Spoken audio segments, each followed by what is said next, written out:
nation la fẹ́. Ẹyọ wa jẹ tún pa wá. Yorùbá nation la fẹ́. Ebi ń pa wá, ìyà ń jẹ wá.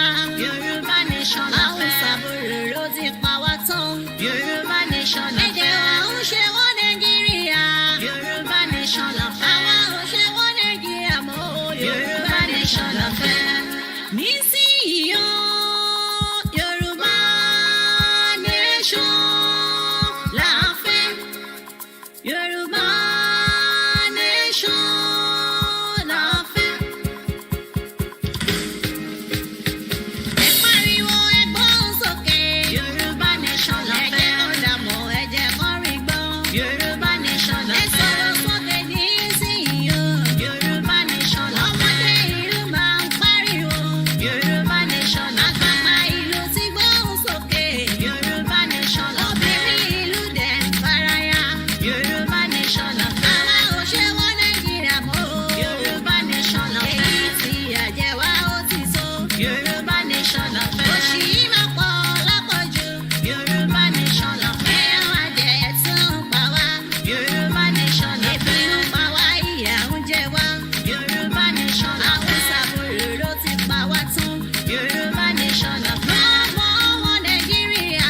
Yorùbá nation la fẹ́. Lórí títí no surrender. Yorùbá nation la fẹ́. Ìlànà ọmọ Oòduà ń pariwo. No more wọn Nàìjíríà. Yorùbá World Congress ń faraya. Break it all nísìnyí o. Yorùbá World Voice dẹ̀ ń pariwo. Yorùbá nation nísìnyí o. Àgbẹ̀kọ̀yà máa ń faraya. Àwa ò ṣe wọ́n Nàìjíríà mọ́. OPC fìgìlà ń gbé. Ẹgbẹ́ Yorùbá lápapọ̀. Gbogbo wọn ti gbóhùn sókè. Yorùbá nation nísìnyí o. Akíntóyè bàbá pariwo. Good night to Nigeria. Yèyé Òṣàtọ́lá ń pariwo. Bye bye to Nigeria. Bàbá rọpò ẹ̀kí gbogbo. Bàbá kọ́kọ́ ti gbóhùn sókè. Bye bye to Nigeria. Dára top show ń faraya. Àwa ò ṣe wọ́n Nàìjíríà mọ́. AYCTC ń pariwo. Yorùbá nation ní sẹ́yìn o. Ọláyọmí koikimedia. Àwọn kọ́kọ́ ti gbóhùn sókè. Good night to Nigeria. Bàbá Èkìtì ń polongo. Yorùbá nation ní sẹ́yìn o. Mayegun general ń faraya. No more wọn Nàìjíríà. Ọmọọba Adéjọkẹ́. Màmá kọ́kọ́ ti gbóhùn sókè. Yorùbá nation ní sẹ́yìn o. Ààrẹ Kárùkù ń pariwo. Good night to Nigeria. Olúọmọ Sunday Ìgbòho. Akọgun gbogbo Yorùbá o. Ọwọ́ mi lókè fọ́mọdé mọ̀. Bàbá kọ́kọ́ dẹ̀ ń faraya. A ò ṣẹlú Fúlàní mọ́ o. Èyí tí àjẹ́ wa ó ti tó. Ó tó gẹ́. Bẹ́yìn dẹ̀ fẹ́ bẹ́yìn dẹ̀ kọ̀ o. A ò ṣe wọ́n Nàìjíríà. Bẹ́yìn dẹ̀ fẹ́ bẹ́yìn dẹ̀ kọ̀ o. A ò ṣe wọ́n Nàìjíríà. Ará ilé kọ́ sọ fara oko. A ò ṣe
When are we going live?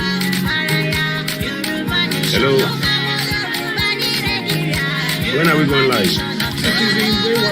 Okay,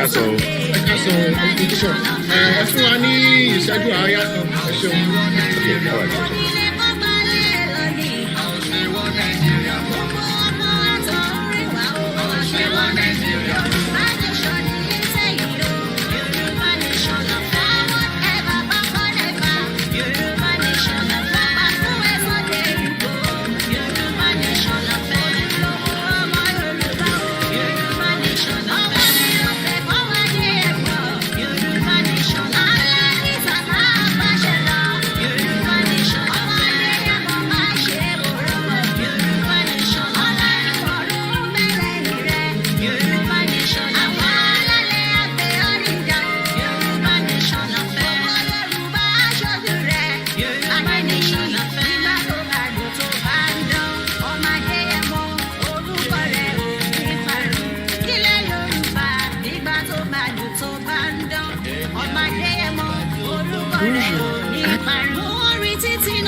We greet you in the name of the Most High Olodumare, the Supreme Almighty, that we, the Yoruba people, are beholden to. You're welcome to Think Yoruba First, 2023 of the European Year Conference. The theme of this conference is a question.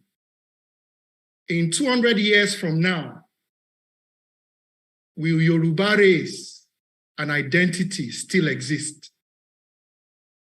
$1 trillion question. Ladies and gentlemen, brothers and sisters, amamu papọ̀ nítorí láwọn tó wà láàrin wa tí wọn ò gbọ́ kò mọ òkun Yorùbá dáadáa. So yà fi wa lórí yẹn. We will speak both English and Yoruba. Live for Takpe, without further ado, I'd like to introduce myself as your convener, organizer for the program today in terms of organizing and monitoring the program. On behalf of the TYF team, I welcome you all again in the name of Olodumare. I am yours truly, Akanji Agan, Omo Obidudu, Omo Lofa Mojo, Ijakadi Loro Ofa. Without further ado, we will start with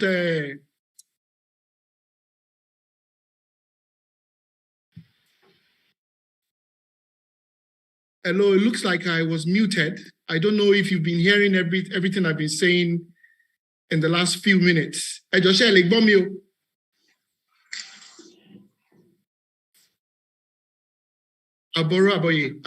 thank you so much. I don't know if I've just been ranting along in the last few minutes, but I want to welcome you on behalf of the President, the Secretary and members of the Think Yoruba First organization. In the interest of those who do not know us, we will do a very quick introduction shortly. But before we start, we will start with homage. Please, Joe, if we are not speaking, can we go on mute so that we will be able to enjoy ourselves?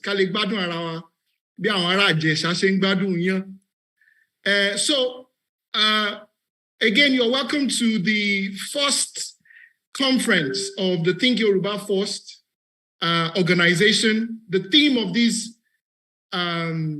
conference is a question.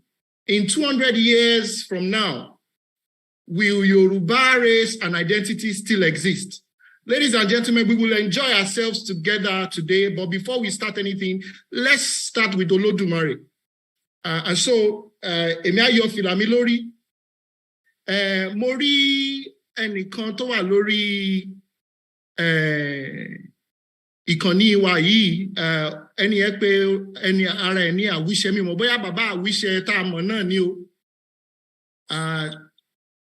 Ǹjẹ́ bàbá àwíṣẹ nìyẹn? Èmi náà ni o, àbọrúbọyè bàbá akínyìn o. Ògo àtọ́ àsúre ìwòrìwò bá kú pàdé o. Adúpẹ́ pẹ́ ọdún àyàbò ẹ ṣeun bàbá ẹjọ́ tẹ́bálẹ̀ fún ṣé ní ráńpẹ́ ẹ̀kan bá wa wúre sí Olódùmarè ẹ ṣeun púpọ̀. Adúpẹ́ fún Olódùmarè ọba tẹ́lẹ̀ gẹ́gẹ́ foríṣà gbèjò mi wípé a dá ọjọ́ ti tòní wípé a fẹ́ ṣe àpéjọ láti sọ̀rọ̀ nípa ìdàgbàsókè orílẹ̀-èdè ilẹ̀ káàárọ̀ òjíire. Wọ́n dẹ̀ mú ọjọ́rú náà fún wa. Olódùmarè adúpẹ́ lọ́wọ́ rẹ o. Adúpẹ́ lọ́wọ́ àwọn aláṣekú wa. Adúpẹ́ lọ́wọ́ gbogbo àwọn tí wọ́n ṣe agbátẹrù ètò yìí náà. Olódùmarè á wá máa sọ lọ́kan léjì báyìí gbogbo tí yóò fi máa yé wa tí yóò fi ṣe ìwúlò gidi fún wa ní àwa ara wa àti fún orílẹ̀-èdè wa. Olódùmarè kó fún wa etí ìgbọ́ tó jẹ́ pé yóò jẹ́ kí inú wa ó dùn wípé irú ètò yìí kò bá má ti máa wáyé tipẹ́ ló dáa. Kí ni mo wá ètò sílé ní Olódùmarè má jẹ́ ó járe lẹ́nu gbogbo wa. Ire ibẹ̀ ni ká gbà ká má gbàbí. Àtọrọ abẹ̀bẹ̀ lórúkọ Olódùmarè àti Ọ̀rúnmìlà gbáragbọ́n rẹ̀ gùn àṣẹ Ìdùmarè. I wish àfọ̀gbọ̀n ẹ ṣeun púpọ̀. Thank you so much.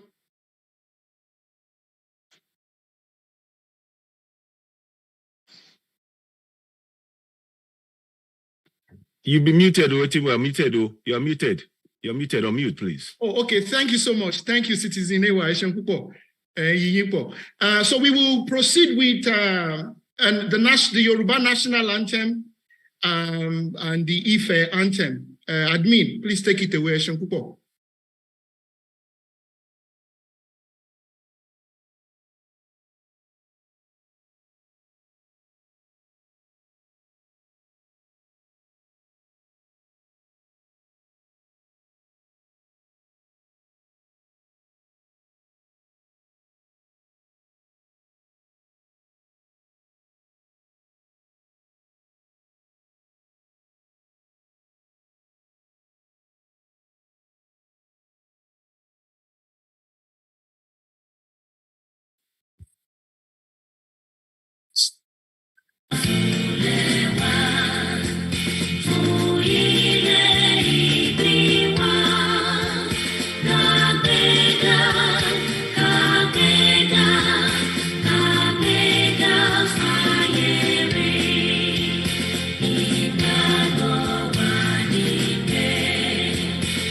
language even after 19 centuries of dispersal. It is those of you in North America and Western Europe who must accept the challenge of using modern technology to advance the culture of our people. For example, I think this morning I was so glad to see the son of one of my best friends, by Joshua. He came in. He came from Cleveland to see Uncle Bola. That's Damos. Damilola, that's his real name, but he's been known as Damos since he was a child. Where are you? And many others are not really. Stand up so that you can be coconized. Now, he and many of you young ones, you are whiz kids in computer, whether internet or WorldNet or whatever, internet. We want to beg you must develop software that can use the Yoruba language. There are 6 million people in Denmark. Whereas there are Microsoft Words, software in Danish, there is not one for the over 30 million Yorubas in the world. You and I know that because of consideration for profits, Mr. Bill Gates is not likely to think of a Yoruba version of Microsoft Software Word.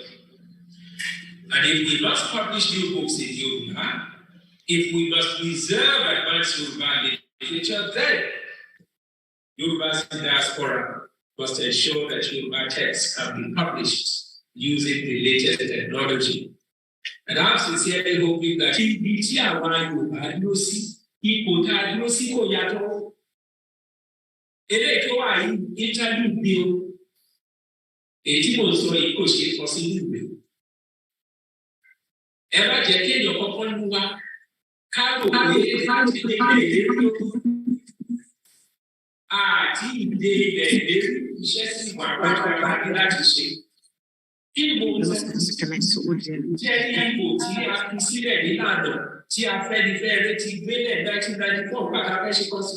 conference.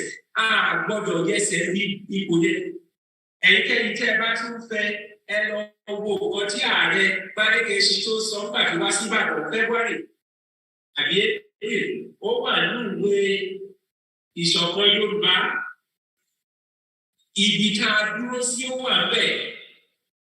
Tẹ́ bá sì wo ìwé ìṣọ̀kan Yorùbá, èyí tó ti publish kó tó ṣáájú eléyìí, text ti proposal tí a gbé lọ sí constitutional conference ó wà bẹ́ẹ̀. Ìkọ́ tá a ní láti dúró ti di ẹ̀ constitution tó gbé jáde ní ìsìn olóògbògbògbò constitution. Èmi àti Chibolifada yà á sọ bẹ́ẹ̀. Àníṣe ó wà ní òfin sí pé ilé aṣòfin Àbújá ó lè pàṣẹ òfin fún state government. Yes, ṣé ìyẹn wá jẹ́ constitution tó dáa?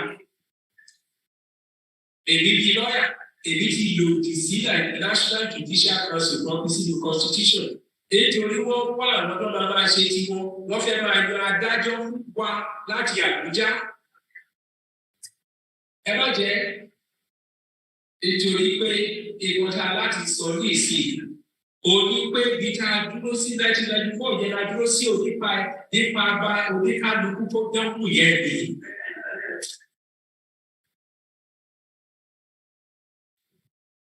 Èyí tá a sì ṣe kí sí àwọn kan fẹ́ kí ọmọ wa Olúṣẹ́gun Ọbásanjọ́ wọ́n fẹ́ ká bọ́ aṣọ ara ẹ̀ àwa sáà kan káwọn wá ṣe níṣekúṣe bí òkú ní kìíní. Ìdí ẹ̀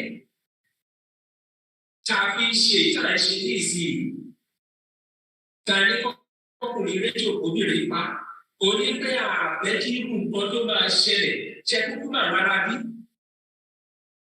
Tẹ́ bá ṣe nǹkan tó dáa lọ́dún mẹ́jọ wọ́n lè débẹ̀ láàrin wákàtí kọ̀ọ̀kan dàbí ẹ̀fọ́ bàjẹ́ ààyè.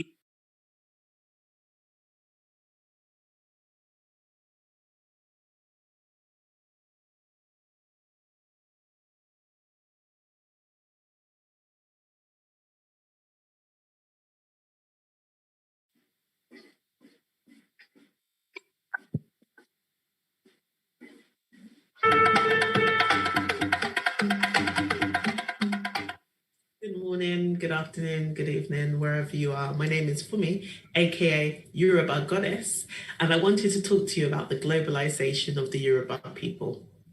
Firstly, did you know the Yoruba have a population of approximately 100 million across the world?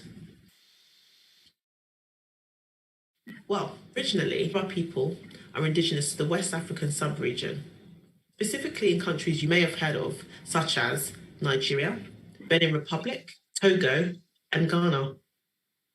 Apart from Africa, how did the Yoruba civilization, culture, spirituality, and identity become preponderant in North America, Central America, and South America? Well, it was due to slavery, where 30% of the Yoruba population were enslaved between the 17th and the 19th century.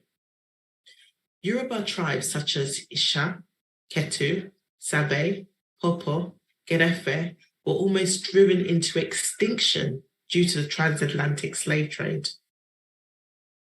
Despite the horrors of the slavery, Yoruba civilization, spirituality, and culture is most dominant in the New World.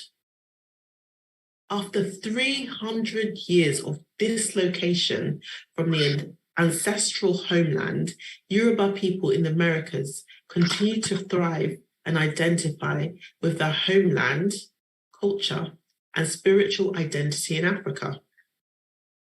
Transatlantic slavery led to the globalization of the Yoruba people around the world. Despite their persecution, troubles, and tears, they continue to think Yoruba first. Thank you.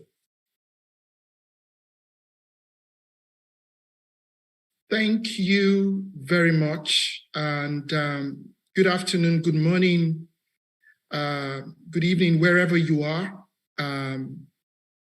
We welcome you to Think Yoruba First organization in the name of Olodumare.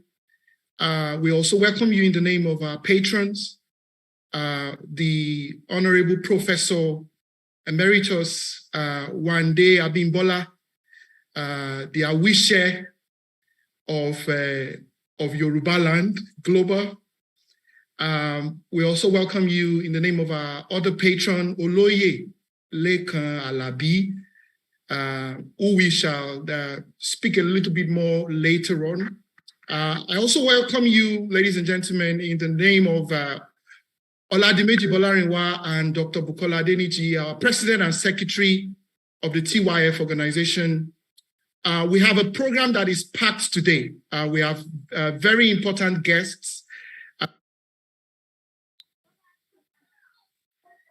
Sorry, I just got muted there again.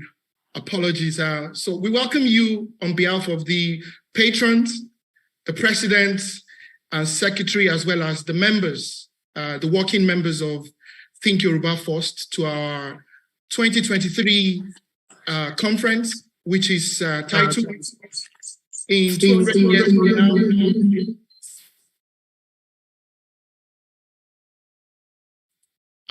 In 200 years from now. Sorry, if you're not speaking, can we please ask that you go on mute so that we can enjoy ourselves? It gets a bit tardy when we have people who are not speaking who are unmuted. But thank you so much. Again, the Yoruba people will say, Onile Mokago, Erantio Kionile Odiera Muso. I greet everyone and I pay homage to everyone on this platform right now. We thank you, and every other platform that we're streaming. We thank you that we invited you and you agreed and joined us today. We pray that Olodumare will continually honor you. For the benefit of those who do not know what TYF is, Think Yoruba First, we are a non-profit organization. We were established in 2021, and our aim is to promote and defend the interests of Yoruba people across the world. Whenever I'm asked, and for the benefit of those who do not know me, my name is Akonji Agon. Whenever I'm asked to describe what TYF is, I often say this. I say that TYF is at the intersection of thought revolution and cultural transformation. So the work that we do is very important, and we want to thank everyone who supports what we do. Ladies and gentlemen, without further ado, I'd like to acknowledge our guests in the house. Professor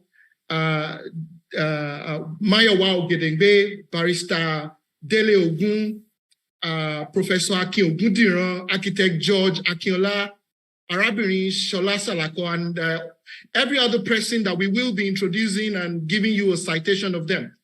I'm going to pass on the baton shortly to the indomitable Obirin Akoshe, Dr. Bukola Adeniji, to give us a presentation on Yoruba demographics.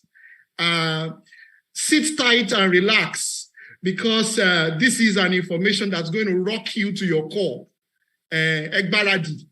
Dr. Bukola, over to you.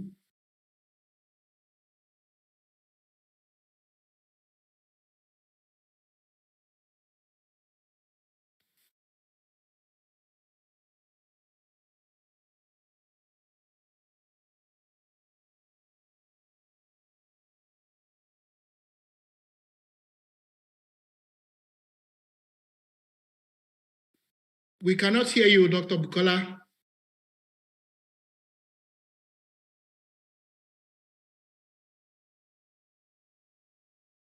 Well, I can check. Maybe you should check the settings of your computer. Bottom right, oftentimes the sound button may be off. While she prepares to make this presentation, I'll just give a quick citation about Dr. Bukola. Dr. Bukola has a BSc in biology from Temple University, Philadelphia. She has an MD, MPH from the University of Iowa Hospitals and Clinics. She's an assistant professor of medicine in Geisinger Hospital in the United States. Yes, we can see your screen, Dr. Bukola, but we can't hear you. You indeed appear to be muted.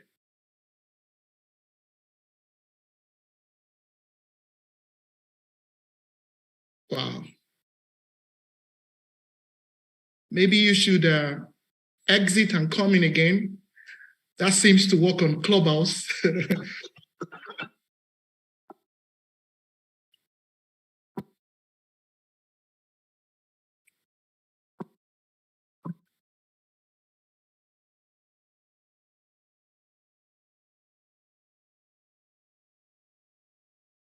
Okay, while we earnestly hope that the technical difficulty that Dr. Bukola is experiencing right now will be overcome, I will just fill in the gap to talk a little bit about Think Yoruba First.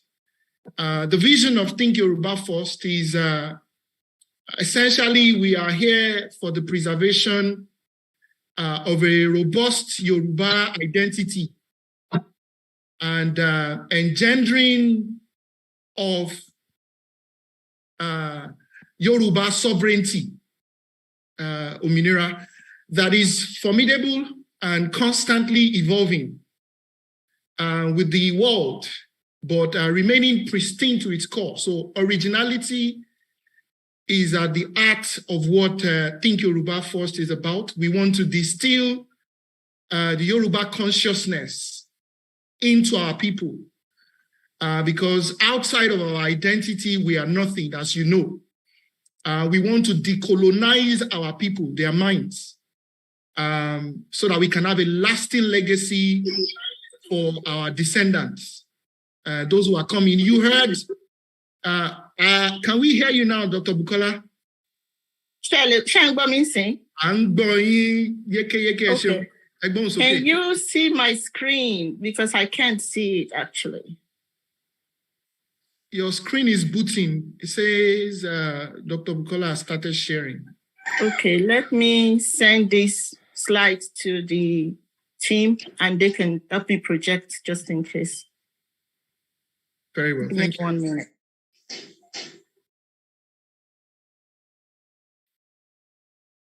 And once again, welcome to everybody in the name of Olodumare. We greet you powerfully. Akinyi Nikige, Akinyi Tologun, Akinyi Tesh.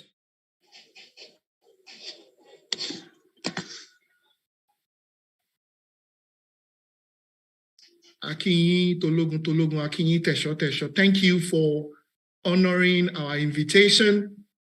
And may Olodumare honor you.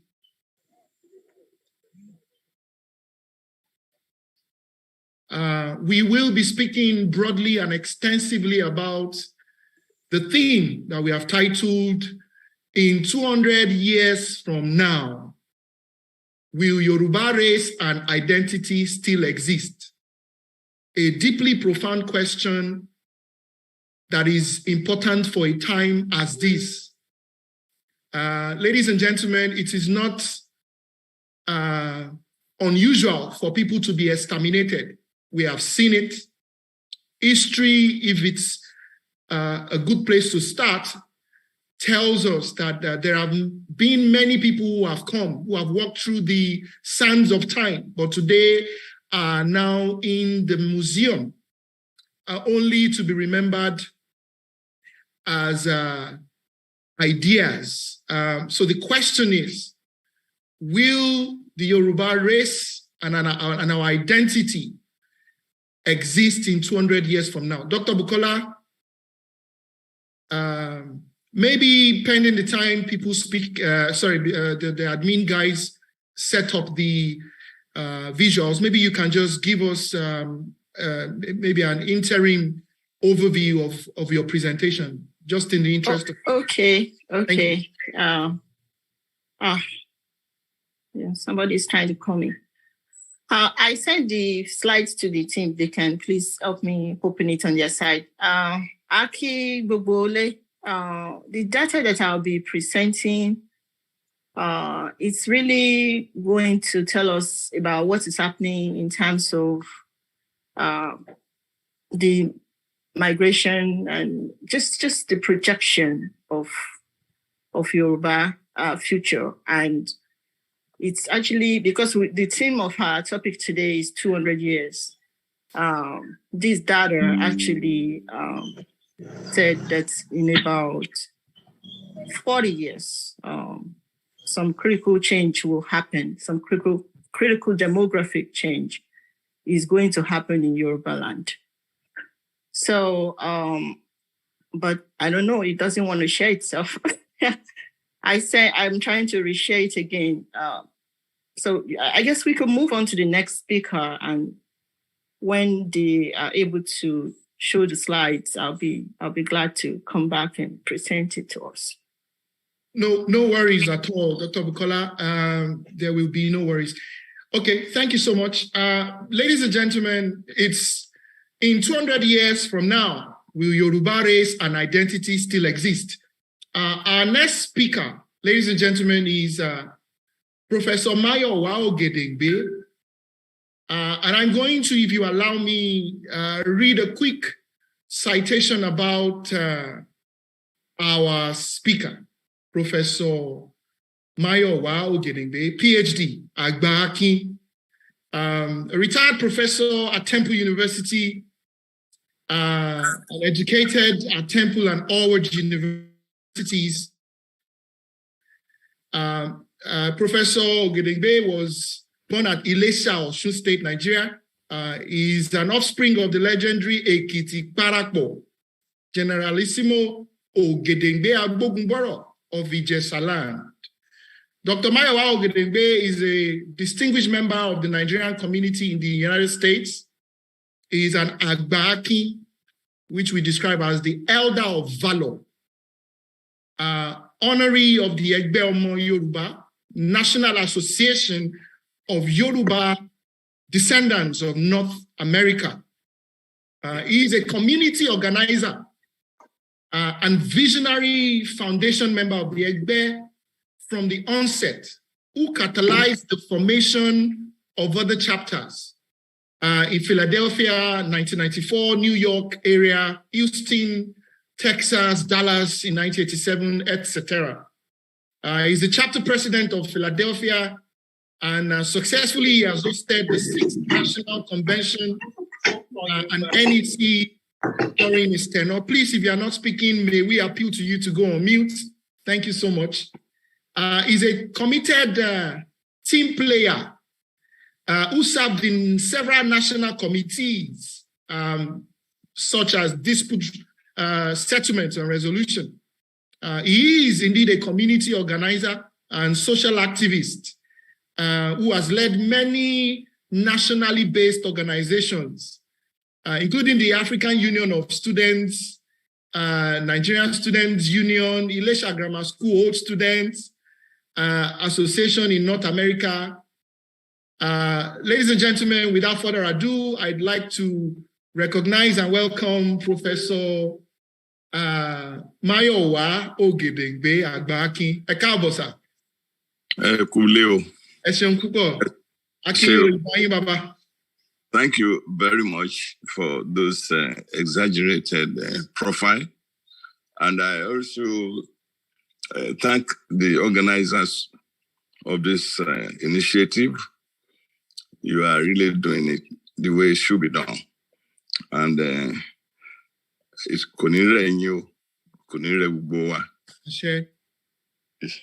You're really doing very well. I'm very proud of you. So, not to waste too much time, the theme for today is will Yoruba continue to exist by the year 2000? I mean, 200 years from here. That is a maybe Kalo Dafasi, but we don't really need to do that. If you see what's going on, it doesn't take a rocket scientist or a psychic person to predict what might happen. First of all,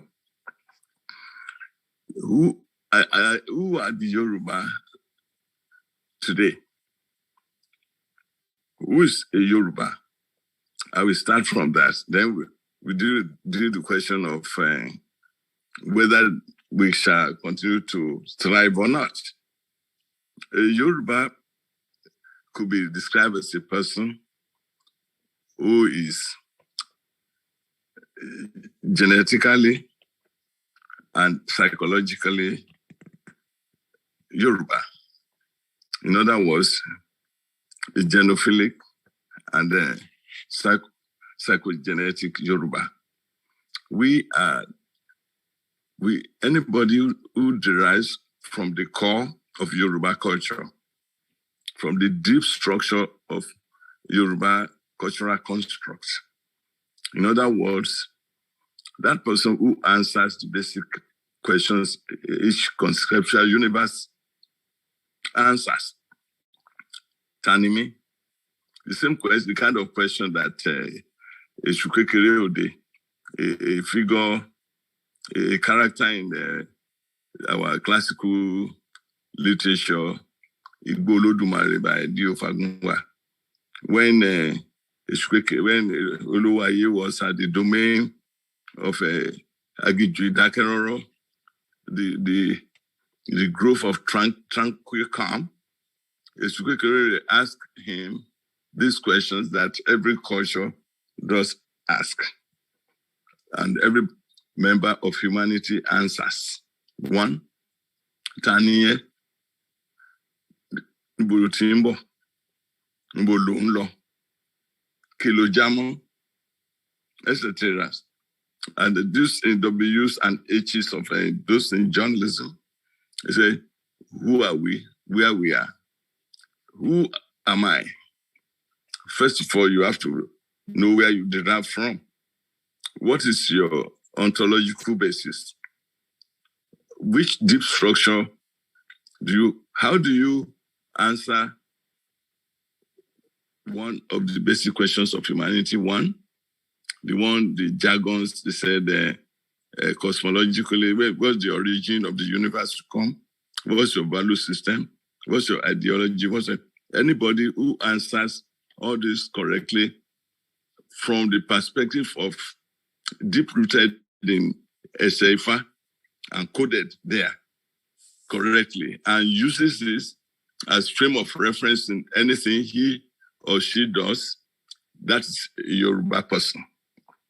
Anybody who looks like Yoruba, any average Yoruba, who does not use Yoruba norms to day-to-day activities, who does not cater for all those coded in Omoluabi principles, is or she is not a Yoruba. So today, if we use those psychometrics to check how many people in domain in Yorubas, the place we call Yoruba's place today, can answer those questions correctly, and we can position them on the line of continuum, maybe 6, 7, on the scale of 0 to 10. If they sway up to 8, anything above 6, pro-Yoruba, then you can say that's a Yoruba person. But until we conduct that, so when we say Yoruba will continue to exist or not in 200 years' time, of course, today we think we are Yoruba. But look at what is happening even in this Ijangbara that we are all facing. The leadership, those people who we see as the leaders, do they borrow from the Yoruba core to do day-to-day activities? Do they pursue goals that support the Yoruba survival thrust? Do they follow? What's their logic? Do they use? How do they relate to fellow humans? Is general good their main goal or individual possession?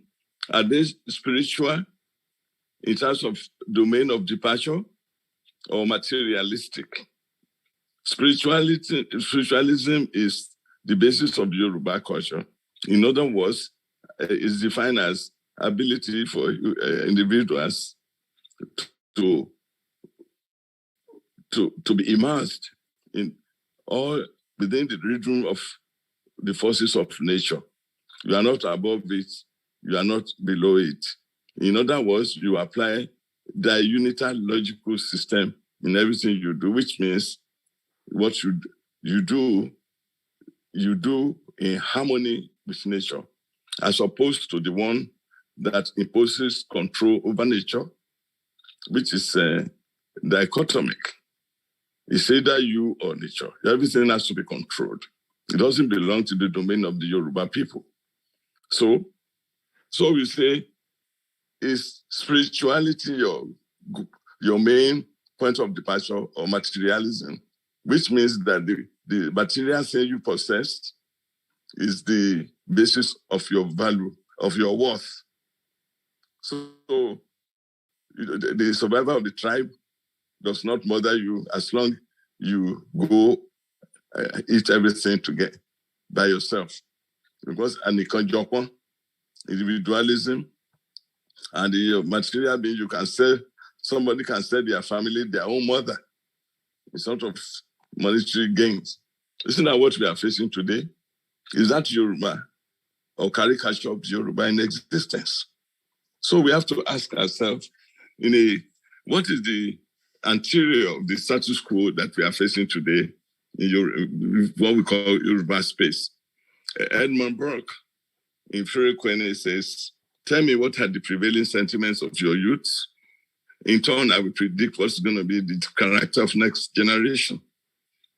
Is the way the Yoruba youth behaving today, do they support the continuity of the Yoruba as a people? When a system that we are in, the governance, they suppress the main rubrics that nurtures continuity or viability of a people. One, Sheikh Anta Diop says that the three elements that make a people: common history, common language, and common psyche. What is the common? The one from the composite Yoruba, the pristine position of the Yoruba people before intrusion from without. They do things in the way that Yoruba does it to make continuity a viability for all of us. No, the government you have is suppressing the teaching of history, the teaching of language in the school. Common language, common history. If you don't know the history of where you are dislocated. So this is what we have today, imbalance. So if you don't have that, what will you be your frame of reference to continue to thrive as a person?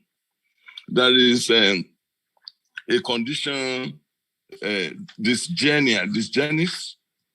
Dysgenics is a social condition that whereby the offspring of an organism does not possess the qualitative variables or attributes in their parents. So with each generation that succeeds, those qualitative variables continue to diminish until that organism goes into extinction. Do we have all the properties, the qualitative variables that our parents do have?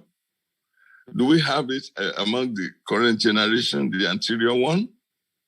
So tell me what are the prevailing sentiments of your youth. I will predict what is to be the character of next generation. So it doesn't take us anywhere to be an expert to say if all those linking, surviving attributes are ebbed out in the current generation, the certainty of continuity of the Yoruba as a social universe is threatened. Okay, there is one, let me reference Alex Haley's roots. Kinte Kunta was, before he was captured into enslavement, he saw one of his young colleagues, Fatima. Fatima was captured too eventually, and they met in a slavocratic domain of America. So he saw somebody who looks phenotypically like Fanta. He rushed to him, speaking the language. Fanta was just looking. Was he talking? What's wrong with him? Is he crazy? Is that the same African that was in there? Phenotypically, he looks. What is it? Jufuri, I forgot the tribe in Gambia. He looks like that, but the interior, where he derived the core of that person's personality, does not correlate with who's supposed. When it doesn't add up, does it have a function within the domain, common psyche, common history, common language? No. Arumet, I want to make you go no, Aru, or better than. So, and you look at what is going on today with the there's another condition called social entropy, imbalance of a society because of discordant value system that's made to send that society. Is it not typical of that in Nigeria today? Money, Mahami wants to pay kuguro. That is somebody who is not dead. He or she will be able to see, the living dead will be able to see what is going to happen after he's dead by all the things he's witnessing. Wondering, kiste, lafma menima samodun. By virtue of what you are saying today, we predict what is going to be, whether you're going to have an anniversary. So this is what is going on in today's world. And do we have the Yoruba as a composite?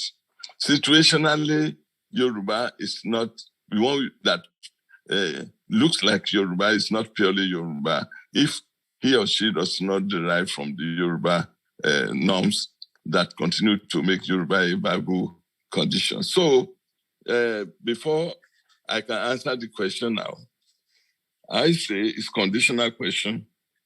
If the condition as is anteriorly in Nigeria's space is the way it is today, it will not even be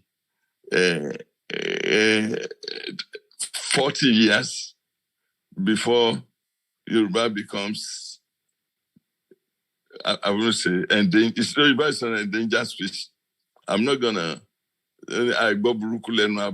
So it's not certain that Yoruba assists unless we do something to relocate. You know, there's a condition we do in Africology, the composite location. Composite location is the position of a phenomenon within its traditional domain before external intrusion. Situational location is a condition of the phenomenon as is. The phenomenon you're talking about today is the Yoruba viability. Yoruba space today, a lot of non-dislocative elements are present that do not support the survival thrust of Yoruba as a social universe. So if we don't eliminate the dislocative elements, non-conformity with the composite aspect of the Yoruba culture, I will predict that there will be no continuous viability of the Yoruba in 200 years. Thank you very much. That's... Eshe Baba, you have dropped a bombshell on us. Thank you so much, sir. You said not all skin folk are kinfolk. Just because someone has a black skin, a phenotype black skin, does not make them a Yoruba. You said the prevailing sentiments of the youth will determine very much the future. Next generation. Wow. We would be coming back to you. Hopefully, you hang around to ask, what shall we do, Baba? Shall we continue to just watch us become an endangered species, or what shall we do? But we will come back to that shortly. Thank you so much, Baba. We are really grateful. We pray that Olodumare will continually preserve you and all that is yours. Thank you so much. We will go on a quick 2-minute break. Ladies and gentlemen, thank you so much for your patience. I hope you are enjoying yourselves. I am certainly enjoying myself. Thank you so much, folks. You're welcome.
Esheun Pupo, that is a Yoruba musician from, I believe, Benin.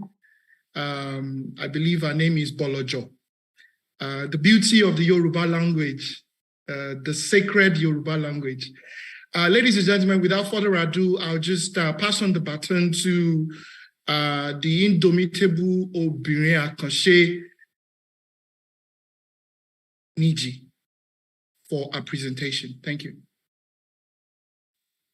Thank you, Ogbeni Akikonju, for the correction. Thank you. The song is Bolojo.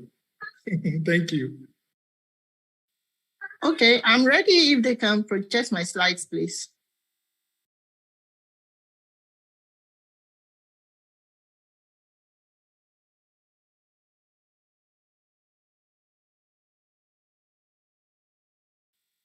Admin.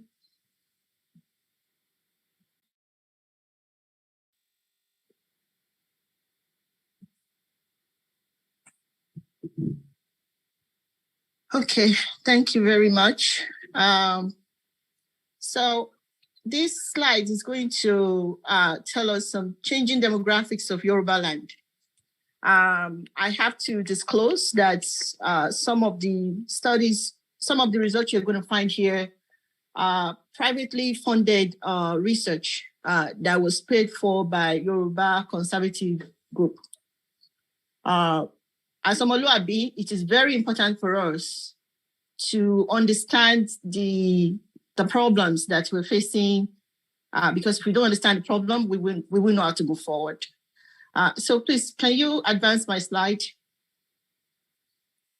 So the question of, no man's land has been a thing that's been going around, especially because of Nigeria's election. This particular data was not really geared towards Nigeria election. It's geared towards Yoruba advancement for us to understand where we are as a people. And what does it mean if a land is no man's land? Nigeria is no man's land. It's a land for everybody. The question is, do you agree as a Yoruba person?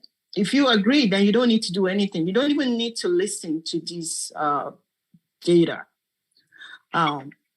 But for Nigeria to be a no man's land, it means that, in a few decades, Yoruba land will completely be a no man's land if nothing is done.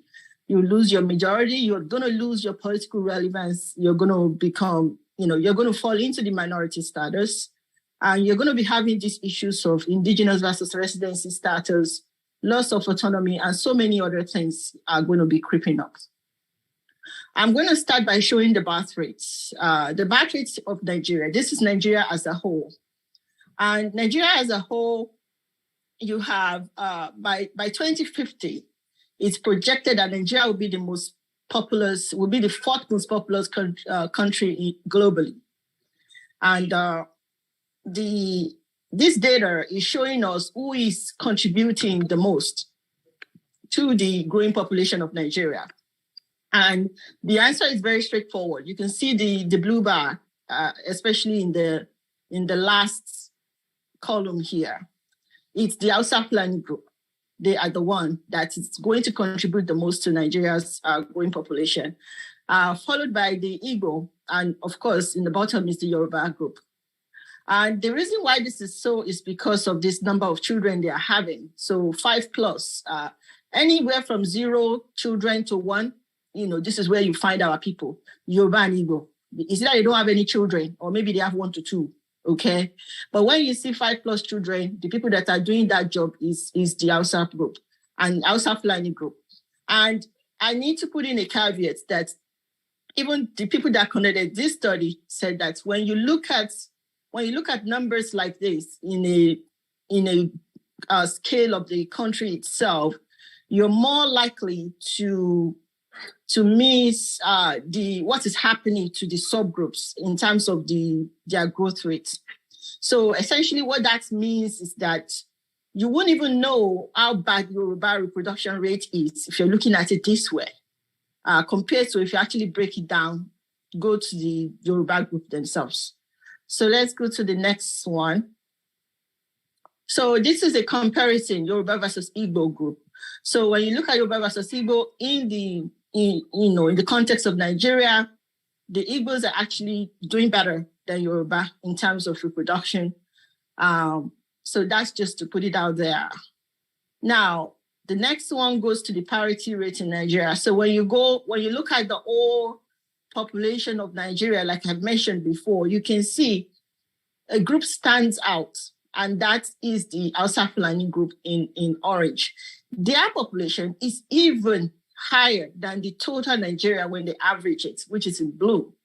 And you can see that the Igbo group population is catching up to the Nigerian population. But what's happening to Yoruba? See how we're going. Huh? We're going down. What's causing that? We're going to talk about that in a minute. So, part of the this table down here is very interesting for those of you that can actually see it. What this is showing, this is a study that was conducted by actually a Yoruba and an Igbo person. And they look at the data of Yoruba versus Igbo versus Hausa Fulani in the Yoruba space. And what they noticed was that the Hausa Fulani, their birth rate is like, the number of children that they have is about 7. The Igbo has about 6. And the Yoruba has about 4. When the Hausa Fulani are in their own space, they keep to the number of children that they have. When they come to the Southwest region, the Yoruba region, they continue to have 7 children. When they go to the Southeast, actually, they have less children. They have about 5 children. The Igbos, they have about 6 children. They maintain the same number in their region. When they go to the Northwest, they have less children. When they are in the Yoruba space, they actually have about 4 children. For the Yoruba, we have about 4 children to start with. When we go to Northwest, we have 4 children. When we go to the Southeast, it looks like we have a little bit more. We have 5 children as well. So the people that are, you can see where the numbers are going, the people that are adding to your population pool there. So all of this is working the way that Nigeria wants, because Nigeria, like I said, is a no man's land. But one group is going to stick out as the majority eventually, the way the things are going. So why do we care? So we care because in 2020, let's go to the next slide. In 2008, United States, they did a data projection of what's going to happen to them by 2050. And this data is out there in the public space. You can Google it. And they noticed that this didn't show very well. But I can just tell you what's in this little box here. What it shows is that by 2050, the white majority are going to drop. And they are going to have the coalition of the rainbow group go higher than the white majority. And fast forward, I think it was last year that these news are going around, which was 2022. California is already there. The whites has lost their majority in California, despite every levers and whatever that they try to put in, it still didn't stop it. For us in the Southwest, this is the projection. This one was, this is a private study paid for by Conservative Yoruba Group. Let's go to the slide number 9. And this, you're talking about 200 years. This data actually suggested that in less than 200 years, this is what's going to happen. By 2058, which is about 40 years, this is where we're going to see the drop in Yoruba majority fall. So that is what the data shows. And it should touch your heart, because we're just talking about 40 years. And this data actually, as I was looking at it last night, it doesn't actually include the rate of the way in which we leave our region, which is the Japa. So it doesn't even include that. It just included our birth rates, the death rates, whatever, and they use statistical projections to come up with 40 years. That's when it's going to be. You're going to fall. Your majority will fall. And this should, if this doesn't shock the average Yoruba, it should shock the politicians. And I'm going to mention that in a minute. So why is this going to happen if nothing is done? The fertility rate is one of the major things. Slide 10. So for the, can we advance the slides, please? So for the fertility rate, the one group is adding to that. This particular slide is focusing on Yoruba. This is not just Nigeria now. This is Yoruba region, Southwest region. These are the Fulani group, the South Fulani group. That's what they're doing there. They had the highest there. Of course, it's our region. We're supposed to have more number of children, but guess what? They're actually having more children than we had doing. Okay, and you can even see here, contrary, can we go back to that slide 10, please? Contrary to what people are actually saying, because this is a small pool data, when they look at the total Nigerian population, the Igbos rate are higher than the Yoruba in the total Nigerian population. But actually, when you look in the Southwest, based on the small data that the alumni is here, the Igbos are not having as many children as we are in our region. But when they look at the population growth rates, this is where you're supposed to see what is happening, which is slide 11. The population growth rate of Yoruba is actually falling, whereas those of the Igbos and the Hausa Fulani, look at the bar. Did you see the difference? Did you see how big that is? Yoruba is actually in the negative. So this data said overall, the region's population of people who are not of Yoruba ethnicity, they saw about 2.5% increase in growth. This is between 2000, I think this particular collection was 2018 to, I don't know on top of my, 2008 to 2018. They have about 2.5% increase in growth rate based on what they did here. Internal migration. So birth rate is one of the reasons why we're going down. Internal migration is a big issue within Nigeria. Of course, it's Yoruba space. You have more Yoruba in the region than any other group. But when you look at the groups that are coming in, you see the Hausa Fulani, their bar is small, and this is 2008 to 2018. They look at this. The other group, all the other minority groups, about 135 of them, they have this yellow bar. This is the Igbo group in the gray, and this is the Hausa Fulani group. So these are the numbers that are adding to our, that is coming into play. You can see that what is missing here, it didn't show the death rate, and they didn't show the rate at which we are actually living. And I think the South is the place that people live the most, like we're the one going out the most. So the key findings here for the summary of the conservative group data, this is their key findings, was that the Igbo ethnic group has the largest rate of migration to the Southwest region, according to the result, followed by the Hausa Fulani group. Investigation into the fertility rate of the population, we need to look into that. It revealed that Hausa Fulani has the highest fertility and population growth rates than the Yoruba and every other ethnic group. And there is also, this is what really, for me, this is what's the key there, a decline in the Yoruba ethnic population and rise population of other ethnic groups in the Southwest region. The population size of so the Yoruba population is going to grow by 33% by their projection, but non-Yoruba population will grow by 249% by the year 2053. So that is, you're looking at 200 years. This is looking at just about 40 years. The next slide, we're almost done. What's going to happen? Why should we care? The reason why you should care is because you're going to be having all these issues. The more you have more people comes in, diversity, whatever, you're going to be having all this fight. The fight of indigenous versus residency status is going to be bigger because the more people get comfortable and all of that, they're going to want more rights and everything, which is normal. So you're going to be facing that problem. And they did mention that this is very interesting because there's a generational divide. The earlier immigrants to the region, they have a different culture. They have a different perception. They have a different way of behavior.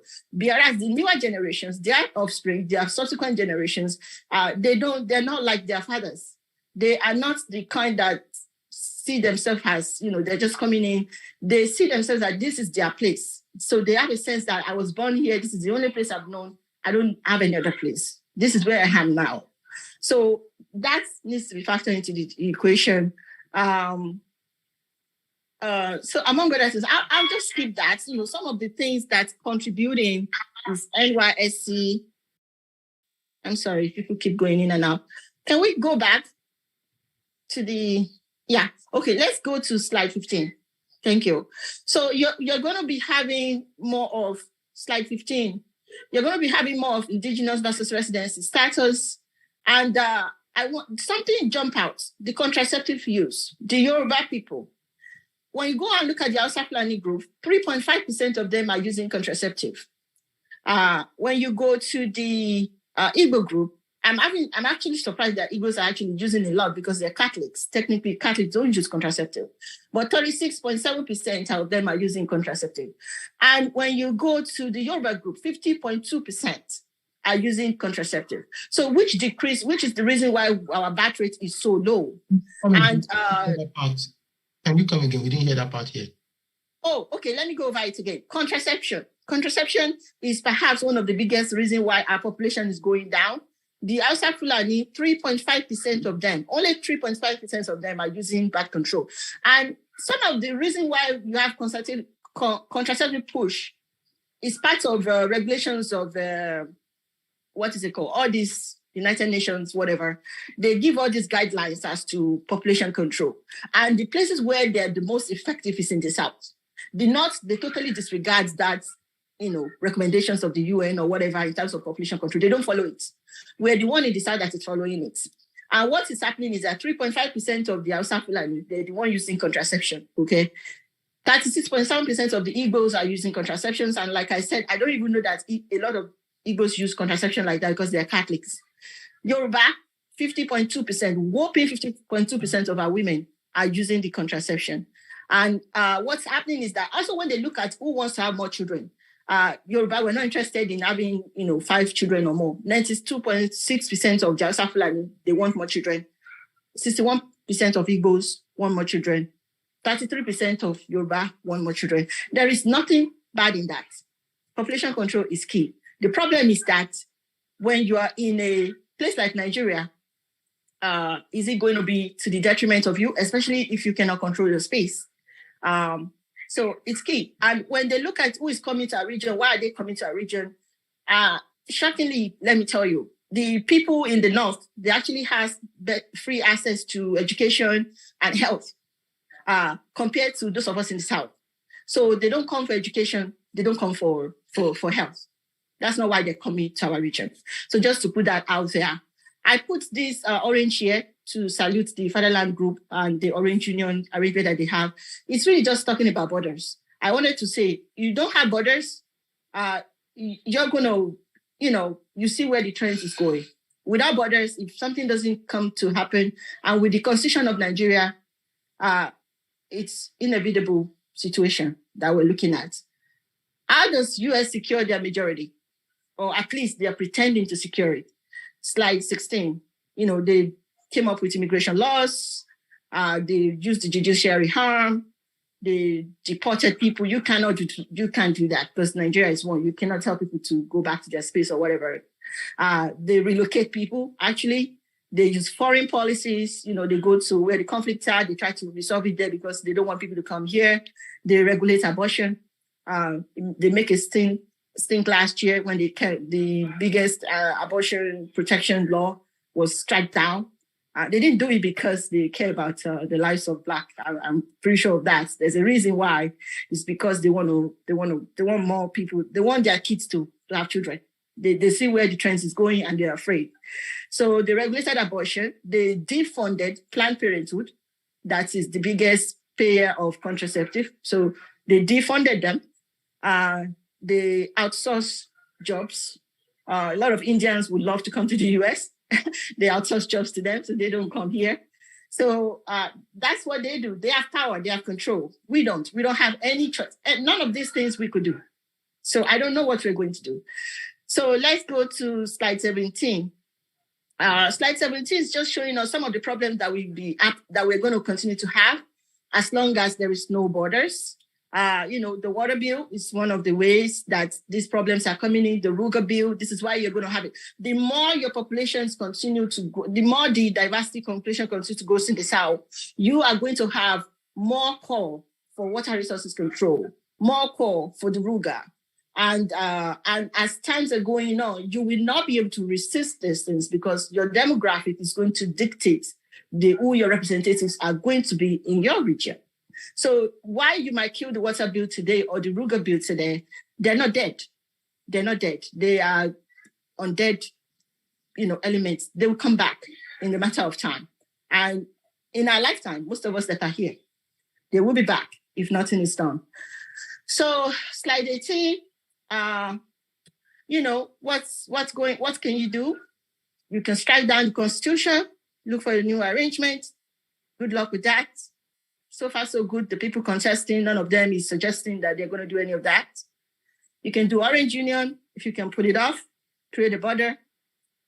Yoruba Nation, if you can make it happen. Until then, I have a quote from my brother, Oyebisi here. He said, for one Nigeria to exist in peace, the country will have to result into that barbarism first by destroying all the ethnic groups, a lot of killings. We had killings in the Middle Belt. We had killings in a war. It's going to continue. It's not going to stop because that is the Nigeria agenda. And of course, there's going to be cultural assimilation, cultural appropriation, spiritual subjugation, ideological subjugation, economic subjugation. It's a slow-moving conquest. I think fast-moving now. It looks like we're almost to the end line because if you look at Yoruba 50 years ago and Yoruba today, we're different. So short-term recommendation, the long-term is what I've stated, constitution, regions, all that stuff. Short-term recommendation, this message is to our politicians. I have news for you. You are going to become politically irrelevant. It's a matter of time. In about 20 years' time, those Yoruba groups the Yoruba people that are useless to you, that you don't do anything to help them, that you allow poverty to be creeping in their homes and destroy them, that you allow them to sell their properties to, settlers and everything, and you think that you are going to continue to enjoy, I have news for you. 20 years is going to be over for you. Because by 20 years, the Yoruba majority that you banked on, that you can easily pay whatever, they will be gone. That majority will be gone. You will lose your majority. Democracy is a game of majority and minority. When you lose your majority, you don't have power anymore. So you will be competing with people that I cannot call them settlers because they're Nigerians and they have rights to be anywhere they have. But the people that are not indigenous to your region, they will compete for your seats. And they will use the Rainbow Coalition, just the way it's happening in the United States. The Rainbow Coalition will kick you out. They will kick you out. So if you're sitting there, your House of Rep, your local government chairman, your governor, you're this, you're that, the reason why you're there is because you're Yoruba. That's the reason why you're there. In about 20 years, you're not going to enjoy that anymore. That will go away because the question of diversity will come in and people that are coming in that are Nigerians, they will use the Nigerian constitution and they will kick you out. So if you like, take care of your people now. If you like, put in, there are things you can do. We have so many things that we can do that our lawmakers then can do that they refuse to do. You have to do it. If you don't do it, the data is out. It's 40 years, but I don't think it's up to 40 years because we don't take into consideration the people that are actually living. And of course, Yoruba culture, traditions and everything, it will be challenged because you have new people now that you're going to be having, a clash of civilization. So more conflicts. So that's the end of my presentation. Thank you, Yoruba Conservative Group. You are excellent. You're looking into the future, and your future is bright. But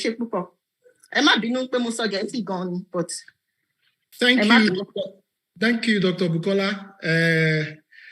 Wow, what a bombshell. The Yoruba say, "Pansa ofura, pansaja, aja ofura, aja jin. Onile ti o ba fura, ole ni okolo." The literary translation of that is that the dried calabash was careless Hence, it became detached from the stem. The attic rafters was careless, hence it caved in.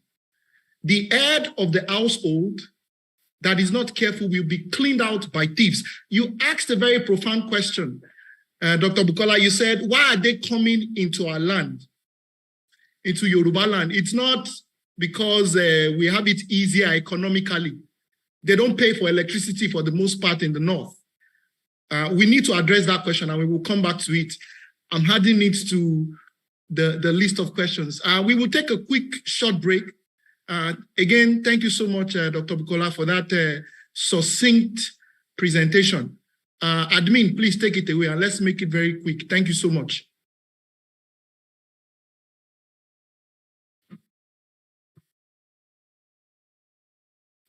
When we see them, they talk about change. They say it is their turn now to be leaders of the people. Tell them I've been there many, many times before, and no one can trick me with funny mouth again. Lately when we meet them, they flex their muscles up. They talk about bravery and courage never sin. Tell them I know Buko and the rules we not the neck. Real man laugh for action, no beef from out to you. Here comes the fire hitting guy.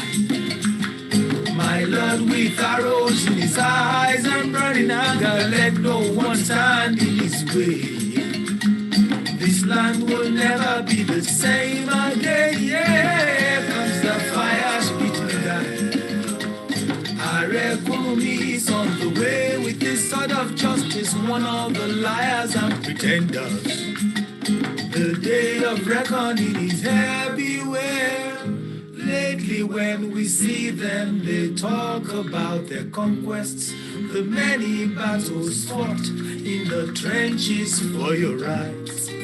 If you ask for evidence, now what you could see, and many, many honors from foreign bodies.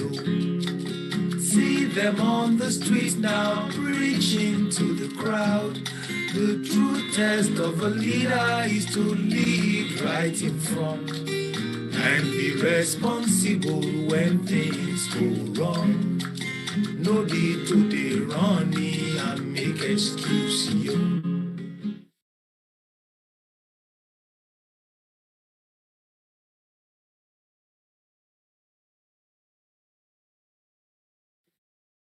Thank you so much for that brilliant video. Ladies and gentlemen, we have reached the segment where we will hear from the president of Think Yoruba First, the gallant nationalist, Ọ̀gbẹ́ni Arákùnrin Ọládìméjì Bọ́lárìnwá, who many of us know as Ààrẹ Kúrúnmí. I will read a quick citation. I'm sure he would rather not I do that, but I will. You have no choice. I will read this one. We want to welcome and recognize the presence of our other guest speakers who will speak shortly. We thank you for your patience. Honorable Ààrẹ Kúrúnmí is the president of Think Yoruba First organization. He's a forthright nationalist, an erudite speaker, and a leader of thoughts. He is a brilliant historian, an organizer and leader of men and women of substance. His academic accomplishments spans a Bachelor of Science in Medical Laboratory. He graduated with honors at Ladoke Akitola University of Technology. He's got a Master of Science in Biomedical Sciences at the University of Applied Sciences, Bonn-Rhein-Sieg in Germany. He's got a lot of experience in stem cell research science at the Genetic Engineering and Cell Culture Unit in Germany. He's got a lot of other qualifications, but Ladies and gentlemen, it gives me great honor to welcome up stage Oladimeji Bolarinwa Ààrẹ Kunmi. Over to you, sir.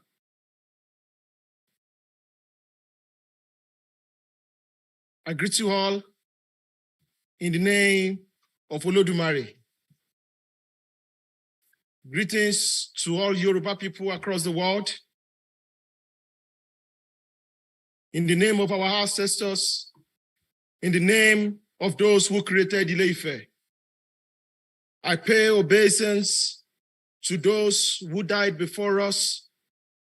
I pay obeisance to those who spilled their blood. I pay obeisance to those who died fighting for Yoruba people. I pay obeisance to those who died in the Battle of 1840. I pay obeisance to those who died in the Battle of 1825. I greet all our allies. I greet the Baribas. I greet those who created Ile-Ife. I pay obeisance to Oduduwa. I pay obeisance to all living and non-living. I pay obeisance to all the ancestors of Yoruba land. I pay obeisance to all those who have died in this revolutionary struggle. I pay obeisance to all those who have sacrificed their lives, the lives of their children, to the Moremis, to the Oduduwas, to the Oromias.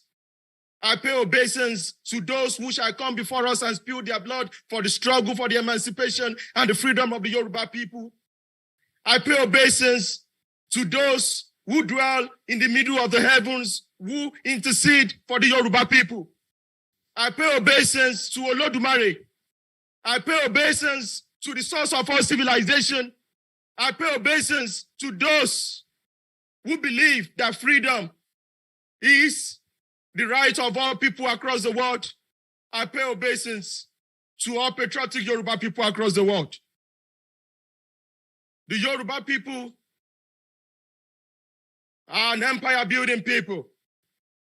We've been before many empires existed, and we shall be when many empires do not exist. Today, we speak about a very important topic, a very important day, when we are talking about will the Yoruba people exist in the next 200 years. Will the Yoruba people still speak Yoruba in our space? Would we still identify as Yoruba people? Will our children not be told they should shut up when they identify as Yoruba people? What is the situation of the Yoruba people as we speak currently? Do we have a stand? Do we have a chance to exist in the next 200 years?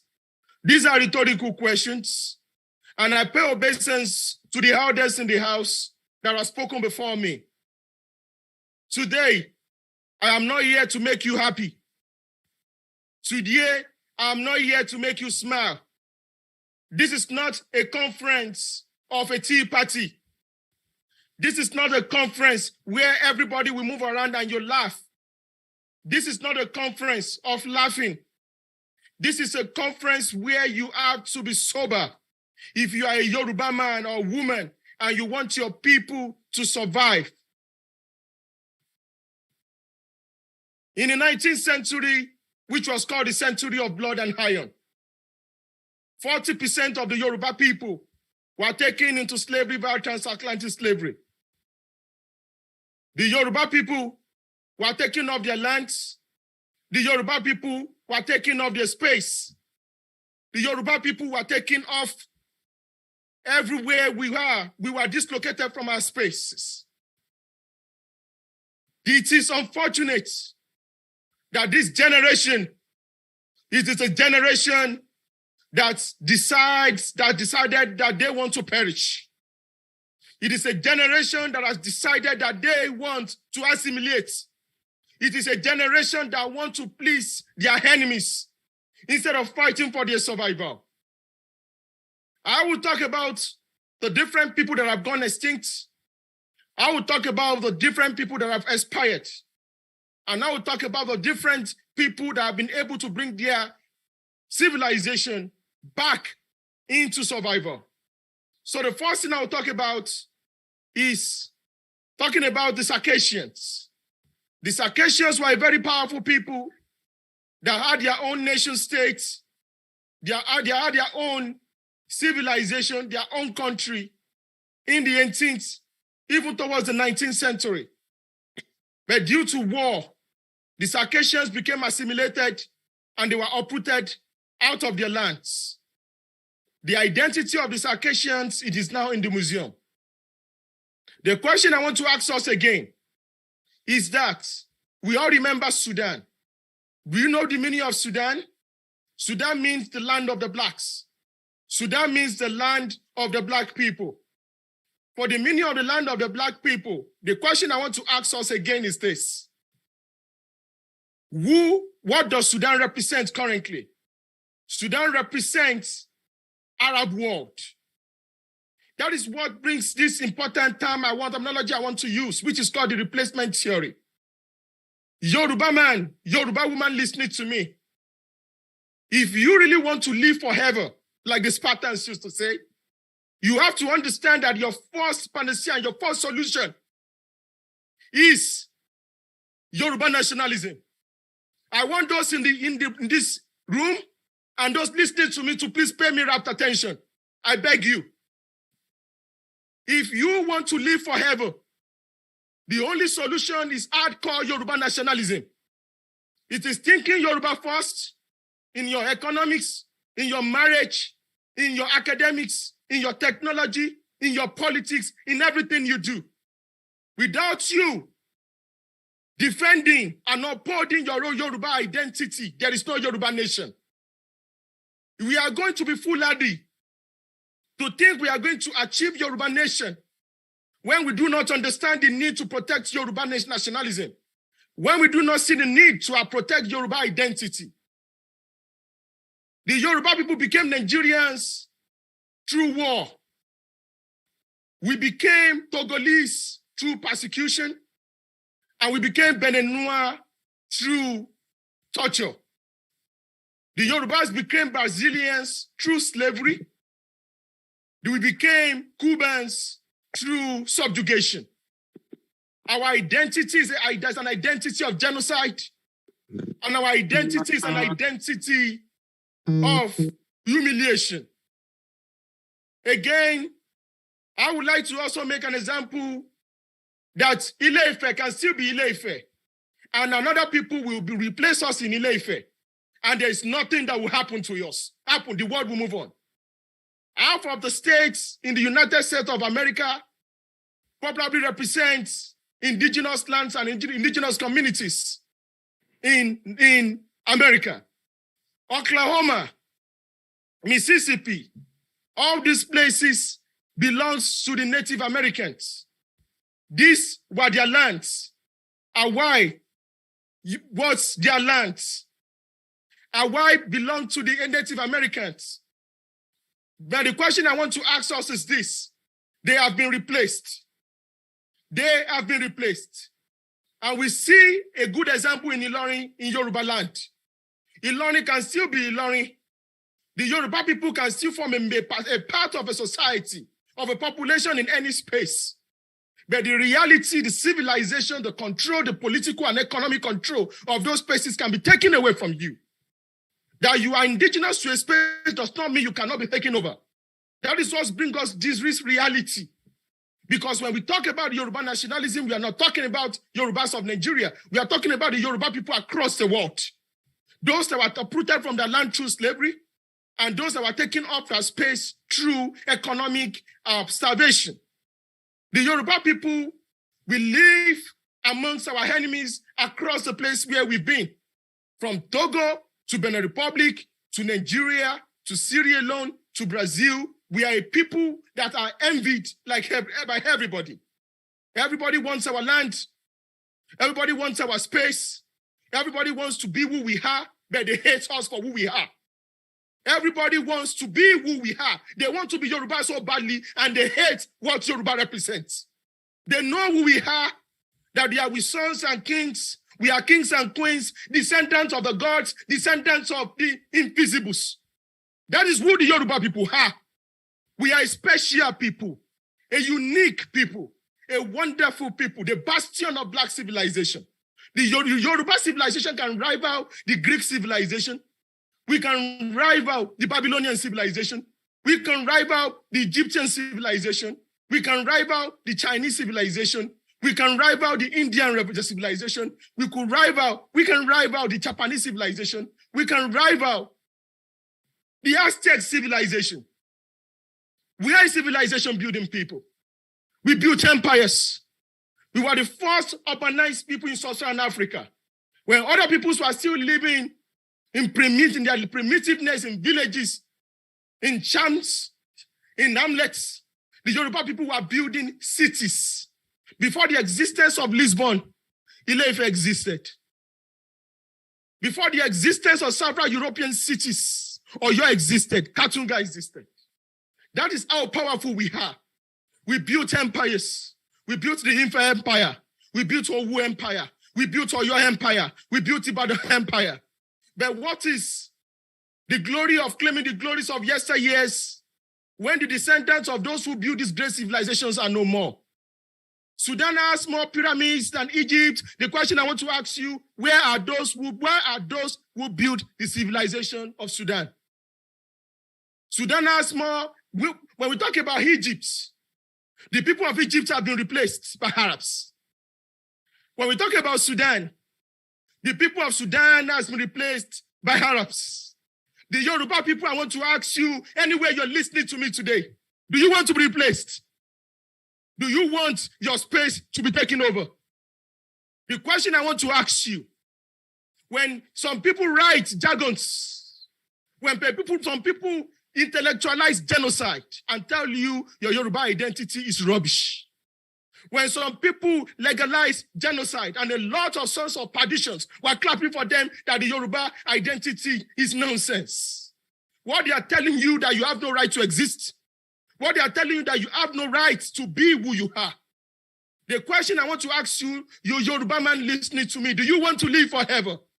Do you want to hand over Yoruba land to the coming generation? Do you want your people to be able to speak your language? Do you want your people to be able to identify for what they are? Brothers and sisters, every moment we spend in Nigeria, under the current status quo, we are marching towards the museum. The existence of the Yoruba people in the next 40 to 50 years is not guaranteed.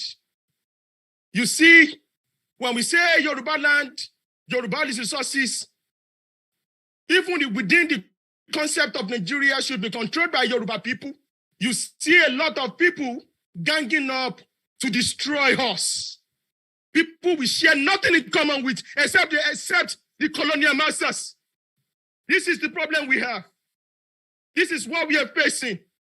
It's unfortunate. Even amongst those who call themselves Yoruba nationalists, they do not see the reason why Yoruba people should exist. Brothers and sisters, listening to me, brothers and sisters, anywhere you are across the world, do you speak Yoruba to your kids at home? Do you even tell them about Yoruba history? Do you even Yorubanize them, or you want to be British, you want to be American, you want to be German, you want to be Japanese? You even tell them they should be Nigerians. And for political purposes, people target the Yoruba identity for ridicule to get political support. Those are the characteristics of people that will go extinct. When people take your identity for political gains, when people rubbish you, that is a people that will not survive. That is what we're talking about. A lot of intellectual works have been done as regards to demographic changes within Yoruba land. But I'll be specific about the Yorubas of Nigeria. But I will say this. Our people that were taken out through the transatlantic slave trade, 300, 200, 100 years ago, they still protect Yoruba spirituality. They are happy to identify as Yoruba people.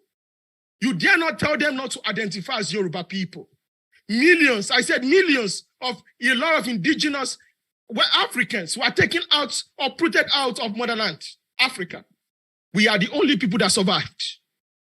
We are the only people that survived. Yoruba land lives forever.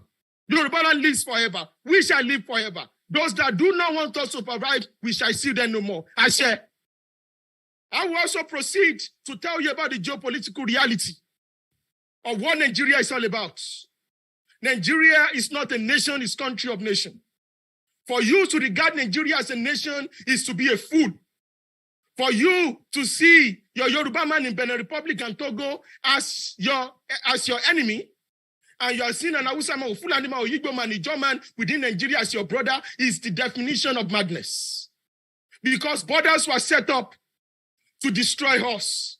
The first border was the 1884 Berlin West African Conference. And when you set up borders, the borders were done in order to de-ethnicize us, in order to de-Yorubanize us. That is why our enemies will tell us not to interact with the Yorubas of Benin Republic. Our enemies, even though they are black as charcoal like us, that is why many of us do not subscribe to the satanic agenda, to the diabolical agenda of Pan-Africanism, Africa without borders. It's absolute nonsense. Even hellfire has its own gates. Even heaven has gates. Why should Yoruba land not be controlled by Yoruba people? If we do not do the necessary, the damage Nigeria has done to us will continue to exist. And even our enemies will continue to use the Nigerian structure to de-Yorubanize us, to de-ethnicize us. I'll also give a good example. After the 1884 Berlin West African Conference, the British went further. They made sure that the Yorubas in Kwara, where we call Kwara and Kogi, were never part of the Western region or Southern Protectorate. That was another form of the Berlin Conference. So we were taken apart in 1984, further taken apart by 1914. They went further. They created the state structure within Nigeria. So that the Yoruba man in Ogun, we see the Yoruba man in Oyo as different. The Yoruba man in Oyo, we see the Yoruba man in Ekiti as different. The Yoruba man in Lagos, we see the Yoruba man in Osun as different. And our enemies continue to tell us, oh, you are a Yoruba man from Osun, you should not have anything to do with the Yoruba man of Lagos, because Nigeria reality made it so. A non-Yoruba, we have the full chest to come out and utter profanities, to tell a Yoruba man in Ijaye that he has nothing to do with the Yoruba people in Ijaye, in Lagos. That is what Nigeria does. It is creating borders. That's what Nigeria does. Creating borders, changing our reality as we see ourselves. And the state structure also creates a different identity. So this is what we're talking about. It doesn't matter on all levels. From the 1884 Berlin West African Conference and within Nigeria, and war has been declared on the Yoruba identity. Because anybody who changes your identity determines your future. I want to ask you, brothers and sisters, where you're listening to me, all the state structures that you have within the contraption called Nigeria, even the Nigerian contraption itself, even the colonial structures within Africa itself, tell me which Yoruba man did any of this. Which Yoruba man built, created Oyo State, Osun State? Never, we didn't do this. Which Yoruba man did built and created Benin Republic? We didn't do this. Which Yoruba man called the Yorubas of Kwara, Kogi, Northerners? We didn't do this. Every of this reality was forced on us. So we are living a fake life. We are living a fraudulent reality. Our reality has been substituted. And when you are an ethnic nation, you look at the world through another man's lenses, you are going to go extinct. We are the only people within the contraption of Nigeria without agenda. We just want to party. We just want to marry. We have no future. A people without directions. Our elders have lost it, and our children have become wayward. Our wise men have been bought, and the men of valor, they've been shut up, our enemies. This must not continue. This has to change. If we don't want Yoruba people to get destroyed, it doesn't matter. If anybody tells you that, oh, what they are saying is a lie, you will be surprised about what is about to happen.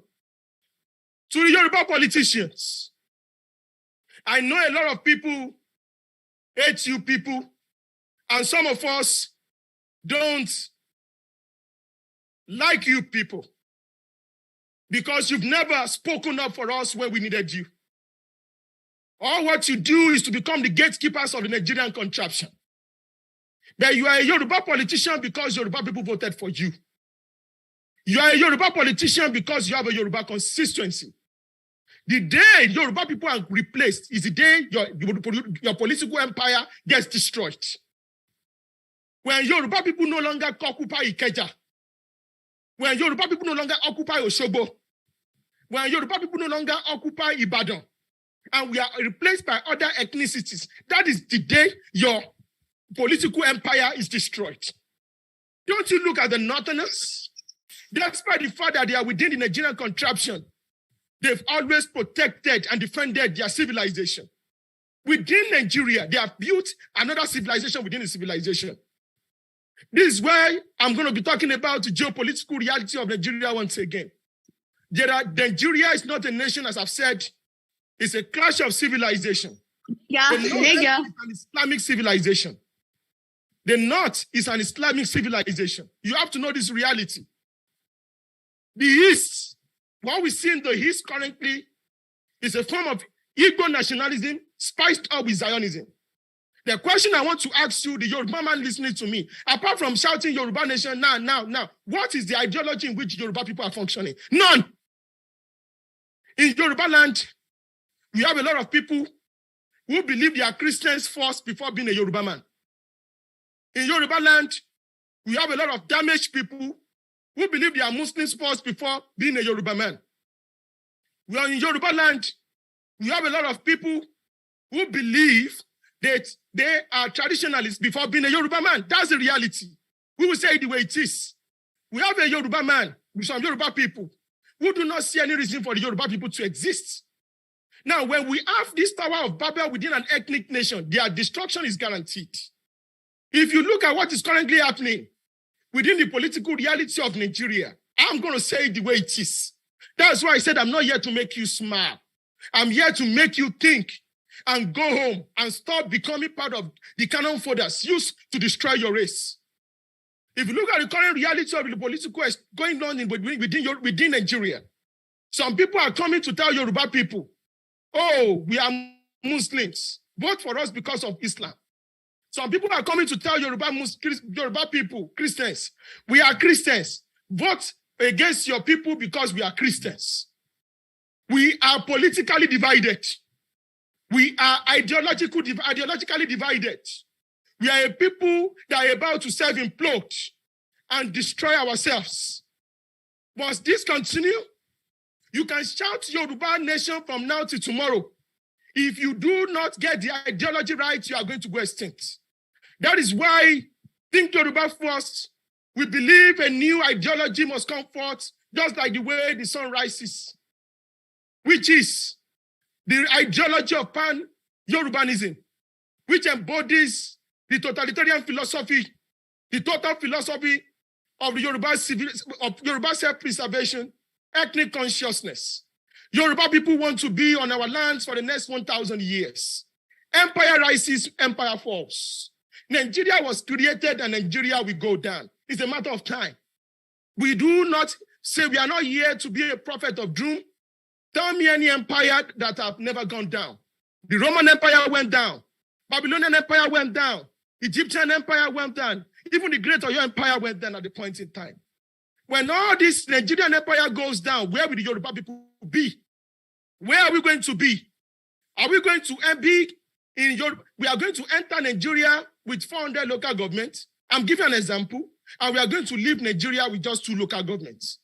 Because the remaining 398 local governments have been settled and we have been replaced by our enemies, by outsiders. This is the reality. This is the reality we need to talk about. Our language is not on the verge of extinction because you look at the Nigerian reality. Look at the madness we were taught in schools, that our language is vernacular. Our language is backward, and we continue to propagate genocide. The Nigeria itself has been weaponized against us. Our kids and our children go to do NYSC, and in NYSC they tell them, if you dilute your gene pool, You intermarry with other ethnicities, the Nigerian government will give you money. That is the only time Nigerian government gives free money. They give you free money to engage in genocide. That is what it is. That's why it's a genocidal program. In order to dilute our consciousness. Because when you stop being Yoruba and you do not see the need and the connection to your land, to your ancestry, to who you are, it is very, very easy and possible for anybody to tell you Ruga and you are going to accept it. It is very, very easy to tell you, destroy your indigenous rights. Don't sign this paper and destroy your indigenous rights so that the children of settlers will have the same rights with the children of Arekurumi, people who died in battle defending Yoruba land. That's the reality. Brothers and sisters, before I go back to sit down back humbly, I want to tell you some fundamental facts about the Yoruba identity. The Yoruba identity is not just a piece of paper. Some people died for it. Some people bled for it. Some people cried for it. Some people starved for it. Some people became homeless for it. Some people were persecuted for it. Some people were enslaved for it. Some people were buried alive for it. Some people went into total exile. Some people went into extermination for it. Some people sacrificed their children for it. For you to be Yoruba. To be Yoruba is not just a piece of paper. It's a spiritual identity. It's in the blood. It is genetic. It is the source of all things of who you are. When you stop being Yoruba, you are dead. When you stop being Yoruba, you are no more.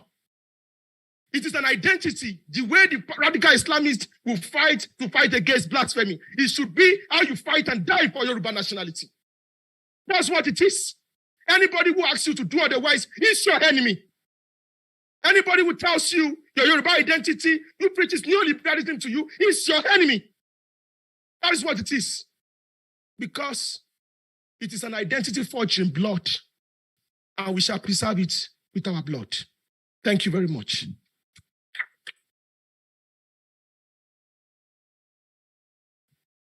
Wow. A round of applause for you, sir. Thank you, Areku.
Thank you so much, Arekunumi, for your very passionate submission.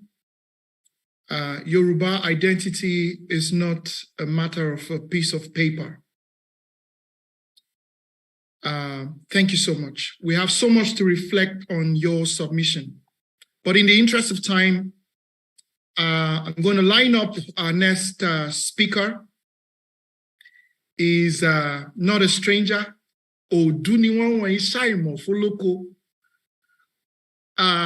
Barrister Dele Ogun is a man of many parts.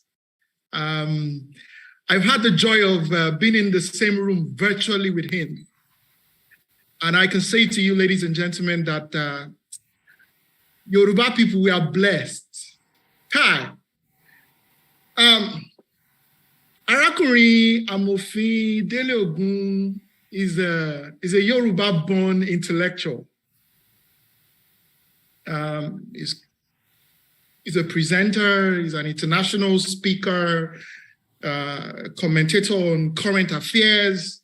I dare say a polymath with strong connections still to many things. Law, legal, and authorship is a celebrated publisher. You must have come across his best-selling book, A Fatherless People, The Law, the Lawyers, and the Lawless, Ostrich Nation, Oyibo Came to Africa, and several others. He is the convener of the prolific Fatherland Group,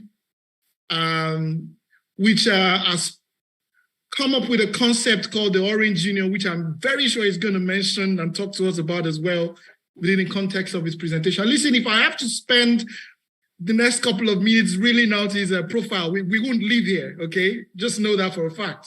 But without further ado, Arakuri Amofin Dele Ogun, we are happy to have you here.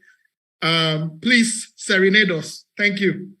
Thank you so much, and good afternoon, good morning, good evening, wherever you are. Let me first say that the speech that I just heard from Are Kurumi was soul-stirring, a really appropriate and inspirational presentation, straight from the heart. I commend him and the organizers of this event for that performance. In 200 years from now, will Yoruba race and identity still exist? Well, I have a short answer to that, which explains my lateness in attendance today. Because I was told that this thing was 2 p.m. and I took it that it was 2 p.m. US time, not UK time. And at this point, I was actually on the verge of going for a very long walk. So I'm assured that Eledumare is in charge, and it was only an accidental message that ensured that I am here with you to present my paper. Now, going to the substance of this matter, will we survive? What is the outlook? I am confident that we will survive, and we will more than survive. We're destined to bounce back from where we came from. And as a historian, my purpose is to take you through the journey, share a little bit of history with you, so that you can understand the roots of my confidence. It is two-dimensional.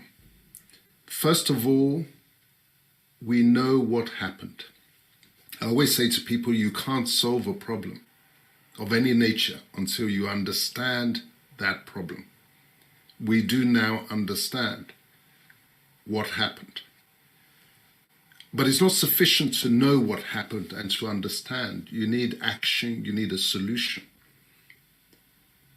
I'm able to say when you hear what I have to say about the Orange Union, that we have the solution too. But let me go back to what happened. You know, they say that the truth shall set you free. It sets you free when the truth overtakes the lies. And you see, the Nigeria story has been constructed upon lies. It is the lies that have sustained it. And when the truth catches up with the lies and overtakes it, that is the point of redemption. You see, we have reached the point that's where we cannot be lied to any longer. Unless one is a willing fool. The truth is stark. The evidence is clear. First of all, I want to share with you an extract from, I'm going to read you a couple of extracts from 3 books. The first is from one of mine, my book titled A Slave Ship Called Jesus. It relates to the people, our people in Haiti. This is the passage. With limited access to formal news, the Africans thought that it was the white plantation owners who were defying the king's orders by keeping them in bondage. Just to give it a context, this is the Haitian Revolution, how that first free, independent black nation became free from 1st of January, 1804. This is the revolution. They had waited patiently for freedom to come. Now the realization dawned on them that it wasn't coming, and they would have to go out and take it. The dawning of the realization was helped by the influx in great numbers in the 1780s of a new group born in Africa. These are our Yoruba people, the influx in the 1780s. The enormous increase of slaves was filling the colony with native Africans, more resentful, more intractable, more ready for rebellion than a Creole Negro. Of the 500,000 slaves in the colony of 1789, more than 2/3 had been born in Africa. The uprising had been carefully planned. 2 lead men of different plantations had converged in the stillness of the night. The leader of the revolt was the Jamaican-born Maroon, Dutty Bookman, an Ogun worshipper. I hope you heard that. An Ogun worshipper. You can imagine when I was doing the research on this, and I read that. I, as Dele Ogun, you can imagine how that thing warmed my spirit. An Ogun worshipper. In a high voice, Bookman chanted a prayer, his body shaking from head to foot, his voice that of a priest rather than a man. He spoke in Creole. Good God, who made the sun to shine above us. Rest assured, what he said was, Eledumare, who made the sun to shine above us, who rouses the waves and makes the storm, who watches us through, though hidden in the clouds, who knows all that the white man does. The God of the white man inspires him to crime. Our God leads us to do good. Our God demands vengeance. He will direct our arms and help us. Throw away the symbol of the God of the whites, who has caused so many tears. Good God, give us the liberty which is in all our hearts. The rebellion of the enslaved of 4th of August, 1791, in Haiti saw killing without mercy. No prisoners were taken. We don't know enough, and we haven't studied enough about that Haitian revolution. When those who were in a similar condition to that which we are in at the present, with no helpers, no arms, All the weaponry was in the hands of their enslavers. But the spirit with which they fought must be an inspiration to us, the new generation who seek similar freedom. I encourage you, do read into the Haiti story. You will then understand the depth of the Yoruba connections, the diaspora connections. The second passage I want to share with you is about the Yoruba nation and how it was effectively taken down by the British. And it's an extract from my book, A Fatherless People, the secret story of how the Nigerians missed the road to the promised land. It's the section titled, for those of you who have copies, a section titled The Colonization of Yoruba Land. Although by this time the Alaafin of Oyo was king of the Yorubas only in name, still in the battle of documents of title between the colonial powers, a treaty with him would still trump anything rival claimants might obtain.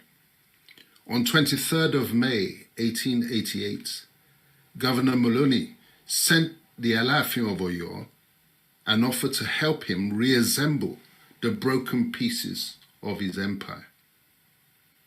This is what the letter said. As you know, and every Yoruba knows, people to the west and to the north are not Yoruba. They differ in feelings and objects from Yorubas. You will have doubtless learnt I always aim at making all Yoruba-speaking peoples one in heart as they are in tongue. Towards such unity, I attach much importance to a definite and permanent understanding between these Yoruba-speaking peoples. And this colony, which is mainly inhabited by Yorubas, and where should I look first for sympathy and support? But to Adeyemi, the Alaafin of Oyo, the titular king of all Yoruba, between you and the governor of the Queen's Colony of Lagos, there should be ever friendship, goodwill, which no foreign interference should be allowed to influence or disturb. Yoruba land was comprised traditionally, as regards its corners, a few years ago of Yoruba proper, Egba, Ketu, and Ijebu. Where is Ketu now? And from what direction was it destroyed? Without the entertainment of the least desire to meddle with the governments of such kingdoms as Yoruba, Egba, Ijebu, and with the assurance that not 1 yard of land is coveted by me, in feeling and sympathy for Yoruba nation, I desired that Lagos take the place of Ketu as the fourth corner. If the accompanying document be agreeable to you and embodies your wishes, sign it and return it to me. Alaafin Adeyemi signed a treaty under which he promised that no cession of territory and no other treaty or agreement shall be made by me other than the one I have now made, without the full understanding and consent of the governor for the time being of the said colony of Lagos. In return, the government of Lagos on 23rd of July 1888 pledged to him a yearly dash of 200 bags of cowries, conditional upon satisfactory observance of all terms. On 23rd of July 1888. Less than a year later, on 10th of August 1989, the British and French signed the Treaty of Paris, dividing the people of French Yoruba land in the Republic of Benin and Togo from their relations in British Yoruba land in what would become southwest Nigeria. The southernmost tip of the boundary between the Yoruba-speaking peoples is at the former slave port of Badagry. Now, in interesting highlights in there. One was the line, with the assurance that not 1 yard of land is coveted by me. This is what the British were telling the Alaafin of Oyo when they were inducing him to sign that treaty. Does that not sound familiar? Remember the understanding between NATO and the Soviet Union, that not one land, they would not move 1 inch to the east. And we don't know what is happening in the larger world. The second point was when you want to understand how they captured the traditional rulers, our kings, our obas, the yearly dash of 200 bags of cowries. It has persisted ever since. Now, so we understand how Yoruba land was taken down. It was the same methodology that they used when they took down the ancient kingdoms of the native Indians in America. Proxy wars, such as we're seeing in Ukraine at the moment, and bribery and corruption. This was the genesis of corruption in our space, the yearly dash of 200 bags for selling the rights to the colonizers.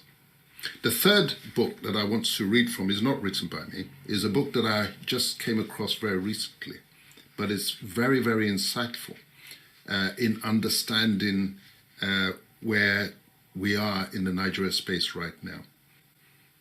It's an extract from a book titled Emirs in London, written by one Dr. Moses Ochonu, who I think is a Middle Belt historian based in the United States of America. This is the extract. We are here today. This was an event, just to give you context, it was a ceremonial. A plaque was being unveiled in Katsina in northern Nigeria. And it was in honor, this plaque was in honor of Lugard, the architects, at least the local architects of that Nigeria space. This is the extract.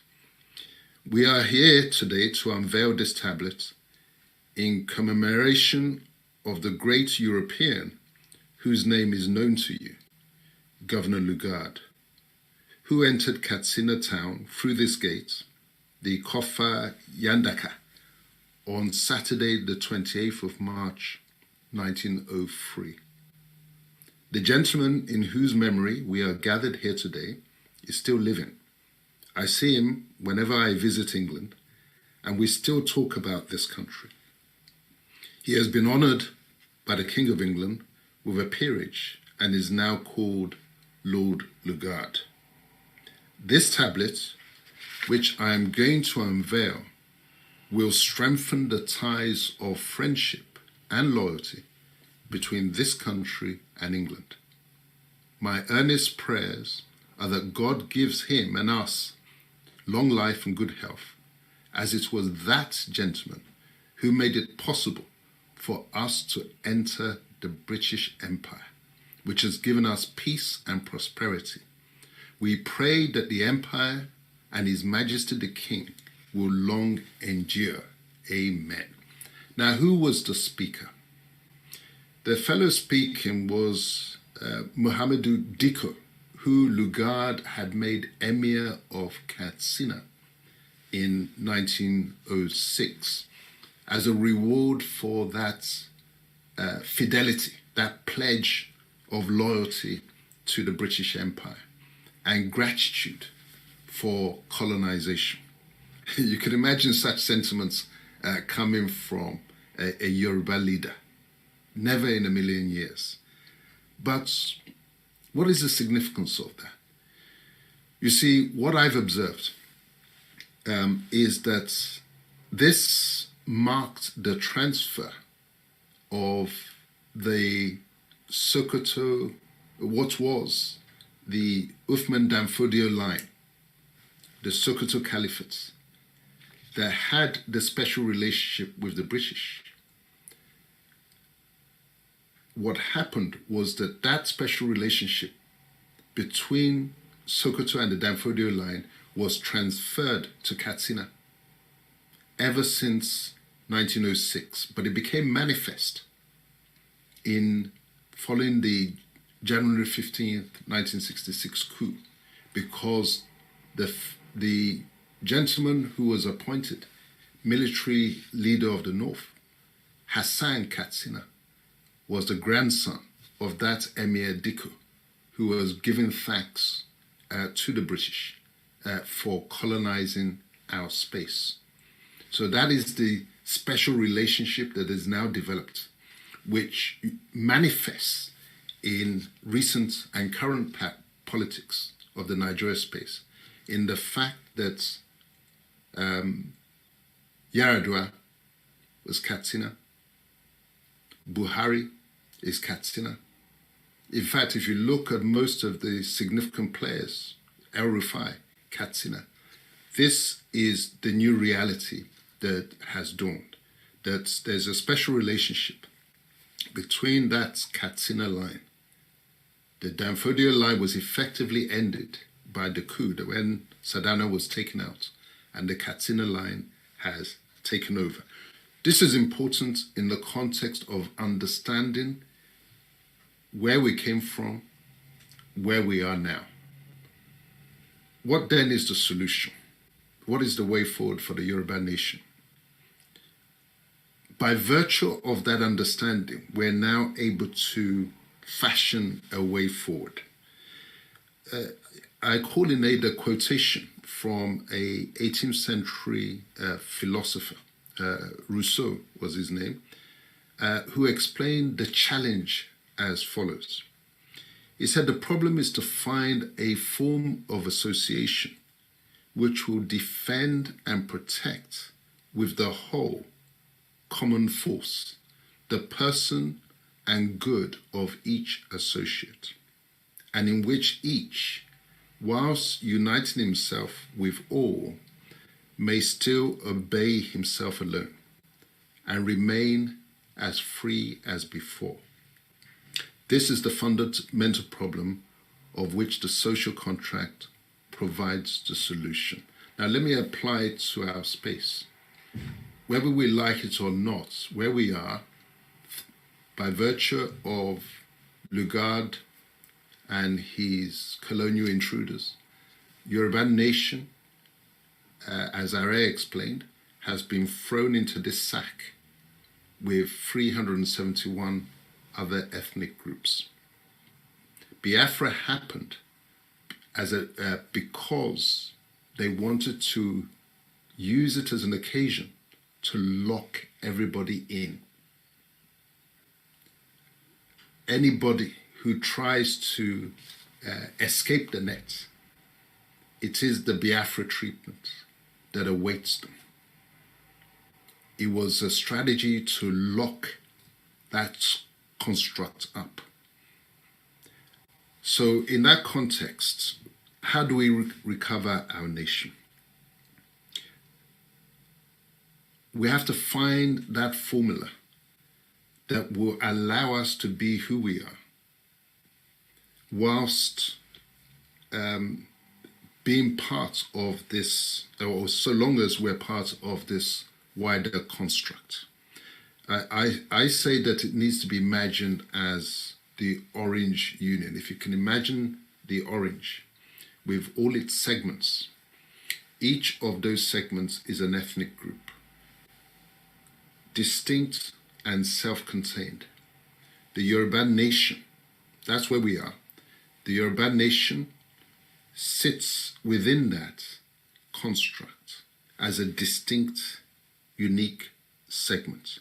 We're uniting with the whole in association in which we may still obey ourselves and remain as free as if we were freestanding. Now, contrast where we are now, which I call the union of the apple, because that's what they want, as Are explained very clearly. The agenda is to crush our identity, to unify us, such that, like the apple, when you peel the skin, you see this indistinguishable mass. That's what they did to the native Indians of America. They crushed them and destroyed them. Everywhere they go, everywhere they put their colonial construct, the agenda over the long term is to destroy the indigents. The only way I see that we can flip that is through this construct that I've called the Orange Union. But it is not, the intellectual property behind it actually belongs to our great leader, Obafemi Awolowo, from the People's Republic that he wrote. Because what he prescribed for us there was an ethnic union, not a union of artificial states, of 6 regions. You know how they come up with their prescriptions. All of them will be arbitrary. Whether it's 6 regions, whether it's 18 regions, is arbitrary. What we want and what we must insist upon as a strategy for survival and preservation of who we are is that ethnic union, which Awolowo explained very clearly in the People's Republic, and which he passed down through his lieutenant, Anthony Enahoro, which is what Chief Enahoro was pushing forward in what was called the Movement for National Reformation. So, in summary, the reason I am confident that the Yoruba nation will survive, notwithstanding the wicked plots and plans of those who wish to crush our identity into oblivion, is that we know what happened, we understand how we got to where we are, we know the lies, we know the compacts, we know the alliances that they have formed in order to keep us locked into this Apple Union. And if anybody tries to fight their way out, whereby they will crush it. Now, some might say, well, does it mean that a freestanding Yoruba nation can never happen? That's not what I say. I say that our strength is our brain power. Our strength is our diaspora. If you think back to the inspirational example of the people of Haiti, our people of Haiti, how against the odds they secured their independence. It was by the appliance of brain power. My understanding, I only got it recently, that their leader, Toussaint Louverture, was actually a Yoruba man from Benin Republic. That's my understanding. I'm still looking for evidence to support that and firm it up. But it is the appliance of that gift Eledumare has given us, of thinking through situations. Awolowo has already done the thinking ahead of us.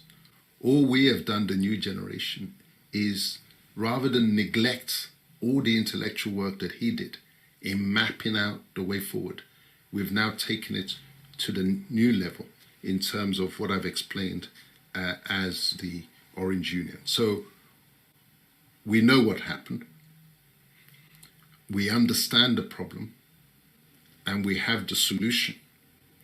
A solution which, whilst they would like for us to be fighting every other ethnic group that is similarly entrapped in that artificial construct called Nigeria, we make partners and allies of them. They will have their own segments of the orange. Every segment of that orange will have its own armed forces, because you're only as free as your ability to defend whatever rights the Constitution confers upon you. We saw that in what happened in the Western region in 1962, because we did not have our own army to protect our constitutional rights. It was easy for them to just declare a state of emergency, almost like pulling the plug in a bath. Once you pull the plug out, the water runs out. That it was as simple as that, as far as the Western region was concerned. The same lesson was there again when the when the Egba, remember there was a freestanding Egba United Kingdom, a freestanding Yoruba nation. When they decided that that was inconvenient to the Nigeria project, the Apple project, because you can imagine if there was a successful freestanding Yoruba nation, why the rest of Yoruba land would stay within Nigeria if Egba nation was moving ahead progressively as it was. And the reason it was easy for Egba nation to be destroyed was because it left the critical issue of security and armed forces. It left that to the British.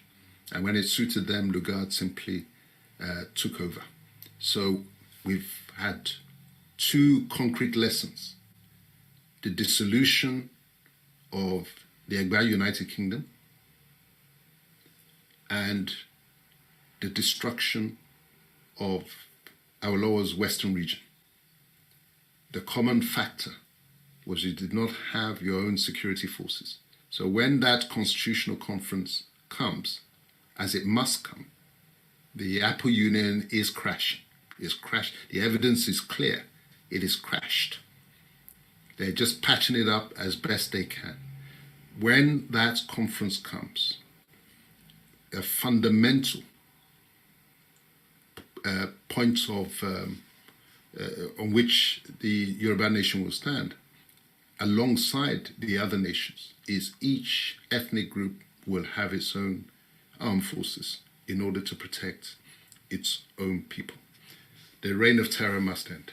Let me not go on. I could go on and on and on and on, but let me stop there. Thank you very much. Thank you so much, Barrister Dele Ogun, for your very expedient submission. The political sagacity that underpins your proposition is very clear.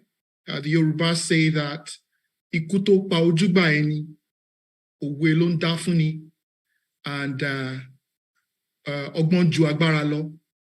We have to think through this strategically and not risk the lives of our people in a bid to achieve what some have tried to achieve before. So wisdom in that sense. Sorry, can we go on mute if we're not speaking? Thank you. In that sense, wisdom is profitable to direct. There are questions for you, sir, but we'll come back to that shortly. Folks, we want to thank you for staying with us till now. I'm just going to give you a view of what's coming ahead over the next couple of hours. We're going to hear from Baba Isale Egbewa, Olamilekan Alabi shortly. And we thank Baba for being here with us. And right after Baba's submission, we would hear from Professor Akin Ogundiro, and then architect George Akinola and Arabini Shola Salako. In between that, we might have one of our Jogbons, Jogbon Bonka also would put in some 2 cents there. But without further ado, ladies and gentlemen, I'd like to introduce you to Olamilekan Alabi, Maye Olubadan of Ibadan land, and the first culture ambassador of the National Museum and Monument, Ile-Ife. Baba Alabi is one of our 2 patrons, the other person being Professor Wande Abimbola, the Awishe of Gbogbo Yoruba Land Global. So, ladies and gentlemen, without further ado, we will hear from Baba Olamilekan Alabi. Ẹ ṣeun bàbá, gbóhùn sókè.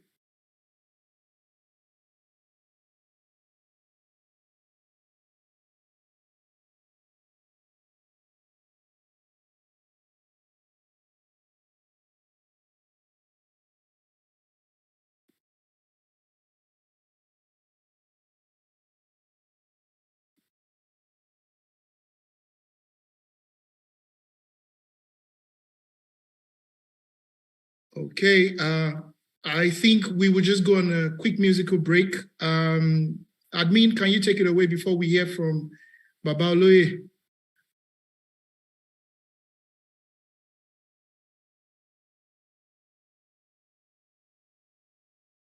Because we can't hear him.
Thank you so much. That is a song from one of our Cuban Yoruba people.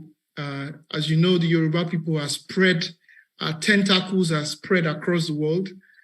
That is our blessing, that's our strength. Barrister Ogun mentioned that as well. Can we now hear from Olamilekan Alabi?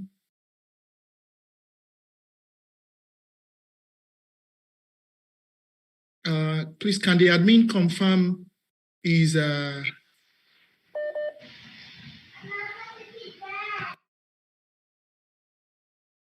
Obìnrin Àkànṣe, any word?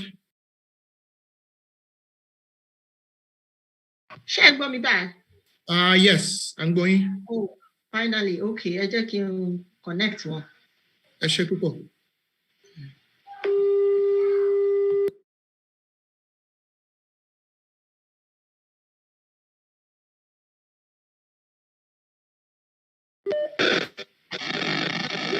Okay,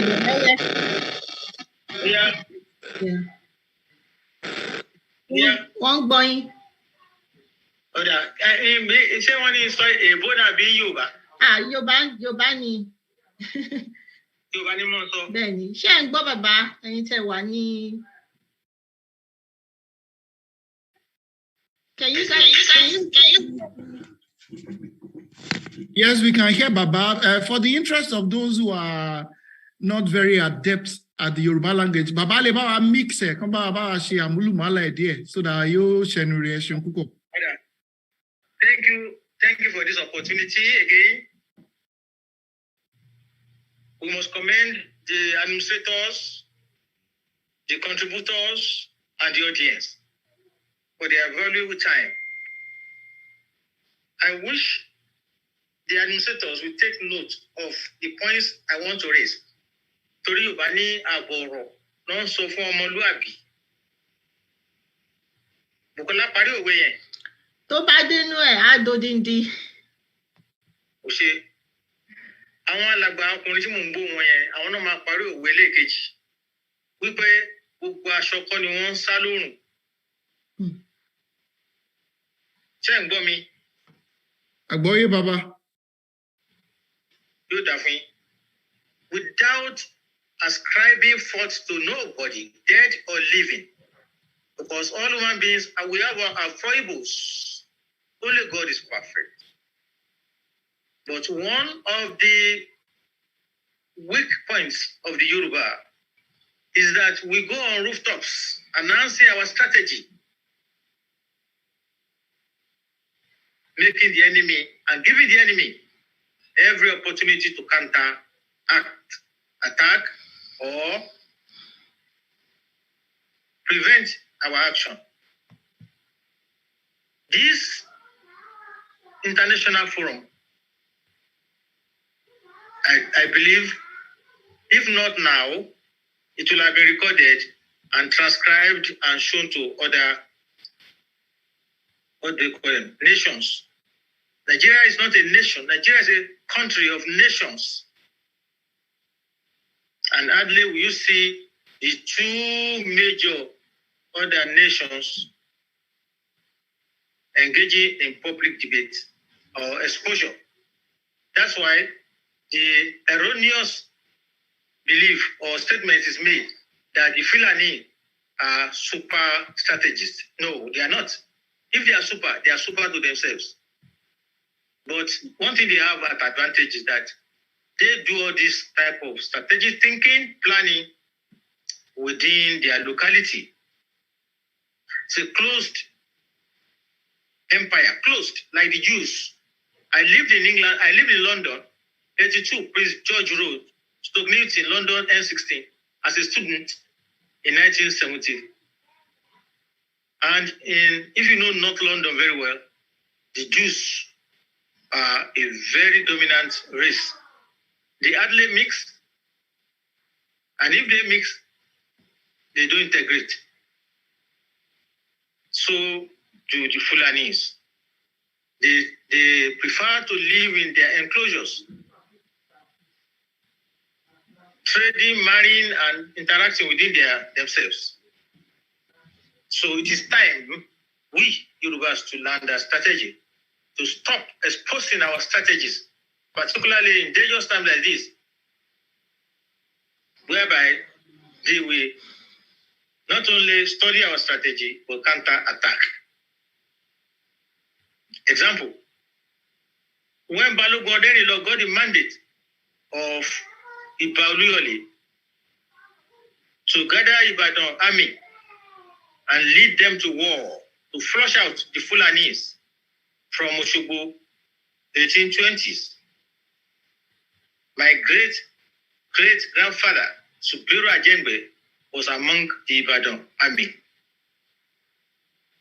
And all those valiant soldiers of Ibadan who attacked the Fulani jihadists, the strategy that paid off was that the Fulani army relied on cavalry, because at that time there was no Okada, Marwa, bus, ammo tank, anything.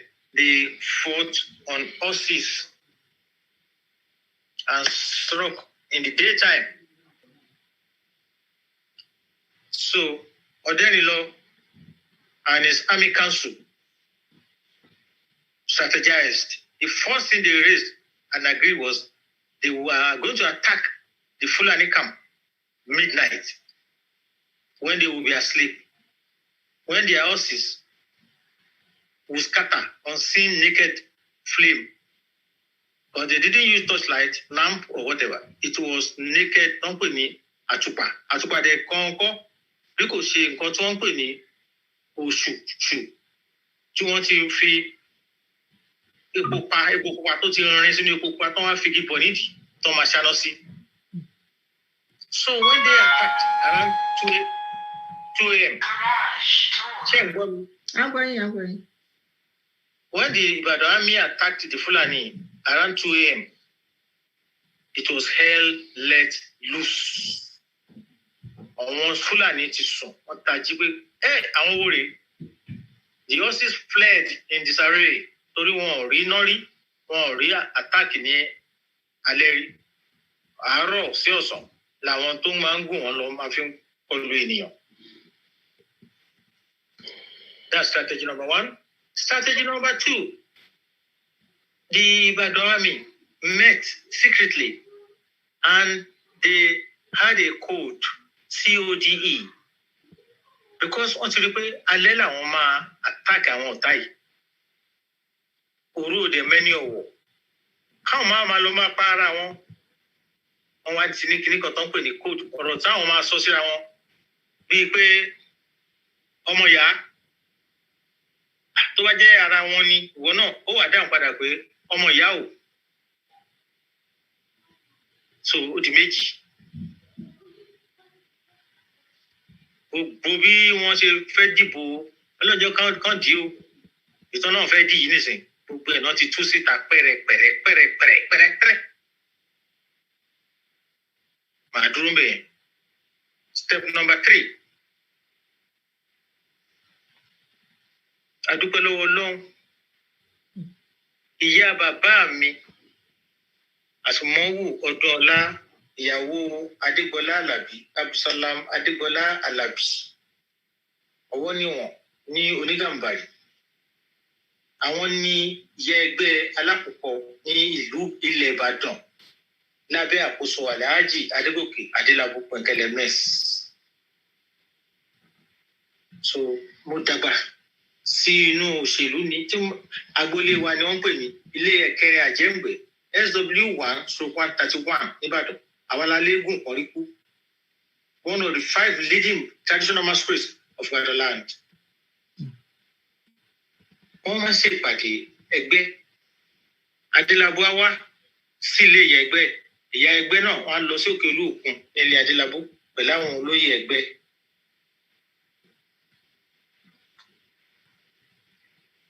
Kò sẹ́ni tó lè kojú Adélabú. Number 1, he was perhaps the best student of his time in the whole of Africa. Double promotion from kindergarten, double promotion primary school, double promotion in the famous government college Ibadan, and the best student at the Yaba Higher College, not Yaba College of Technology. From there, Adagba, Beresuku, Ajade, Abereseruin, a journalist. On Mrs. Sketch Publishing Company Limited, October 1973, as a reporter, writer, reader, grade 2. Ìyẹn la ṣe ń ṣe àjọ̀dún àádọ́ta ọdún tí mo bẹ̀rẹ̀ ṣe ìròyìn ní ọdún yìí. Oyo State chapter of the Freelance and Independent Broadcasters Association of Nigeria, FIBAN, àwọn náà sponsor ayẹyẹ tá a máa ṣe tó wá di Monday 13th February 2023. Ìjọ yẹn ni UNESCO náà yà sọ́tọ̀ tó ń pè ní World Radio Day. There's going to be a lecture and a luncheon in my honor. So please, if you allow me now to gather what please roll it up into one as a former press secretary to the Kikero Brain Box, Dapa, Chipolegi of blessed memory, and 3 of his military successors, General Alada Kukola retired, the late Brigadier General Adetunji Olurin, and the late Brigadier General Shashani Oresonya, old Oyo State, present Oyo and Osun States, 1983 to 1989. And with close and free entry into Dr. Omololu Lawyer's presence, 2 days ago, I facilitated the private visit of the Atauja of Oshogbo to Dr. Oluloyo at his home in Malete. So what am I saying? I am saying that if you give me the honor to say that I will board of fee, I will be touching Babo. So having the experience as a press secretary to a civilian governor and military governors, one can confidently tell you that the agenda of the Fulani Caliphate is to remain perpetually in power. But I say to them, and those who are near or who can translate this to them, transfer this to them, Ijokon, ni Ijokon manje Ijokon. And as the Igbos will say, Agaracha will go to the market and will not return. The British deliberately handed over power of Nigeria to the Fulani.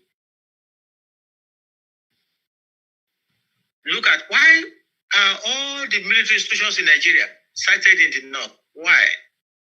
Is it strategically sensible? Does it make sense? But deliberately they did that to assure them that there are 2 ways to power. The ballot box, which they call democracy, or military coup.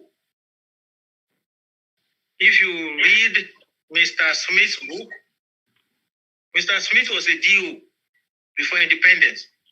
And he said he didn't want to die with his conscience in the mud. So he wrote the book, but the British did not give him the permission to publish. Thank God for technology and the world of social media.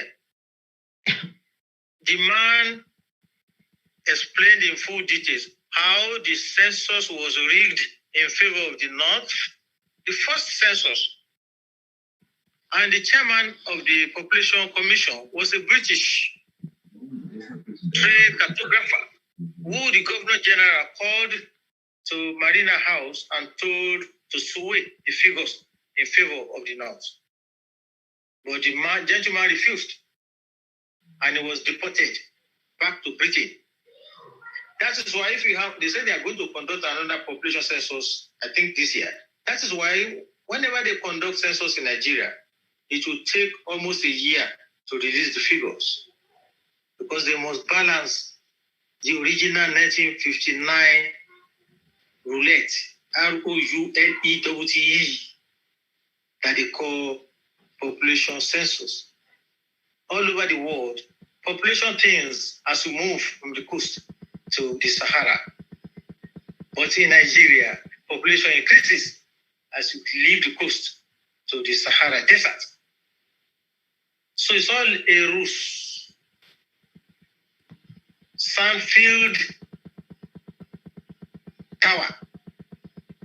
And you know, a little Kosori Yoni. You woni.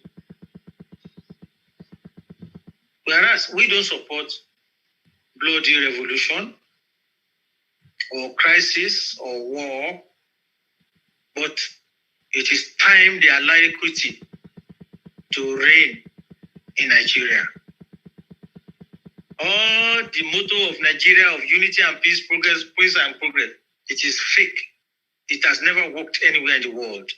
You will build peace and freedom, progress on equity, justice first.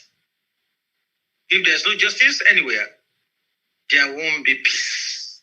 And the Americans say, for those who refuse to let the peaceful change happen, must be ready for the violent eruption.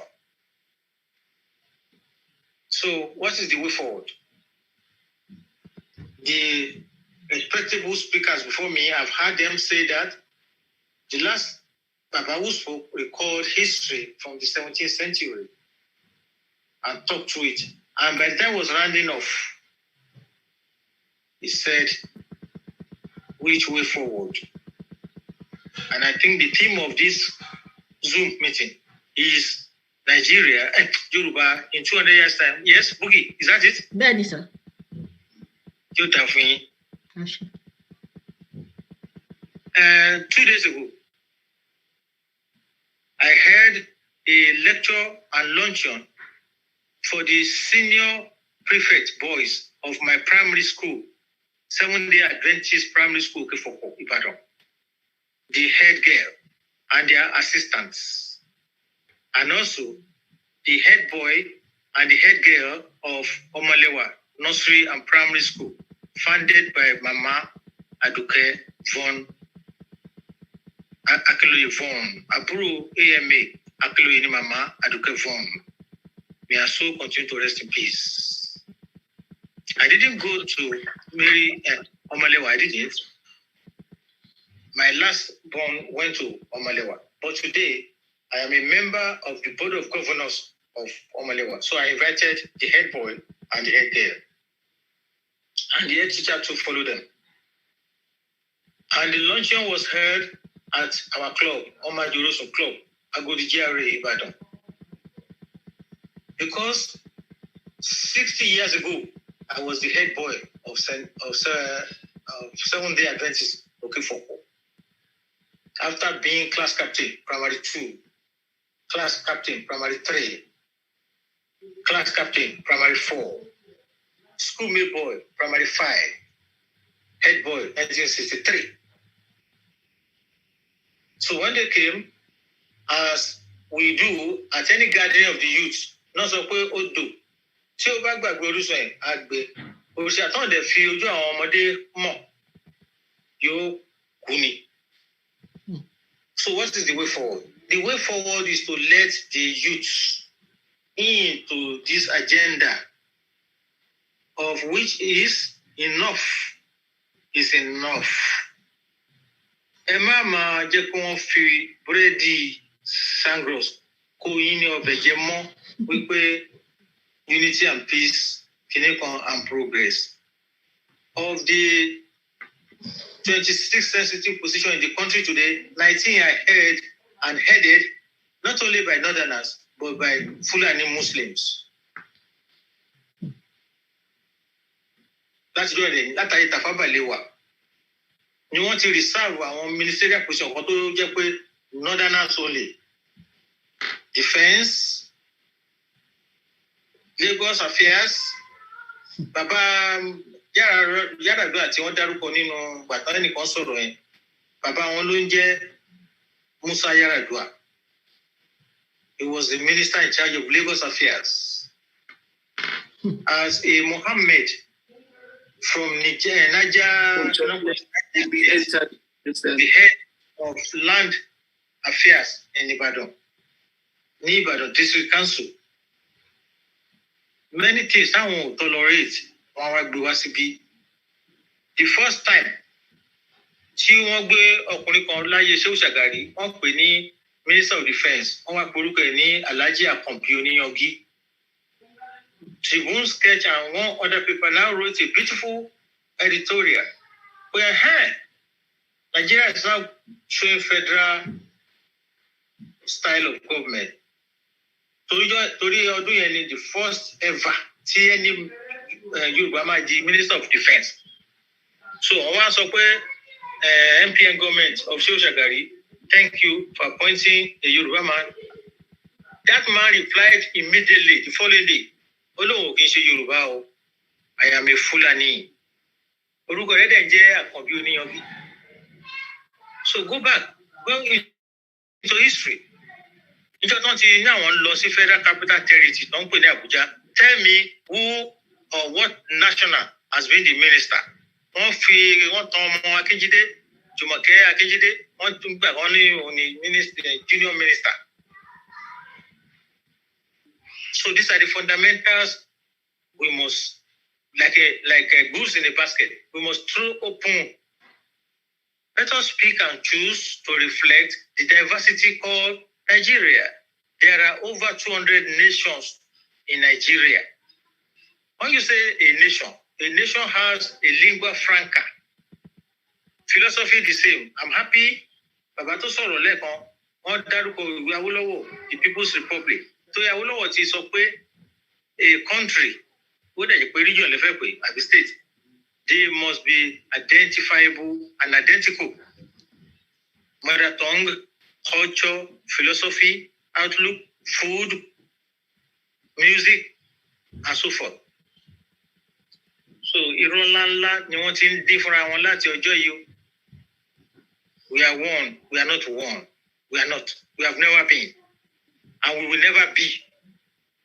As somebody has said in this program, you have to subjugate the weak or the poor or let me use the word, the weak party in a federalism. That is Pamore. You will wipe off their language, wipe off their custom, wipe off their culture. I don't know whether any other tribe in this Nigeria wants their own culture, tribe, language to be wiped.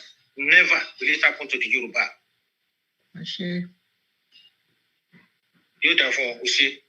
So ọ̀rọ̀ yóò fàjà. Nítorí gbà ní pé ẹ jẹ́ ká lo intellectualism, ẹ jẹ́ ká jókòó, ká dáhùn àwọn ìbéèrè tá à ń béèrè. It's a pity that the British who formulated the amalgamation January 1, 1914, we must commend them.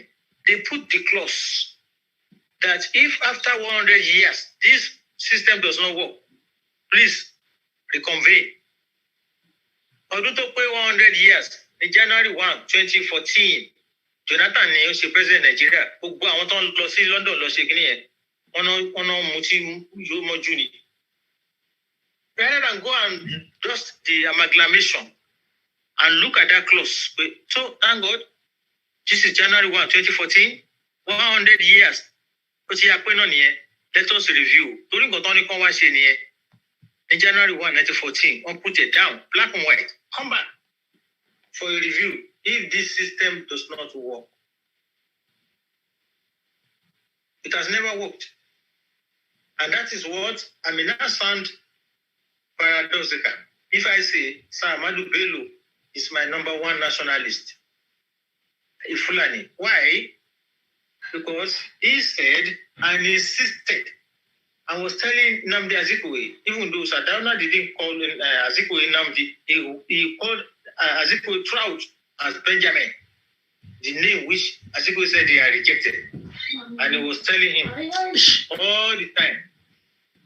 Because Azikiwe had his own personal political agenda. Nickname to Ngwala to America to look away, sake of Africa. Baba, only 2 minutes. Only Karadok. Only Karadok. Ṣẹ́jú méjì. Ìṣẹ́jú méjì round off náà lélẹ́yìí o. Nǹkan tí ò ṣiṣẹ́ láti over 100 years ago. There say any constructive restructuring amendment. Ẹ̀tọ́ni ẹ̀bá rẹ̀ pé yóò ṣiṣẹ́ o, kò ṣe pé ẹ ṣe o. Ẹ ṣe. Okay, that's it.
Ekabo, thank you so much, Baba.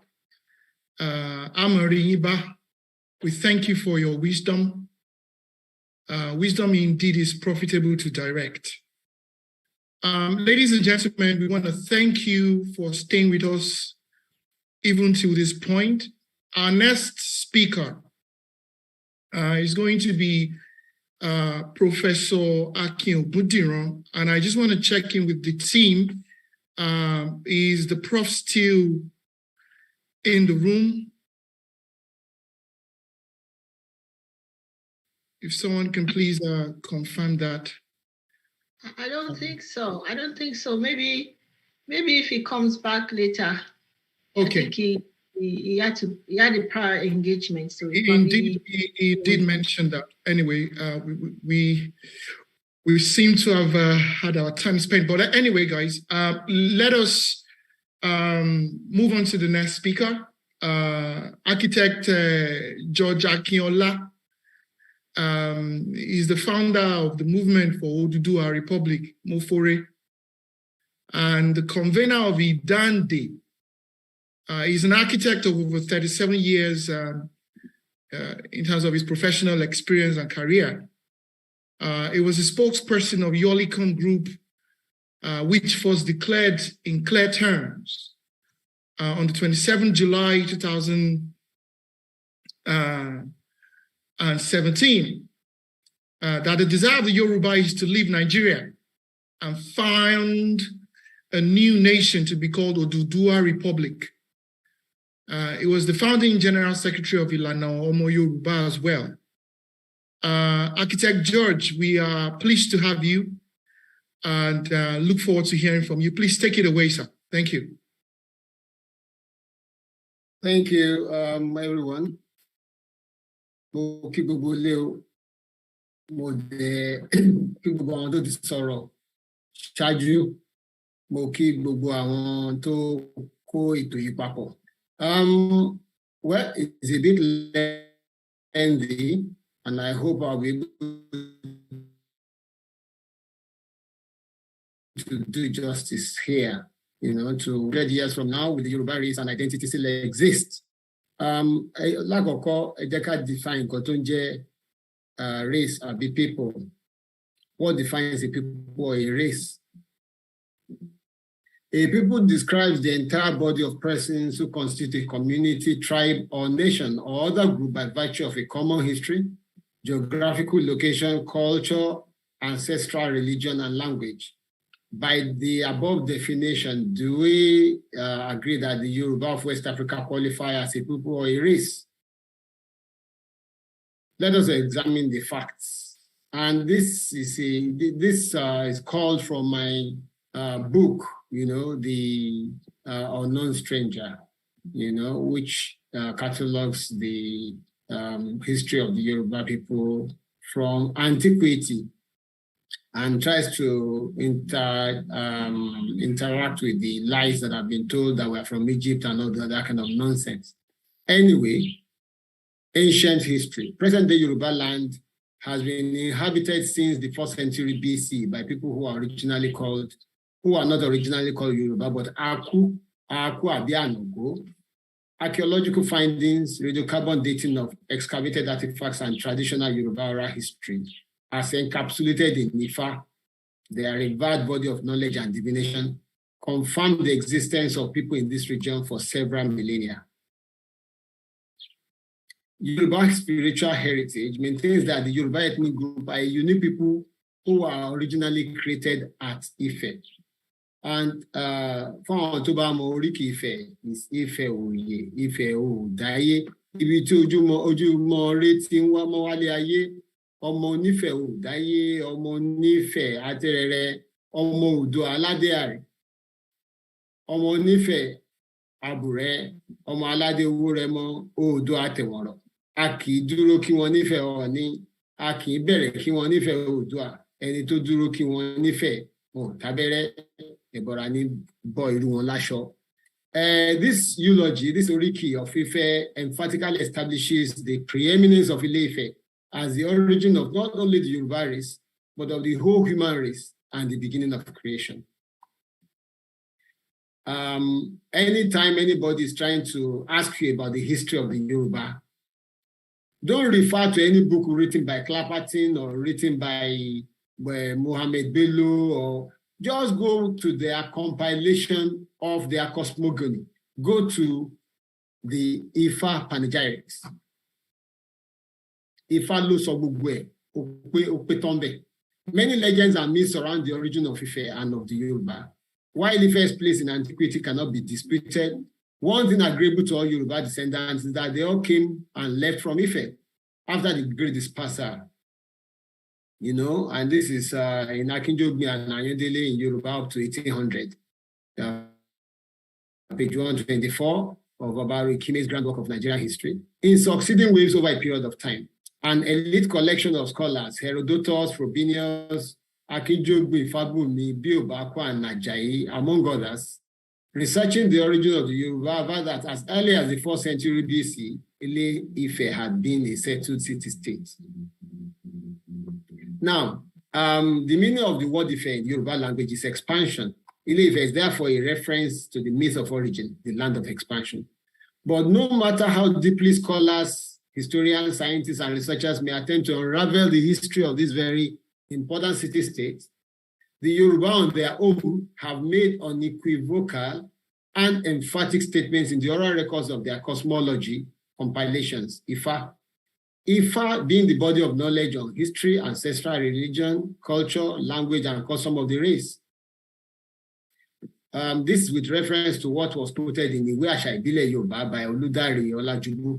So for any research on Yoruba life and civilization, Ifa should be the first source of reference, not for divination alone in this instance, but for a deep source of meticulously preserved, reliable, and authentic information contained in its 256 Odu Ifa chapters, and over 800 essay Ifa verses.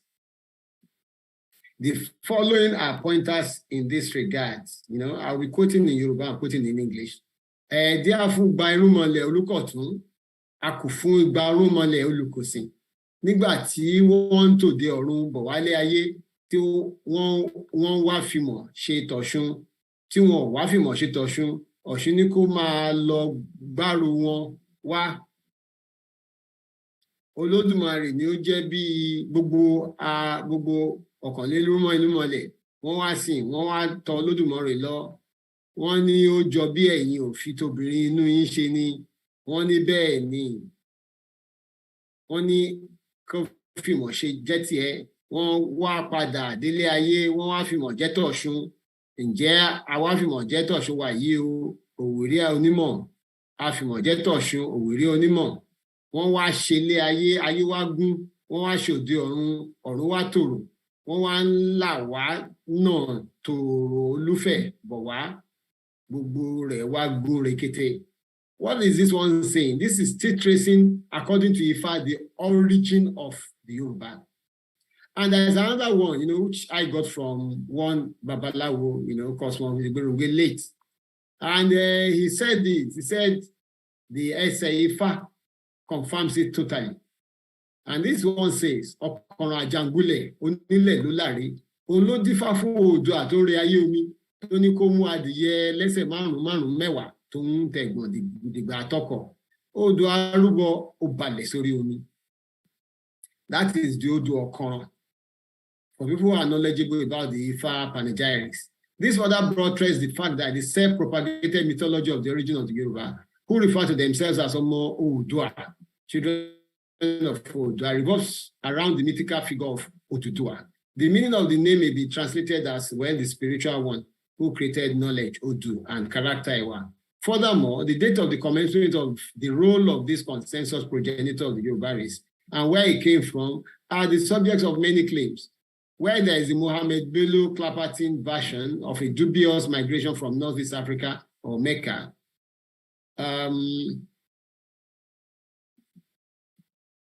Another story is by the Edo Benin of Benin Empire, a people to which the Yoruba bequeathed a name, Ile Binu, literally meaning the land of anger, violence, and uprisings, because of the current civil turmoil Oromiyan witnessed on his leading of the crowd to take up the Edo throne.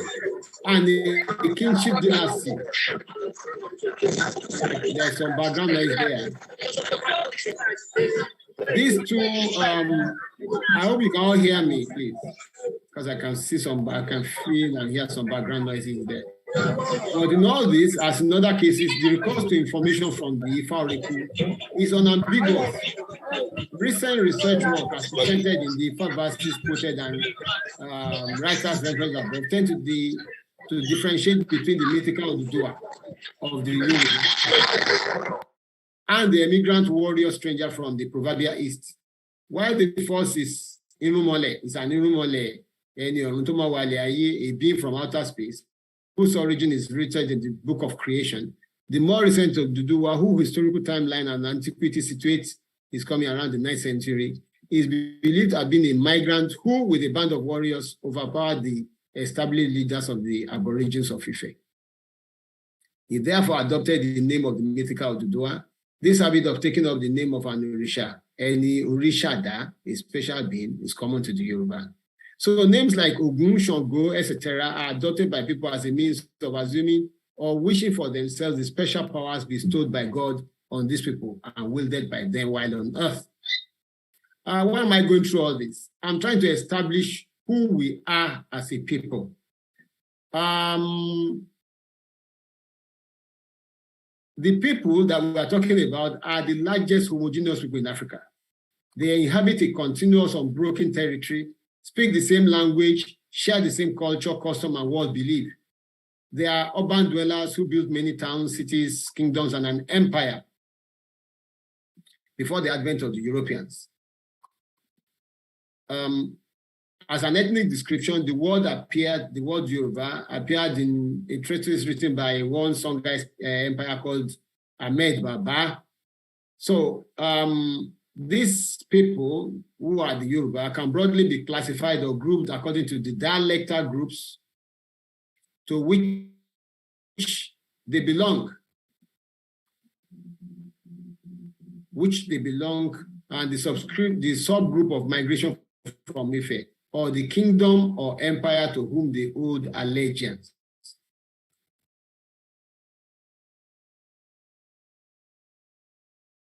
The dispersal during the time of dispersal of the various prince-headed groups from Ile-Ife to found new kingdoms of theirs, following their father Oduduwa's instruction. This series of migrations was in a series of pre-planned, organized migrations that historians have placed in 4 groups, namely those who went northward, Owu, Sabe, Oyo, etc., those who went southwestwards, Egba, Egbado, Ketu, Awori, etc., and those who went eastwards, Ekiti, Owo, Bini, Akoko, etc., and those who stayed in the neighborhood like the Jesha. These migrations resulted in the foundations of many new kingdoms. All the most important kingdoms, 26 of all, will be listed below. This may appear to have rulers who are either sons or grandsons of Oduduwa. The following were the 16 crown princes that left Ife to found different kingdoms in Yoruba land. This is from Moses Botu Okubote, History of the Ijebu. The first one is Eniowo, which is the Ooni. Then Uku, the Oba of Benin, reputed to be Oromiyan in other versions. Uku Ogewo, known as Obanta Ujale, the Oba of Ijebu. Olowu, the Oba of Owu. Alaafin, the Oba of Oyo. Alara, the Oba of Ara. Ajiru, the Oba of Ijero. Orogun, the Oba of Ila. Elekole, the Oba of Ikole.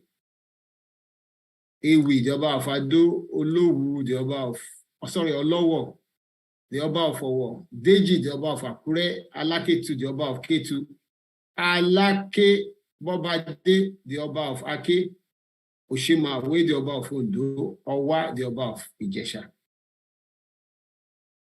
But taken broadly, the following has been the natural grouping of the people, and this has survived from their earliest history to the present.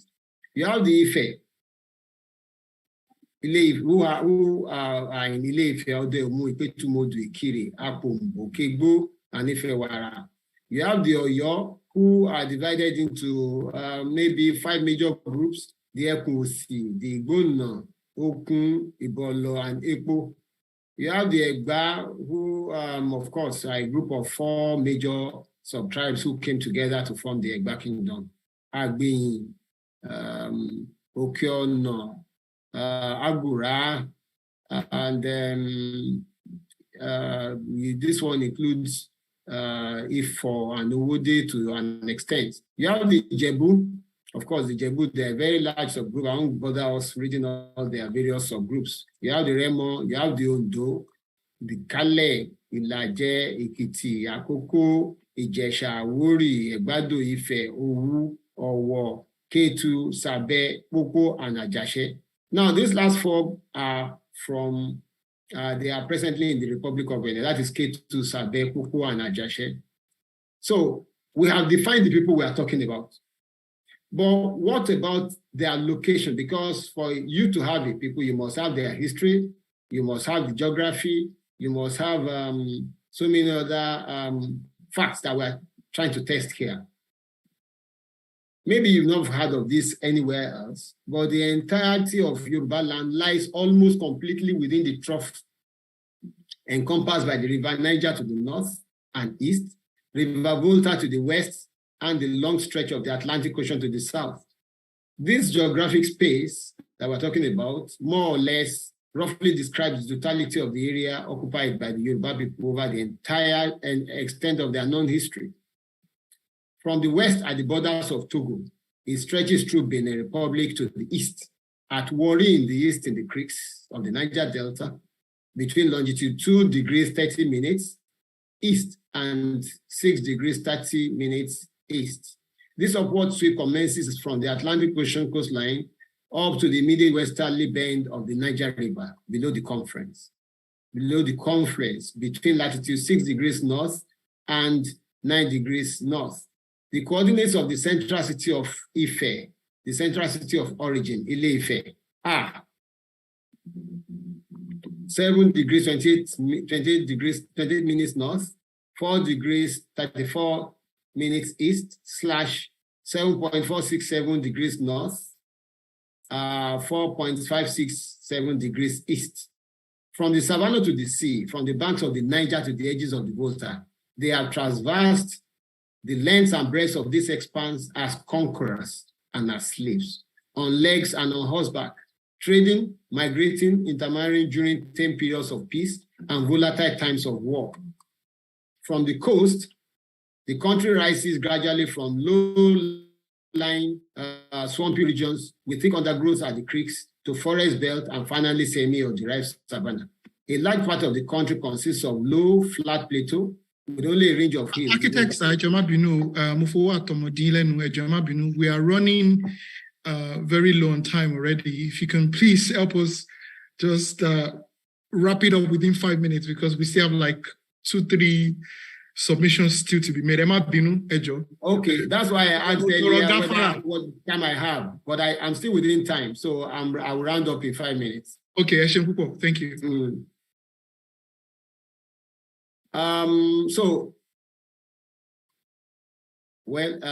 Here, I want to briefly talk about the location. This enviable location and geographic blessing may soon be eroded as the place is buffeted by many adversaries who are either bent on taking it over or significantly reduce its homogeneity, contiguity, or the potential benefit it has to offer the original inhabitants and owners, who, as things stand, are so complacent. That is us, we are so complacent, watching helplessly as this strategy of a diminishing Yoruba land unfolds. So many reasons why Yoruba land is diminishing. You know, we can talk about the European incursion. We can talk about the transatlantic slave trade, which carried millions away.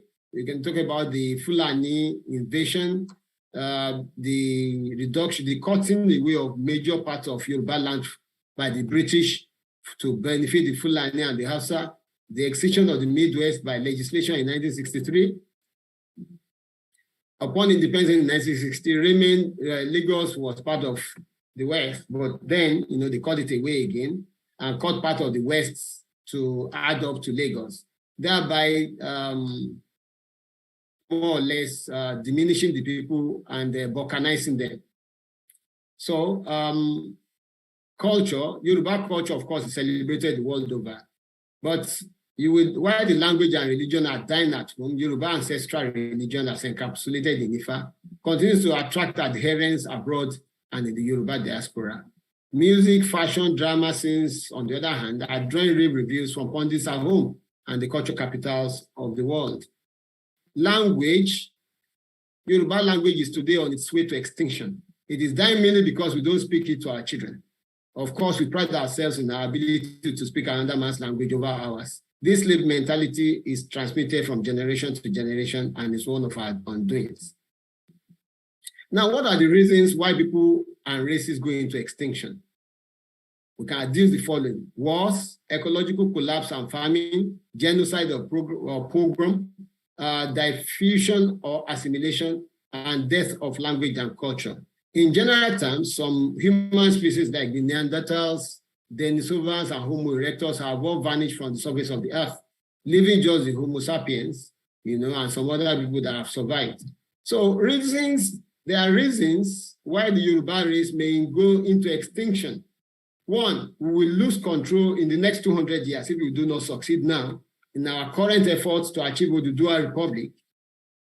We will lose control over our land and our geographical location. We will lose control over our economy. We will lose control over our seeming political independence. We will lose control over the education of our children. We will lose control over our resources. We will lose control over our borders.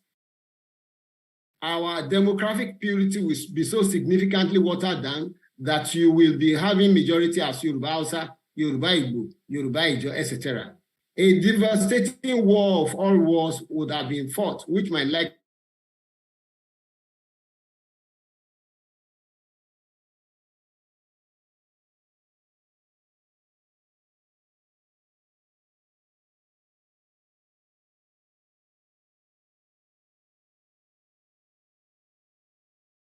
I think the architect is technology is probably messing up at the moment. We'll give him a few seconds to come around. Please, if any of the admins have his contact, please just let him know we can't hear him anymore. Ladies and gentlemen, thank you again for staying with us. We really do appreciate you being, since 1 p.m. Irish time that we started, 2 p.m. Yoruba land time that we started. You've been with us, so we appreciate that. Sorry, please. You don't mind? I lost network there. Yeah, we thought as much. We thought as much. Architect, I apologize, and please, I crave your indulgence. If you wouldn't mind, just wrap up in 3 minutes, because we're really pressed for time now, and we just want to be able to. Thank you so much, Saisho. Yeah, God bless you. So let me just go to the last part of this.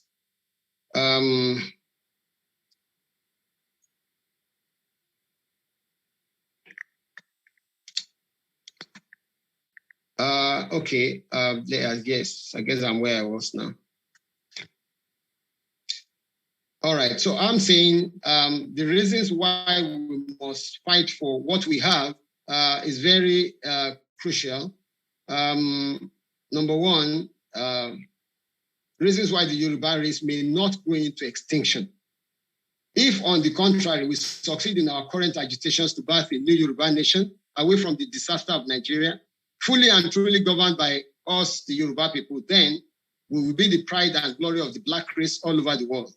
We will be the cultural reference point for all things positive that Black people can achieve. We will soar and excel beyond our present successes all over the world to become the go-to place on the African continent. Our economy will blossom beyond measure. Our agriculture will thrive handsomely. Our science and technology will rule the waves, and our education will return to the pride of place it occupied in the 1960s and the 1970s. The burgeoning promise of the Black man will find focus. Yoruba will be like the pathfinder to Africa, what Japan was to Asia at the beginning of the 20th century. For this to happen, we must be ready to confront the giant terrorizing and blocking our way to progress. We must find out the willy, and we must take out the willy and cunning bully oppressor. The best way to defeat a bully is to challenge him. An oppressor does not succumb to appeasement. What cows and destroys him is confrontation. If we must achieve the independence and peace that we desire, we must prepare for war. It is obvious to the wise that we are at war. We must recognize this fact and guard our loins, still our hearts, and prepare our sinews to confront the enemy with all we have got. We must prepare to meet the enemy in the field and on the plains, on the hills and in the valleys, on the rivers, waterways, and even on the open sea.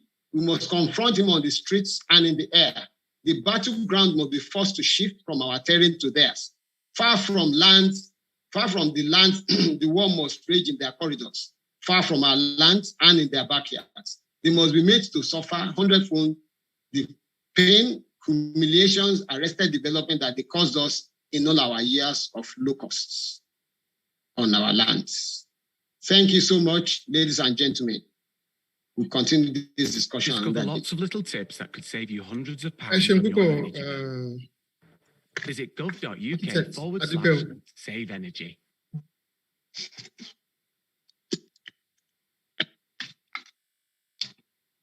We must indeed control our future. Thank you so much.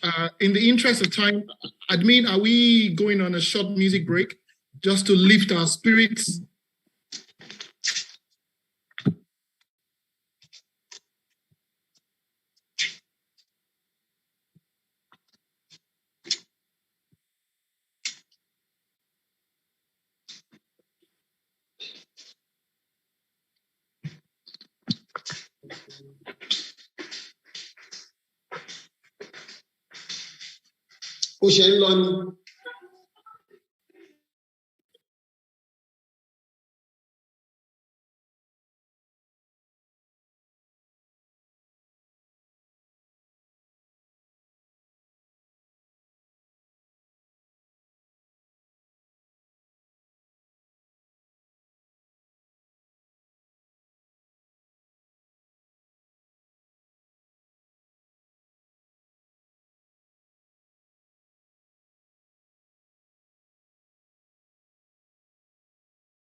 Thank you so much. That is Angelique Kijo, a Yoruba woman of international repute, a Grammy Award winning artist of credence.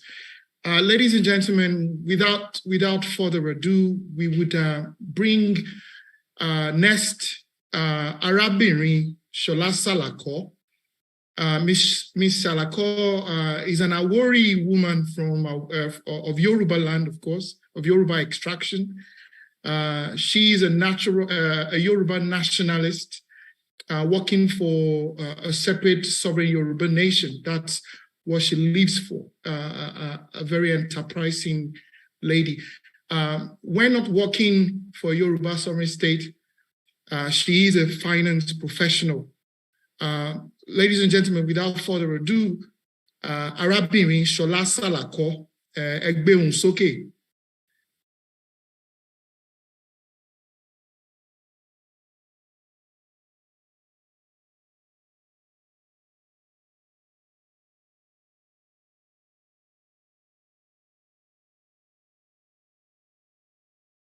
I don't know if she can hear us,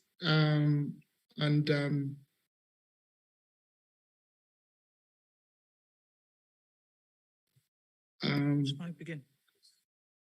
Yes, ma'am, you can indeed. If you wouldn't mind, just speak up a little bit. Okay. We can hear you. Fantastic. Thank you. Can you hear me? Yes. Yes, we can. Yes.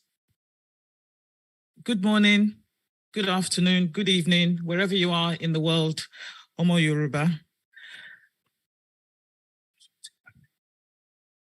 The question, and first, thank you to Think Yoruba First for inviting me to speak. The question we are asked is, in 2,000 years, will the Yoruba race exist? Oh, sorry, 200 years. Well, we have existed for 2,000 years, in fact, more than 2,000 years, over 100,000 years. So I suppose existing in 200 years should be a piece of cake. However, I'm going to start with the words iwalewa, which is beauty is character. For us to exist, even in 50 years, we have to go back to what sustained us for those hundreds of years that we existed. We have to return to Yoruba values. Now, I'm going to just remind us of what Yoruba value system is. The first is lakaye, which is the application of knowledge, wisdom, and understanding. The second is valor, which is why Balogons were second in command to leaders of Yoruba land in the past. Balogons were the people who led us to war, because the Yorubas are a brave people. We have no respect for cowards. The third is integrity. Someone with integrity is a person of their words.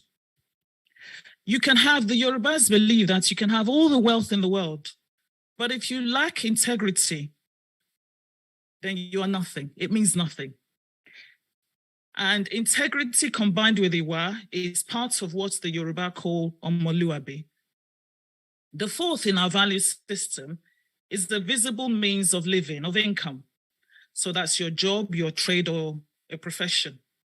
Now listen, the last in our value system is money. If you have money in place of the other four, you are nobody. So that is really, really important, because in the last, since the colonials came and merged us or put us with people with whom we share no values. So we are now in a space, and we've been in a space for over 100 years with people who will do anything for money. We are in a space who value money above all else. Remember, in our value system, money is the last. We are in a space with people who will do anything for power. And sadly, for us to survive in such a space, we have imbibed some of those values. So you can't, to an extent, we can't blame ourselves, because you have to survive. The first law of humanity is to survive. And then after survive, you thrive. So if we are to survive another 200 years, then we must go back and embrace our culture. Another part of embracing who we are is religion. The Yorubas are Christians and Muslims, as well as traditionalists. The challenge with Christianity is many of our people pray for what they can do for themselves. Human beings make change possible. And then, if you're a Christian, then the grace comes onto it. But for a lot of our people, they say, how do they say it? Olorun will do it. No, it's not Olorun that's going to do it. You're going to do it. And our people in the past, the reason we built empires, the reason we built city-states, Lagos is an example of the kind of city-states we had in the past, or rather Eko. I prefer the Yoruba word, which is Eko. I'm not Portuguese. They have their own Eko. If you Google Lagos, you'll see the Portuguese one come. What's Portugal got to do with Yorubas? So the points I'm making is this. We must return to what made us what we were when we were great. The second thing is tradition. In Yoruba culture, women have a very important role in leadership, in the family. And in fact, one of the things that in my reading is that women were effectively the economic ministers of Yoruba land. And I'm not surprised that although Yoruba land is the economic backbone of the mess, the colonial enterprise they call Nigeria, you don't see women in positions of economic empowerment. And what's the excuse that passes for a political class to not realize is that every time, this is in Yoruba land, they stop either with the markets and so on. Every time they stop or they don't empower women, they're actually undermining themselves. Because if you undermine your women, you can't make progress. And part of the reason we were so ahead in the past was because we empowered our women. It is part of our culture. And finally, language. Now, someone said earlier about speaking language to our people. I'm always, he's absolutely right, Architect Akinola. Once a language is not spoken, it dies. If I learned French and I don't speak it for 2-3 years, I'll forget it. So is the same with our language. And sadly, perhaps those in the diaspora who don't speak Yoruba to their children, maybe they have an excuse. They don't have an excuse, but maybe you can say they have an excuse. But always surprised that there are people, their children are born in Yoruba land and they don't speak Yoruba. Wow, how's that possible? And then finally, our clothes and our fashion. Now, I'll give the Yorubas 9 out of 10 for that. Because even if we haven't done very well on the others, we've managed with the clothes to hang on to that one. So I'll give us 10 out of 10, sure. The second point I want to make is that for us to survive, we need to dismantle the Berlin Conference structures we call countries. They are not countries. They're just European trading posts, nothing else. It is not until we dismantle these things, i.e. we get a Yoruba sovereign nation, that we will have stability, we will have progress. As long as we are in these European trading posts or Western trading posts, effectively we're operating with our hands tied behind our backs and we can't make progress. One of the points I want to make is this. There are many people in the diaspora. I was asking a friend that, our people get involved in. I was asking our people that why is it that our people that they don't get involved in, let's say, communal things in the UK? And she said, oh, they don't think of themselves. They don't think of it as, some of them don't think of it as home. So I just want to tell you a little story. It's called Windrush. In 1948, the British went to the Caribbean and they invited people from Jamaica, St. Lucia, St. Kitts, and so on to the UK. They called it the motherland. They said, come and help the UK to build. After the disaster, that was the Second World War, come and help the motherland to build. They even sent a ship, which is where it's called the Empire Windrush. That was the ship they sent. So they came, these people came, they worked to build the newly set up NHS, they were on the buses, they came and they did all sorts of work. 70 years later, the government at the time created something they called a hostile environment. These people who are now old, many of them are now old, and their children were denied healthcare, were denied pensions, were denied work. They were now told that because when they came before, the papers they needed, the papers were now being asked for in 2000 or something, were not the papers they had in 1948 when they came. And if you don't have those papers, you can't get work. You can't receive your pension. You can Google this. It was an absolute scandal. And they even deported some of them. Some of them who had gone to home, let's say Jamaica, they wouldn't allow them back. So after you built the country, they now say, we don't need you anymore, go home. Go back. Now, why am I telling you this story? Some of our people are very comfortable in the UK, in the US, wherever it is they are. Windrush too will happen. It's just the nature of people. And so some of us, some of those living overseas thinking it won't touch you, it will. Because when Windrush 2 happens, where will you go? Where will your children go? Where can you call home? Because even when you're born here, they'll ask you, where are you from? That's quite apart from Windrush 2. Now, the second thing that I realized that's come out recently, for those of you who follow British politics, is that as a result of Windrush, compensation was paid. A lot of campaigning took place, and the government agreed to give compensation. I've just seen that another government has now decided that they're going to get rid of that. So in less than 5-10 years after the scandal that was Windrush, you're now going to not give the compensation that you had promised.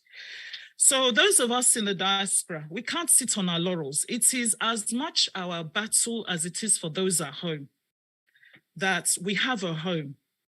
We have a place that we can call our own. My fourth and final point is this. We must and we will have a Yoruba nation. You know, I always say every generation is a new people. And the nonsense that our parents tolerated, because we are where we are now, it didn't happen overnight. This colonial contraption called Nigeria, it's been building since. We're now where we are, that we're second class in our own space. Can you imagine?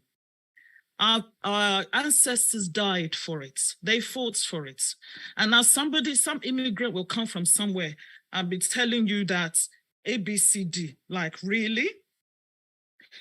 So we need and we will have a Yoruba nation, a separate sovereign Yoruba state, because we need to control our space. Presently, I'm sure those of you who either live there or come, you will go there. You'll see people from everywhere, not just immigrants from the north or the east. You even see them from Mali, from Chad, from Niger Republic, from Sudan.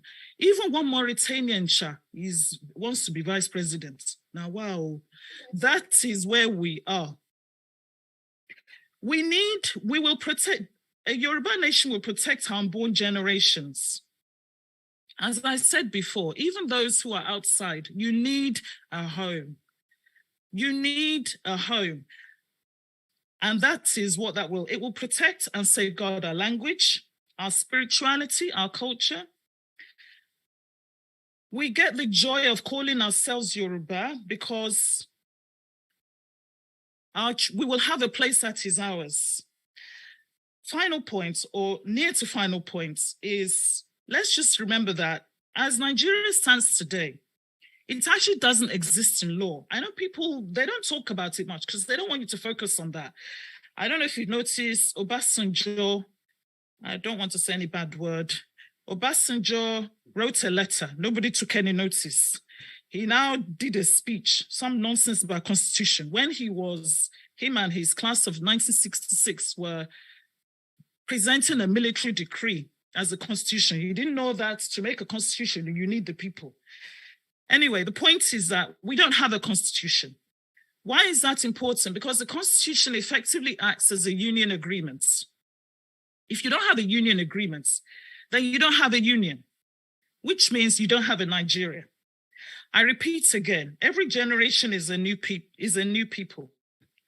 You cannot stop an idea whose time has come.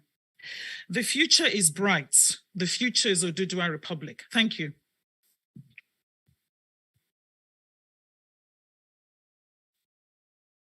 Thank you so much, Omoluabi Shalasalako. We appreciate you for your submission. Yoruba Nation now, with strategy, with sincerity of purpose and enterprising effort, we will get it. We will go shortly on a music break again, and then we'll come back to have a quick submission from Ojogbon Bonka. And afterwards, we will have a short moment to do an awards presentation And then I would have Ojogbon Akinkanju also make a quick submission. If you wish to ask a question or make a submission, please let me know. Do send me a message, or you can just, post your question on the public space. Thank you so much. Admin, please take it away.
Thank you so much, Admin, for that beautiful music interlude. That is, again, Angelique, I believe. Thank you so much. Without further ado, we would bring up stage one of our resident historians and a supporter of TYF and the greater nationalist struggle. Ọ̀jọ̀gbọ́n Gbọ̀ǹkà, ẹ gbé ohùn yín sí òkè, kí a sì ṣí ojú yín ní ẹ̀kú. Ẹ já rí yín.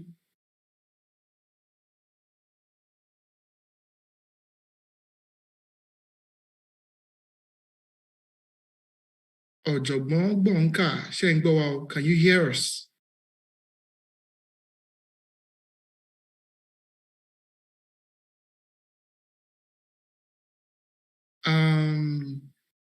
I guess we'll just have to come back to Ojombobonka. Well, I'm going to hand over to my Omoluabi sister now, my very own Ajike Hago. We're in the building. Over to you. Wow. Thank you so much for this beautiful and so with pride and joy in our hearts, we are delighted to have you as a keynote speaker, Barrister Dele Ogun, at here in Think Yoruba First conference. And to acknowledge and to appreciate you, we want to honor you with Akikonju Omoluabi Award for your conveyance of the Fatherland Group and extensive work in documenting Yoruba late, modern, and contemporary history. Not to forget your continued fight for things of Yoruba interest and participation with NADECO. Yeah, thank you very much.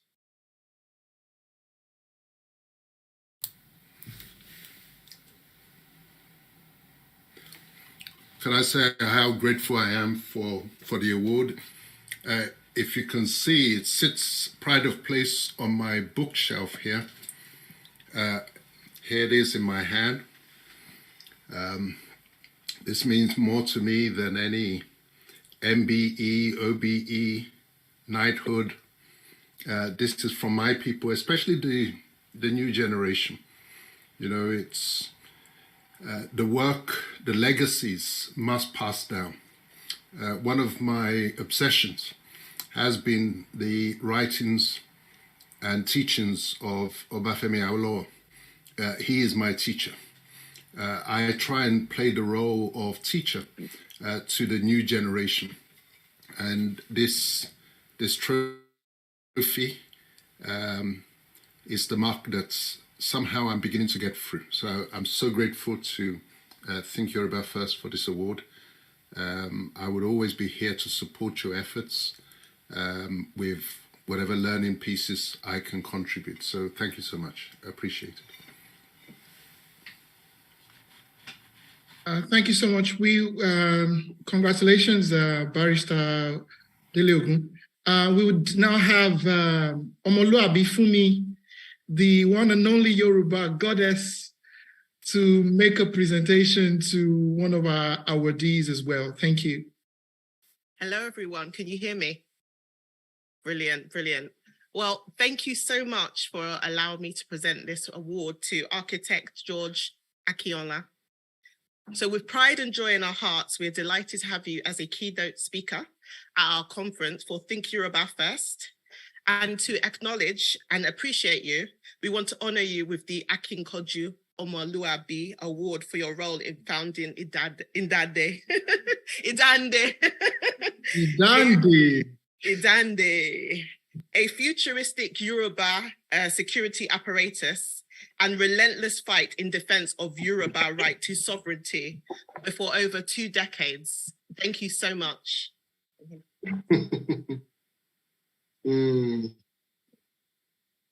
Thank you so much, the special lady. I hope you can all hear me. I appreciate you so much. I appreciate all of you. In fact, I'm thinking of, yes, is somebody taking that award on my behalf? Yes, could you? Okay. Oh, Madam Shola Salako, my sister. Thank you so much. Can I continue saying what I'm saying? Please okay. Go on. Yes, thank you so much, but we have not gotten there yet. This is a collective fight. And since the bulk of TYF is made up of young, erudite, brilliant professionals from all walks of life, we have been of the fairly older generation, are proud to associate with you and to continue to encourage you to do the right things, continue to encourage you to engage us intellectually, engage us militarily, because that's where we are going. I don't miss words about this. Emura Funja, Ijasheshe Bereni, Adema Yorawa Kuro Nubi, Eshegoni, Odupe. Adupe, Architect George Akinola, Eshon Pupo. Olódùmarè, á máa jú yín ṣe o. Àmín. We pray for your continuous victories and torí àwọn bó ṣe bí òwe àwọn àgbà wọn ní pé ọgbọ́n ju agbára lọ, Olódùmarè ó jíǹkí ọgbọ́n tó ní kì mí yóò tún jíǹkí ẹ̀ fún yín. Àṣẹ Ìdùmarè. Ẹ ṣeun púpọ̀, adúpẹ́ o, a máa rí yín bá. Do we have Ọ̀jọ̀gbọ́n Gbọ̀ǹkà ready to speak? Yes, I'm here. Okay, lovely. After you, please, we give you 5 minutes to speak, and then we would have our own Madam Awoko, who is going to also make a quick submission. I hope the good barrister will stick around. I have a question of something of a spanner in the works that I want to throw into the mix. So please, Barrister Ogwemati Salo. Okay, Ọ̀jọ̀gbọ́n Gbọ̀ǹkà, ẹ gbóhùn sókè.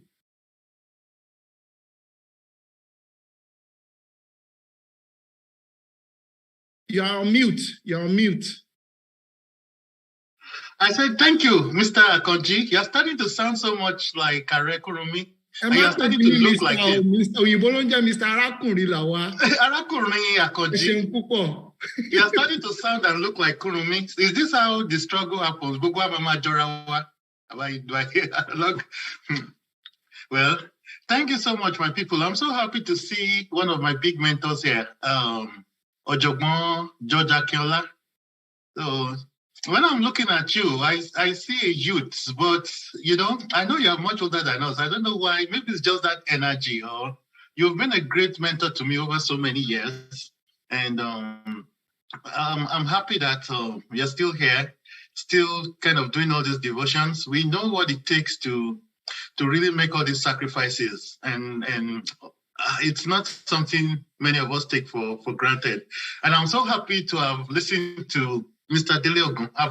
We've really missed him, and we rarely hear him.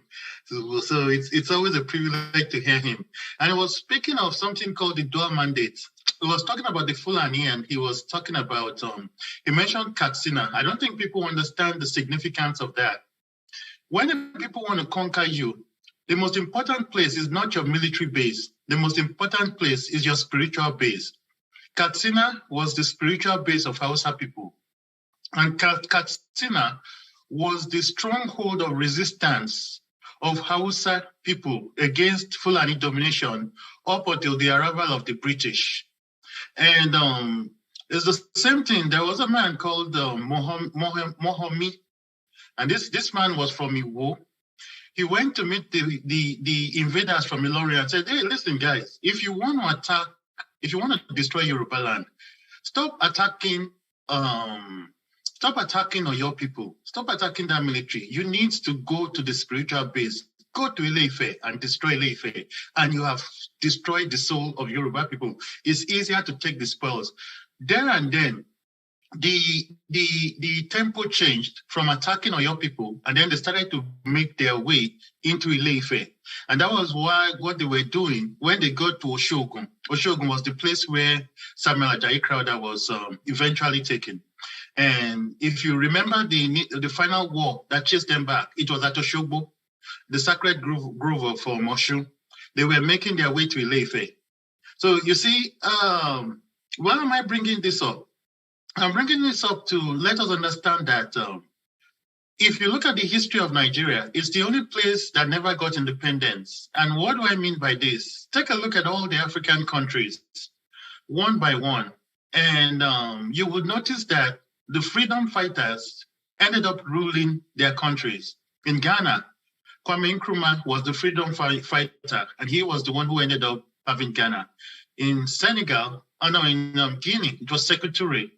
And in Kenya, it was Jomo Kenyatta. In Zambia, it was Kenneth Kaunda. South Africa, Nelson Mandela. So just take a look at all in Congo, that was Patrice Lumumba. Take a look at it back to back, all the way around. You will see that it's all the freedom fighters that eventually were the ones that end up ruling their country. The only place where that exception was in Nigeria. And the strange thing was that those who were actually fighting so hard for independence were the ones that were sidelined. Those who were saying, no, we don't want independence. We want the thing to remain as it is. They were the ones that were now handed over the power.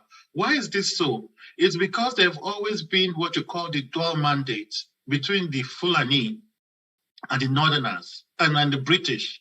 And this dual mandate says, let's partner, because the Fulani people came to this land to do exactly the same thing that the British came to do. They came to exploit and take the wealth of the natives.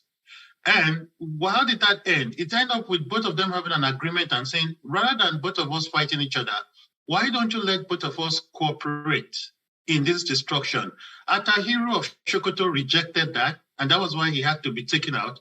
But I'm happy with the way Mr. Deleogun pieced it out. There are some things he says that kind of complete my own researches. He gives those golden nuggets that I usually have some kind of they call it aha moments, like, oh, wow, of things that I'm trying to piece together. And he just says them so simply, so effortlessly. And I'm like, wow, this is something I've been searching for all my life. And someone just says it. So now you see how that went into Katsina. So why am I going into all this? Yoruba people have to evolve back to a stage where what ties us together is our philosophical ideology. We need to have a code of any nation that wants to survive needs to have a code of principles. And that's why I'm excited. We're all excited to be here today. Without code of principles, so now, and what binds people together, it's not religion, it's not spirituality, it is your love for your land. We were speaking to Jewish people yesterday in one of our numerous intellectual platforms, and someone asked the Jewish man a question: what does it mean to be a Zionist? Can you be a Zionist if you do not embrace the Talmud? And I don't remember the other word, but those were the things that they were using during the days of Moses. And the guy gave a very interesting answer. He said, in the Jewish nation today, there are atheists, people that don't even believe in God, and there are Muslims, there are free thinkers, there are people that engage in Kabbalah, there are people who engage in Judaism. And he also said that when the Jewish nation existed, a lot of people came from different parts of the world and they brought different cultures. Those that were Jewish Americans came and they still loved that American ideology.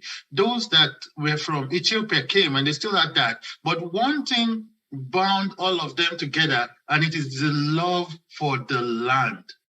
So this is where it must come for every Yoruba man. It starts first with the love for your land. And you cannot love your land without loving your ancestors. There can't be a disconnect between the love for your land and the love for your ancestors. You cannot continue to look at your ancestors as this kind of terrible people that the white man painted. And at the same time, even if you look at our ethics and our proverbs, it talks a lot about alale agbeo, entoba dale. Why do you think our ancestors are so big on that word ile? And who sang that song? Ile, dakun bawao ile. I think it was Ogunde. Ogunde. Thank you, sir. So you can see these are things that we need to kind of come together. God bless Marekurumi. I wish you so much long life.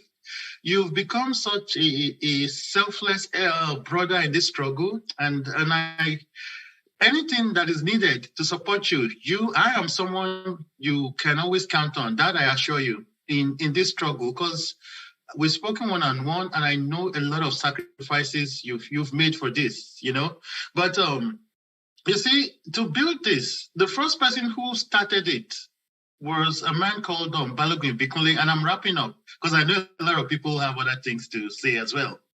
Balogun Ibikunle was one of the biggest generals to come out from Ibadan. It was Balogun Ibikunle that actually kind of expanded the reach of Ibadan and its stronghold in protecting Yoruba nation. But he started the first pan-Yoruba agenda.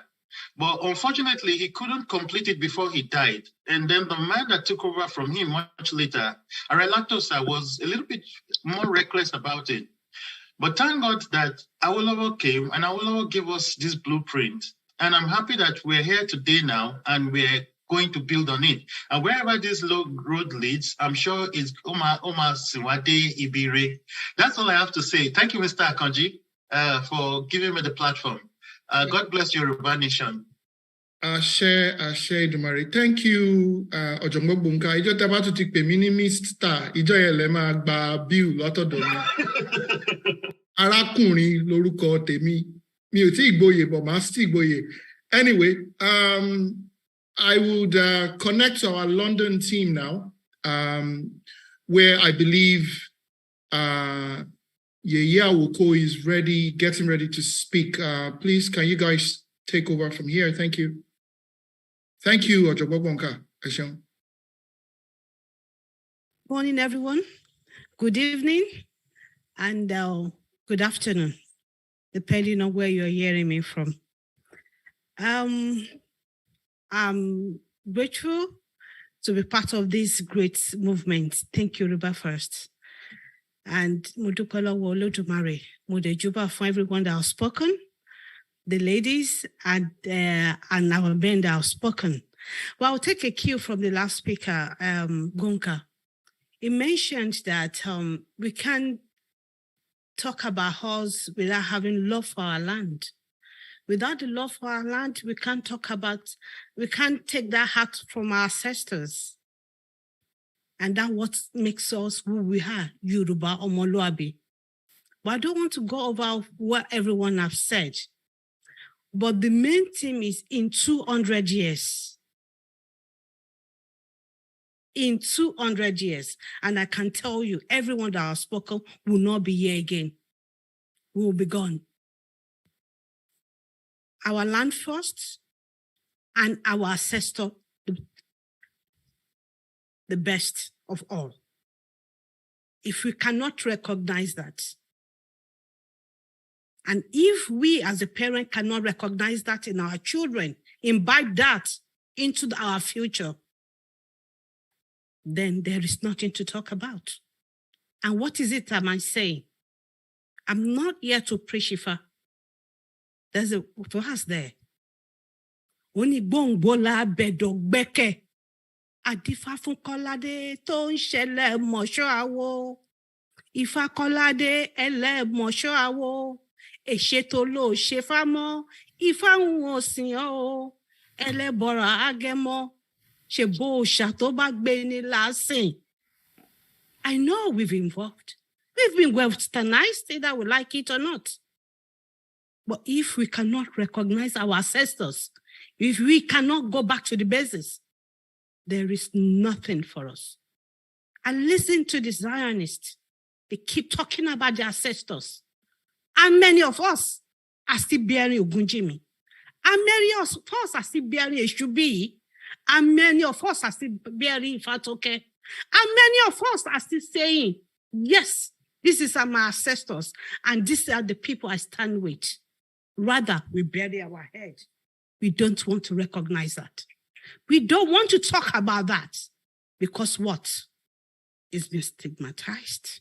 And it's high time we face reality for the future of our children, for our own future, and those children yet unborn. So going back to our ancestors, let's embrace them. I'm not preaching religion. No. I am way above religion. But without us embracing our ancestors, the originality of who we are, the Yoruba people, we can't talk about Oduduwa nation without mentioning Orunmila, and you can't talk about Orunmila without mentioning Ifa. Let's be genuine and go back to our originality. That is all I have to say. And if we can have that at the back of our mind, and that is our best, the truth about the old earth of all Yoruba people. Aniwo jimaye. Ani baye lo ani paremaye biso. What is in our hands? For us to be truthful with ourselves.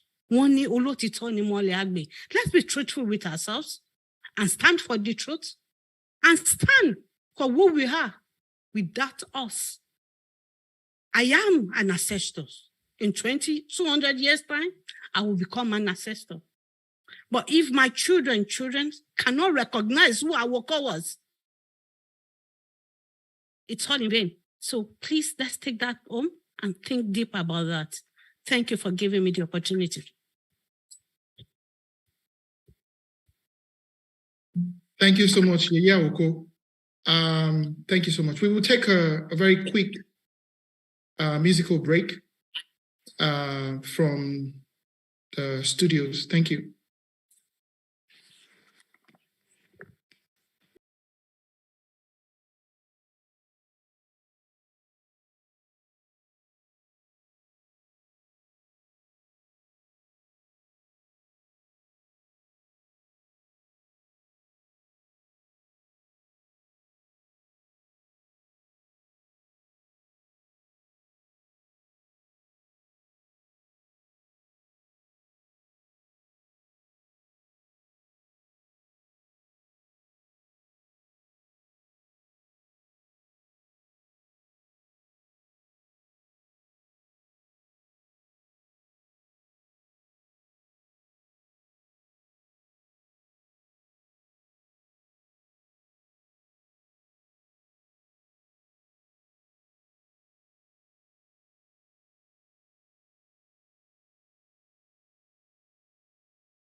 Thank you so much.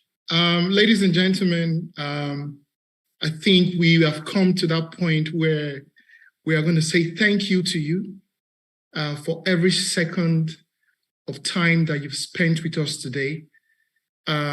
London 2023 TYF conference, in 200 years from now, will Yoruba race and identity still exist?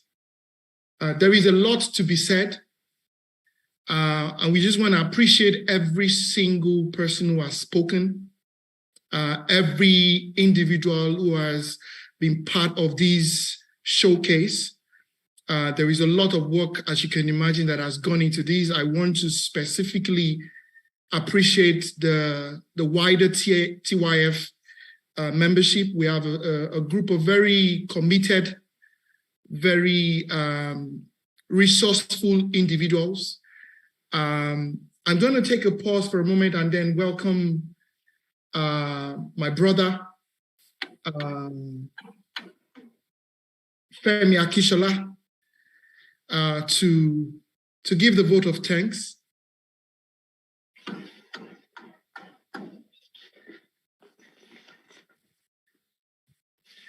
Ẹ̀gbọ́n sókè sá, ẹ ṣeun púpọ̀. Yeah, ṣé gbogbo lè ń gbọ́ mi? Àgbọ́yé. All right. So ó dàbí pé màá ní láti ka ilé yìí ni o. So mo kí gbogbo lé ní orúkọ Olódùmarè. A dẹ̀ dúpẹ́ lọ́wọ́ gbogbo àwọn tá pè tó jẹ́ wa. Lálàkọ́kọ́ mo ní láti dúpẹ́ lọ́wọ́ gbogbo ọmọ ẹgbẹ́ Think Yoruba First. Nítorí láìsí yín, àní ráyè ṣe gbogbo ilé. A tún fẹ́ dúpẹ́ gidi lọ́wọ́ Yorùbá Goddess. A fẹ́ dúpẹ́ gidi lórí gbogbo nǹkan tó ń jẹ́ Yorùbá. Lára wa kan ní láìpẹ́ yìí, ó sùn, ó jí. Ó ní Ọbáfẹ́mi Awólọ́wọ̀ ní pé kóhun kí wa, ní pé a kú iṣẹ́. Ó ní Uncle Bọ́lá Ìgè ní ibo láti ṣe dé. Ó ní arákùnrin Fúnṣọ́ Williams ní pé ó jókòó, ó ń wò wá. Ó ní alàgbà Dípọ̀ Jìnà ní pé ó ní ẹ̀yin ọmọ Yorùbá ẹ kú iṣẹ́. Wọ́n ní Àfáà Fàtáì, wọ́n ní ṣá àgbàgbé ikú tó pa àwọn. Wọ́n ní arákùnrin Saheed Adogan, ó ní ṣé à ń ṣe bó ṣe yẹ ká ṣe kó ba lè rí bó ṣe yẹ kó rí. Wọ́n ní arákùnrin Adé Orí Ọ̀kín, ó ní pé ṣé à ń wo gbogbo nǹkan tó ń ṣẹlẹ̀ kí tẹ̀lé àwọn máa ṣe sí.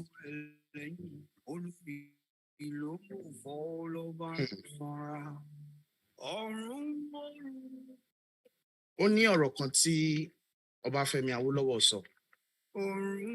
Ìgbà tí mo ka ọ̀rọ̀ yẹn, màá kà fún wa nítorí mo fi àfikún sí. Ọbáfẹ́mi Awólọ́wọ̀ ní after rain comes sunshine, after darkness comes the glorious dawn. There is no sorrow without its alloy of joy. There is no joy without its admixture of sorrows. Behind the ugly, terrible mask of misfortune lies the beautiful, soothing countenance of prosperity. So tear the mask. That was where Obafemi Awolowo stopped. But then I decided to include tear the cowardice and be the Yoruba like your ancestors were. Because if our ancestors did not think Yoruba first and last, we would not be here. Àwọn Yorùbá máa ń sọ nǹkan kan. Wọ́n ní jẹ́ kí n fìdíá ló jẹ́ kí àlejò gba ilé lọ́wọ́ onílé.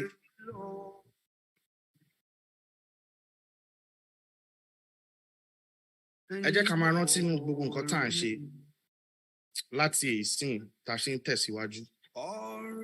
Ní pé àwọn Russians wọ́n ronú bí Russians lálákọ̀ọ́kọ́. Àwọn Germans wọ́n ronú bí Germans lálákọ̀ọ́kọ́. Àwọn French wọ́n ronú bí French lálákọ̀ọ́kọ́. Kí ló dé tí àwa ọmọ Yorùbá a fẹ́ máa ronú ní Yorùbá ní alákọ̀ọ́kọ́? Wọ́n ní Ààrẹ Kúrúnmí president ti Think Yoruba First. Wọ́n ní a fraudulent 4 years election, every 4 years election under the present Nigerian system is nothing but a waste of time. Ǹjẹ́ ẹ̀yin ọmọ Yorùbá ẹ ní jẹ́ ká ronú báwo la ṣe fẹ́ tẹ̀síwájú? Ẹ jẹ́ ká ronú Think Yoruba First ní àkọ́kọ́ àti ní ìgbẹ̀yìn. Ẹ ṣé púpọ̀. Olódùmarè á wà pẹ̀lú wa. Ẹ ṣé gan. Wow. Ẹ ṣeun o. Onírú ṣe o. Ẹlẹ́wà ṣe o. Àwọn tó jẹ́ náà a dúpẹ́ lọ́wọ́ yín. A time comes in the life of a people when they have to make a decision what they will bequeath to their children. Yeye Awoko said, in 200 years' time, none of us will be here. Not even the miracle of modern science will deliver that to us. Ladies and gentlemen, brothers and sisters, fathers and mothers, Alagemo ti bímọ ẹ̀. Àìjó dẹ̀ kù sọ́wọ́ Agẹmọ fúnra ẹ̀. ẹ wo ọjọ́ ọ̀la Yorùbá ó dùn ó lárinrin ṣùgbọ́n iṣẹ́ kù fún wa láti ṣe. There is a lot that we need to do as a people. Think Yoruba First is at the intersection of thought revolution and cultural transformation. There is a lot that we need to do. And it gives me great joy and excitement that we are not fooling around. We are not faffing around. And it is my confidence and hope that in the fullness of time, we would have our own homeland that we can all be proud of. The Republic of Omoluabi, Oduduwa land, Yoruba land. We have everything we need to succeed as a people. I like to always say this, ladies and gentlemen, and we are bringing this to a close. Being a Yoruba is akin to have won an ovarian lottery. We are descendants of great women and men. It is in Yoruba land that we say, Bobo ti shori na nina kishe. Ba ti beru la bomo ikan o gbodo ju kan lo. We are a great people. We just need to rediscover who we are. Ẹ ṣeun púpọ̀ o, a dúpẹ́ lọ́wọ́ yín tẹ́ a pè yín tẹ́ ẹ jẹ́ wa. Ní orúkọ Olódùmarè, ní orúkọ àwọn àgbààgbà, Professor Wande Abimbola, bàbá wa Olóyè Lékan Àlàbí, lórúkọ President ẹgbẹ́ wa, ẹ̀ńtà Mọ̀sí Ọládìméjì Bọ́lárìnwá Àrẹ́kúnmí, àti Secretary wa, Bukola Adéníjì, àti gbogbo ọmọ ẹgbẹ́, èmi ní tiyín tòótọ́, Àkànjí Àgan, ẹ ṣeun púpọ̀ o, ire kàǹkà, ire kàbìtì.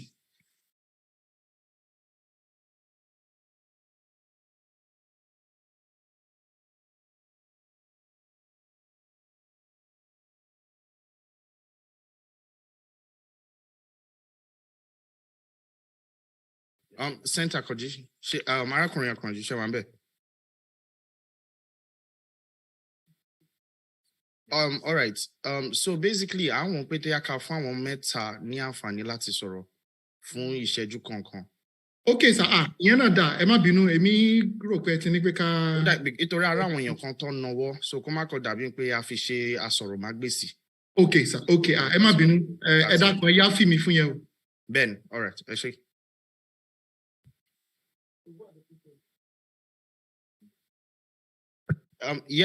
Arákùnrin Akanji, ṣé wà ń bẹ̀?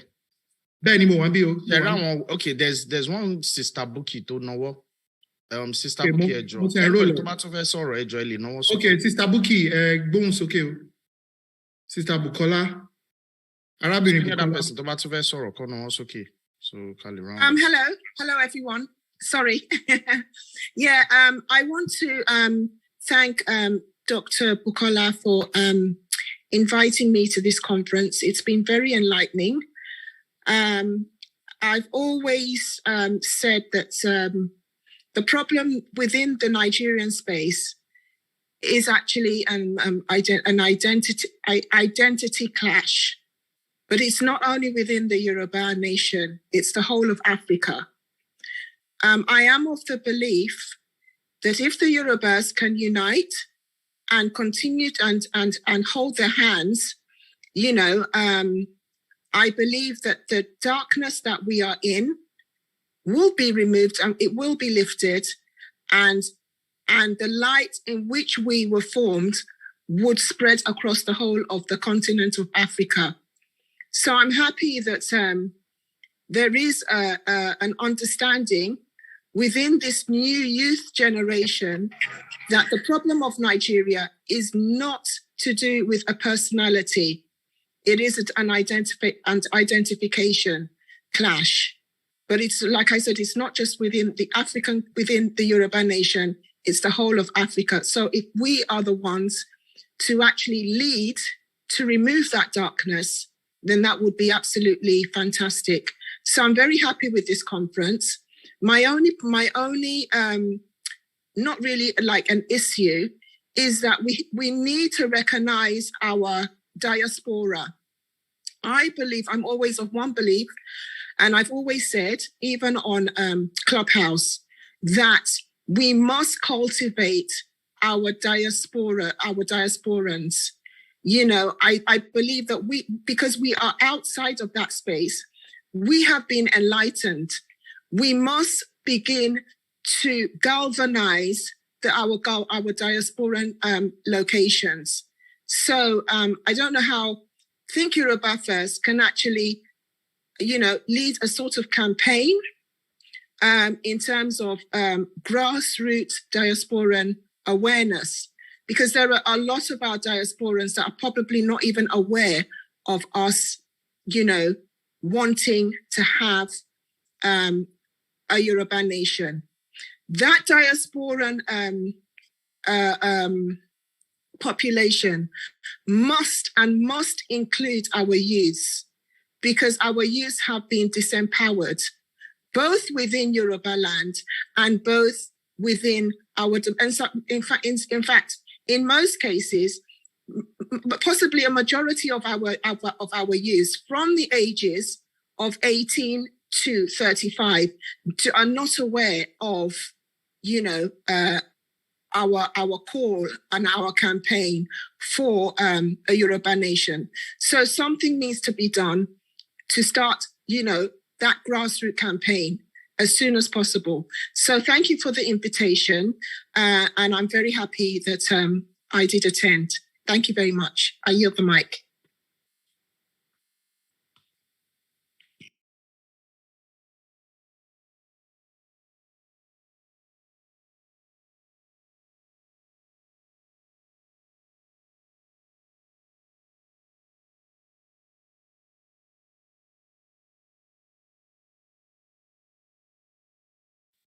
You're mute.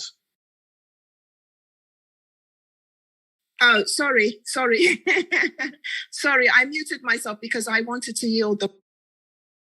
Yes, I actually got the message, but I'm not sure if I'm audible. Yes,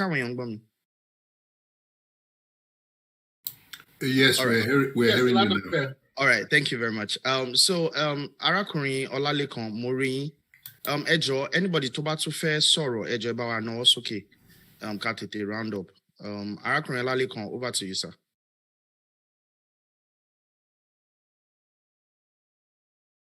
Arákùnrin Ọlálékan, ṣé wà ńbẹ̀? Okay, Aléyàn kan bí by ní London 13 ṣe conference.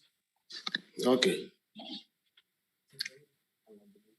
Alàgbà Ọ̀yábáyọ̀, ṣé mo gbà? Alàgbà SB. All right, Emma Bossa. Mo kí yín o, mo kí ẹ̀yin. Think Yoruba First. Ọ̀yábáyọ̀ lórúkọ tèmi. Ọ̀rọ̀ mi ò ní pọ̀. Ṣé rí few things tèmi fẹ́ sọ nìyí pé orúkọ méjì la jẹ́. Ìkan ọmọlúàbí tí gbogbo wa mọ̀. The other one, ó wà silent, tó ń jẹ́ Jagunlabi. This is the time tá a gbọ́dọ̀ wake up Jagunlabi. Òun ni àwọn bàbá wa fi ń sọ wá ní Arógundé, Olúwaṣẹ́gun. Tán bá jagun in those days, wọn ní máa jórúkọ yẹn.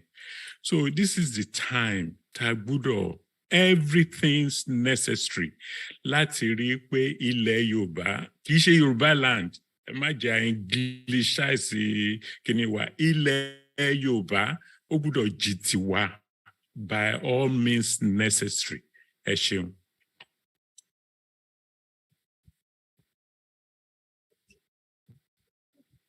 Ẹ ṣé pọ̀. Ẹnì kẹta tá máa gba ẹjọ́ ṣé wà ńbẹ̀? Hello? Yes. Ọlálékan ló sọ̀rọ̀. All right, go on. Ẹ ṣeun gan-an. Inú mi dùn púpọ̀ láti join conference yìí. Ènìyàn mi mọ̀ lórí Facebook ni mo jẹ́ sí arákùnrin wa ààrẹ Ọ̀nà Kakanfò. Inú mi sì dùn sí gbogbo nǹkan tí àwọn bàbá wa ti sọ. Ìmọ̀ràn kékeré tí ó wù mí láti sọ náà ni pé this Think Yoruba First something a gbọ́dọ̀ jẹ́ kó jẹ́ gẹ́gẹ́ bí underground ẹgbẹ́ nílẹ̀ Yorùbá gangan. Bá ṣe wà lọ́yọ̀ọ́, tá wà lọ́ṣogbo, tá wà lọ́ṣun, ká ní ẹgbẹ́ bẹ́ẹ̀ káàkiri. Èyí lá ràn wá lọ́wọ́ láti máa ṣe ìpolongo Think Yoruba First. Torí nǹkan tó bàjẹ́ ti pọ̀ gan o. Ó ti pọ̀ gan. So a nílò láti school àwọn èèyàn, pàápàá jùlọ àwọn Gen Z wọ̀nyí. A ní láti school wọn kán lè mọ ìtumọ̀ nǹkan tó ń jẹ́ Yorùbá. Ipa táwọn baba ńlá wa ti kó. Ọ̀pọ̀lọpọ̀ wọn mọ̀ pé Òṣogbo náà ti dá ogun padà. Ọ̀pọ̀lọpọ̀ wọn mọ̀ pé tí ìbá ṣe ara àwọn kan lé ní báyìí àbámọ̀ láwà níní. Ṣùgbọ́n kan wọ̀nyí la gbọ́dọ̀ mú lọ́dún. Ẹ ṣé gan. Ó dàbọ̀.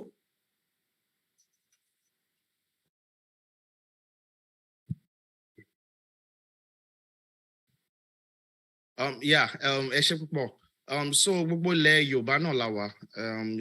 Ibi tẹ́ bá ti rí ọmọ Yorùbá kan, ibẹ̀ náà ni Think Yoruba First wà. So website wa wà níbi chat option yẹn. So ẹ lè lọ síbẹ̀ kẹ́ darapọ̀ mọ́ wa. A wà ní gbogbo state ilẹ̀ Yorùbá la wà.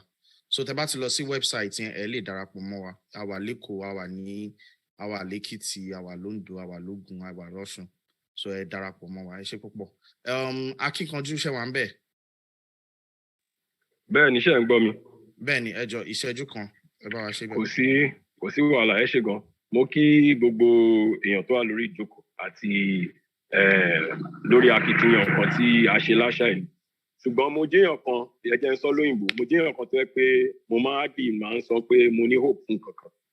Ṣùgbọ́n this will be the first time tí máa sọ pé mo ní hope torí pé tí n bá summarize nǹkan tí mo gbọ́ lẹ́nu àwọn èèyàn pàtàkì tó sọ̀rọ̀ ń bí lénìí àti nǹkan tó bá data fi ń sọ̀rọ̀ lénìí, èmi ní hope pé ilẹ̀ Yorùbá nǹkan yẹn lè má ṣẹlẹ̀ sí nítorí pé pàtàkì pé nǹkan tó wà ń bẹ̀ ni pé a ti ń jẹ́ káwọn èèyàn understand pé ideological subversion tán ṣe fún wa ó ń da ayé wa rú. So tá a bá breed the next generation of 20 years of intellectual children tán wà very conservative sí identity wọn gẹ́gẹ́ bí ọmọ Yorùbá, we can turn things around. Tèmi nìyẹn, nǹkan tá a bá ní ṣe ajẹ́ ká rántí ọmọ tá a bá bí lénìí is a potential tool for getting back that nation that we want. So ẹ jẹ́ ká mọ nǹkan tí à ń ṣe pẹ̀lú nǹkan tá a bá ń ṣe ní gbogbo ìgbà gẹ́gẹ́ bí ọmọ Yorùbá. Tèmi ò jiyàn lẹ́ṣẹ̀ gan.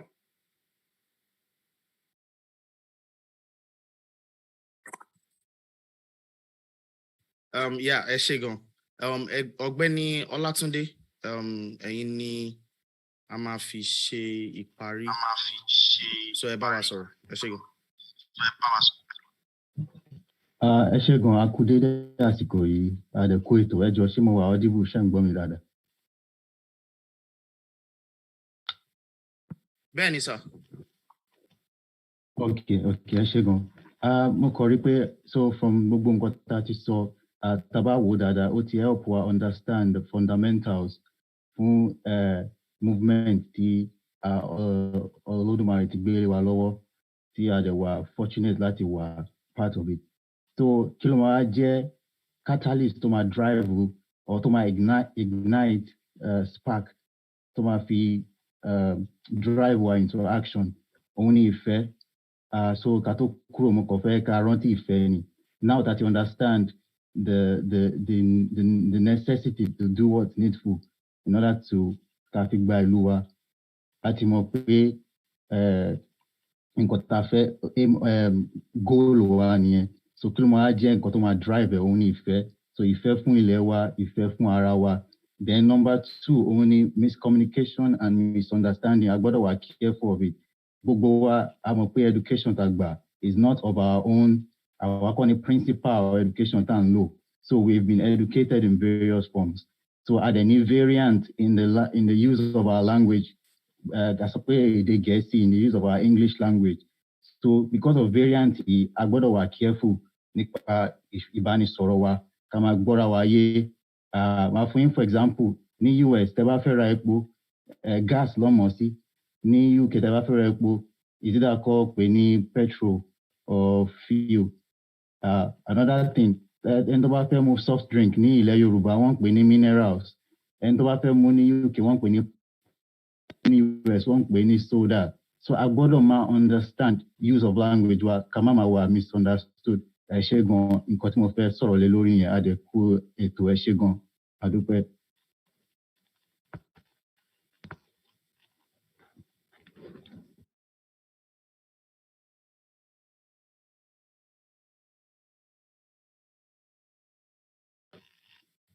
I'm done, sir. Thank you. Ben, kò sí wàhálà, ẹ ṣé púpọ̀, gbogbo nǹkan tẹ́ sọ náà ni a gbọ́. So ẹ̀yin èèyàn tẹ́ darapọ̀ mọ́ wa, a dúpẹ́ sí lẹ́ẹ̀kan sí. So a ti fẹ́ parí báyìí.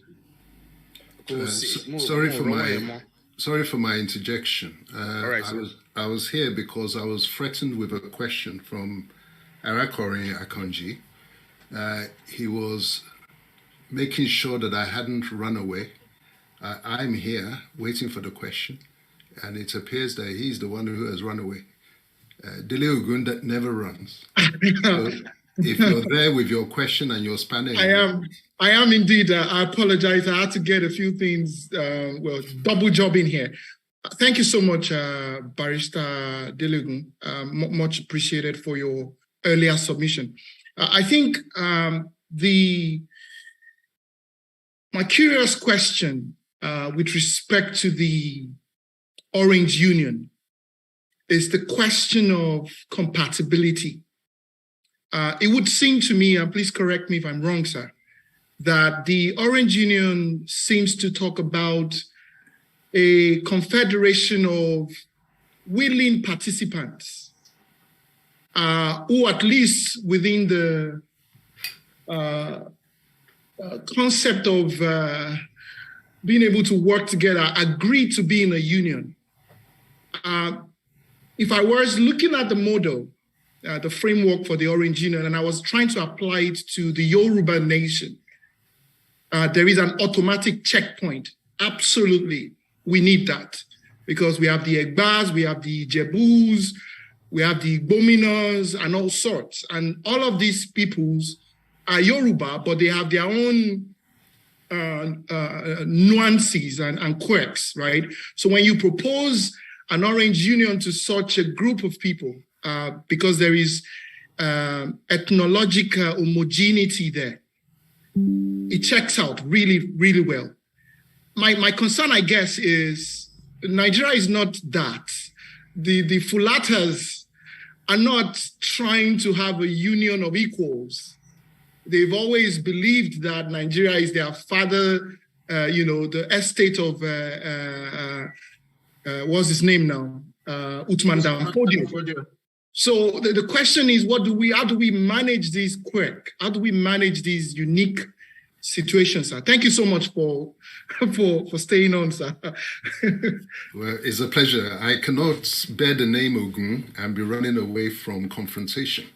Correct. Physical, I'm not Ogun, by the way. Physical or intellectual, it doesn't matter which way it comes. We'll be here. It's a good question. My answer is this. You're right that the Orange Union is a consensual union, willing participants. The Yoruba segment of the Orange is on the basis of our agreement to participate. The Igbo segment of the Orange is on the basis of their willingness to participate. I've been speaking to Middle Belt peoples of the various ethnic groups, Tiv and Gbagi.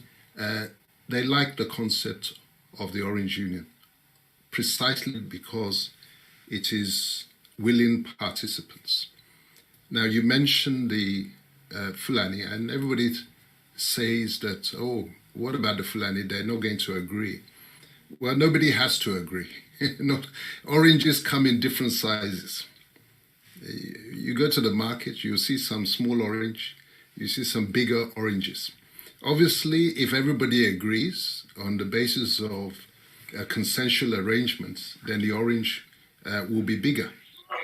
But if they do not, then I can see some nuisance beginning to interrupt, at this moment. Thank you for closing them down. The orange will be smaller, and within the Yoruba nation, there will be a tangerine union, if you like, or a very small orange union, on the basis, again, of having their compartments, having their own segments. So fear not. The apartheid South Africa, the Boers, the Afrikaans, were similarly intransigent in the struggle with the indigenous peoples of South Africa. There was a point at which they were dictating and saying, it's what we dictate that the rest of you will swallow.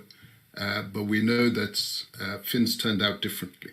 It's all a matter of getting consensus within ourselves, amongst ourselves, and then getting buy-in from other ethnic groups. This was Awolowo's vision, as I say.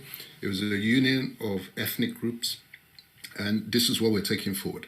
Very quickly, because I don't want to detain everybody, I was very pleased that Bonka made the point about Katsina, that Atahiru of Sokoto, sorry, let me rewind. He said that Katsina was the spiritual home of the Hausa resistance against the Fulani Jihad.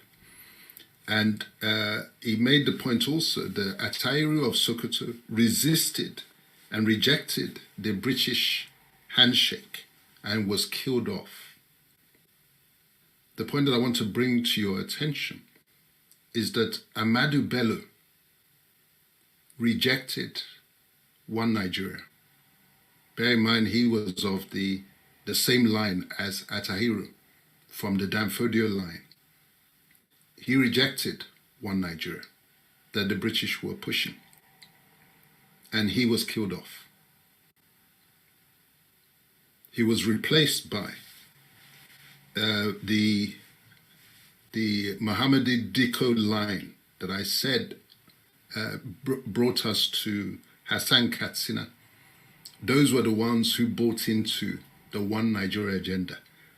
The point that I'm making is this: the Fulani are not one block. We've always believed that they were one block. They're not.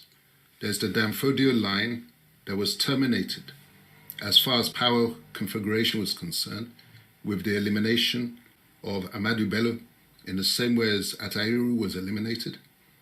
And then there's that new line, the Katsina line, from Mohamedou Diko down to the present Buhari, the Katsina line. I'll leave you with those historical insights. Thank you very much. Thank you so much, sir. Much appreciated.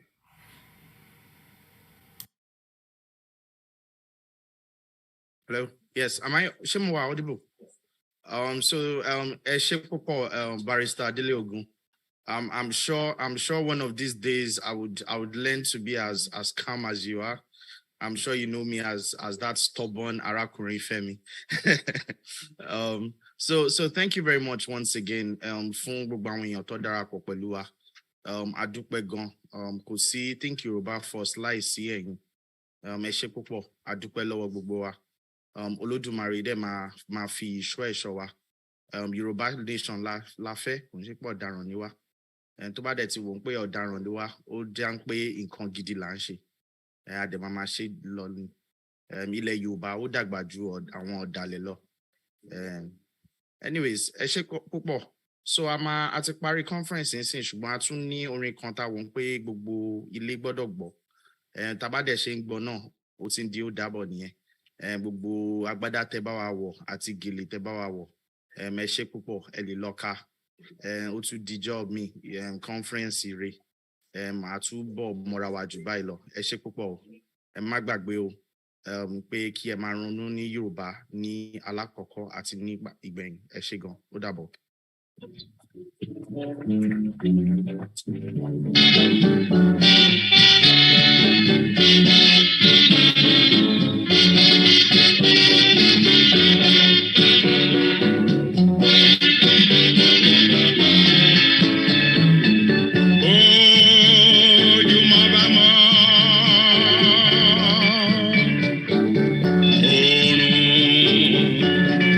fojú ayé ṣẹlẹ̀.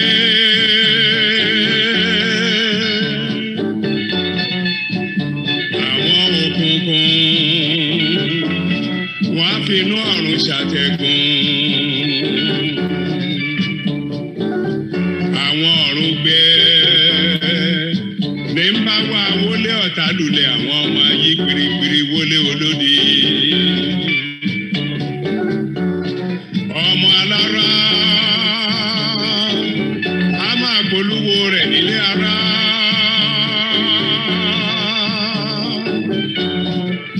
Ọmọ ajérò a máa polówó nílé ìjérò. Tẹ̀sí ń bá pé ó bí kò ṣolúwo mi o.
Yeah, ẹ jọ̀ọ́ ẹ má bínú.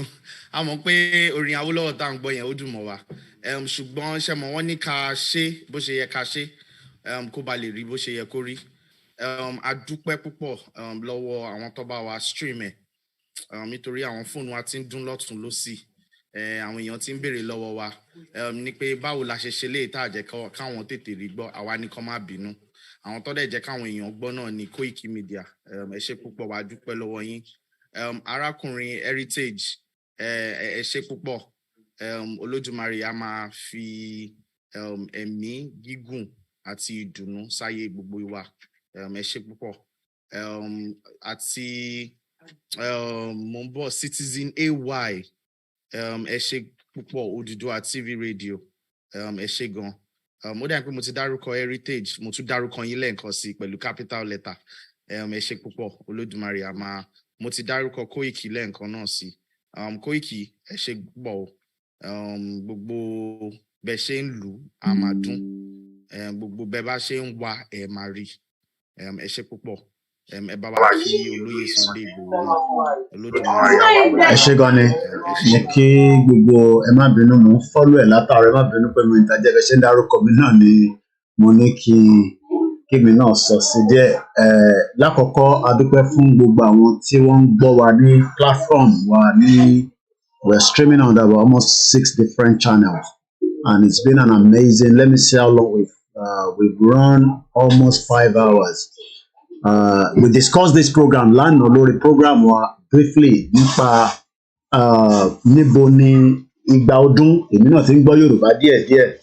So ìgbà ọdún ni ó mean tí ẹ má bínú inú family house. I'm sure the background noise ẹ má bínú there. So what I can say is we appreciate the Think Yoruba First for the great job tẹ́ ń ṣe, especially mo farabalẹ̀ gbọ́ ẹ̀gbọ́n mi dáadáa, ẹ̀gbọ́n mi Délé Ògún. Gbogbo ìgbà la máa ń lo program yín, àwọn educative program tẹ́ ti ṣe after the death of the Queen. We were using it up to yesterday. We love it. We appreciate you. We appreciate all the the powerful individuals tó ń ṣiṣẹ́ lẹ́yìn. Mo máa ń sọ pé kò àwa lè máa gbójú síta, but àwọn kan ń ṣiṣẹ́ lẹ́yìn, and this is part of it.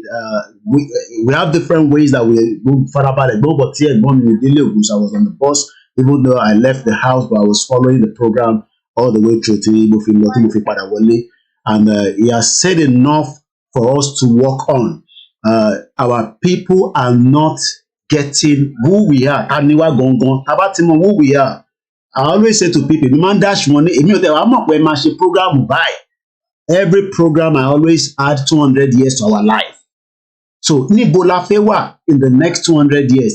I will be 244. I don't think wàá sáyàn sórun wàá gbéyàn wọlé gbéyàn jáde. So ó jẹ́ ká máa wọjọ́ ọ̀la kò ṣe lénìí kí n má gbàsìkò púpọ̀. I say thank you so much fún gbogbo àwọn tó ń gbọ́ wa ní gbogbo àgbáyé. Mo dẹ̀ dúpẹ́ fún, and I hope this is not going to be the last one. Ẹ jẹ́ ká tún tètè wá mí ká tún push it out. Thank you so much for all the great work tẹ́ ẹ ṣe, and we also advise everybody ẹ lọ ṣe Twitter account ẹ̀yin ọmọ Yorùbá. Níbẹ̀ ni ayé wà, níbẹ̀ ni ti máa rí up to date. Irú ẹ̀gbọ́n mi Délé Ògùn ẹ máa follow wọn Yorùbá think tank gbogbo bó ṣe ń lọ. I have been telling our people, and more Yorùbás are now getting onto that Twitter because Facebook la máa ń jókòó sí, and the message doesn't get out on Facebook, and we appreciate the work you are doing. Ẹ lọ register pẹ̀lú Twitter, kẹ́ follow Think Yoruba First. Thank you so much. Yeah, ẹ ṣé púpọ̀ Koiki, ẹ ṣé gan, a máa rí yín bá. So ẹ ṣé púpọ̀, a dúpẹ́ lọ́wọ́ gbogbo àwọn tó dẹ̀ tún stream ẹ̀ tí a tún rántí orúkọ wọn, ṣùgbọ́n a ṣáà ti mọ̀ pé àwọn èèyàn púpọ̀ ló ń bá wa stream ètò yìí, so ẹ ṣé gan. Ó dọwọ́ wa, omi ń bẹ lámù fáwọn ọmọ Yorùbá. Ẹ má dẹ̀ gbàgbé nǹkan tí mo sọ, màá tuntun sọ lẹ́ẹ̀kan sí. Jẹ́ kí n fìdíyà ló jẹ́ kí àlejò kó gbalẹ̀ ní lọ́wọ́ onílé. Ẹ ṣé gan, ó dàbọ̀.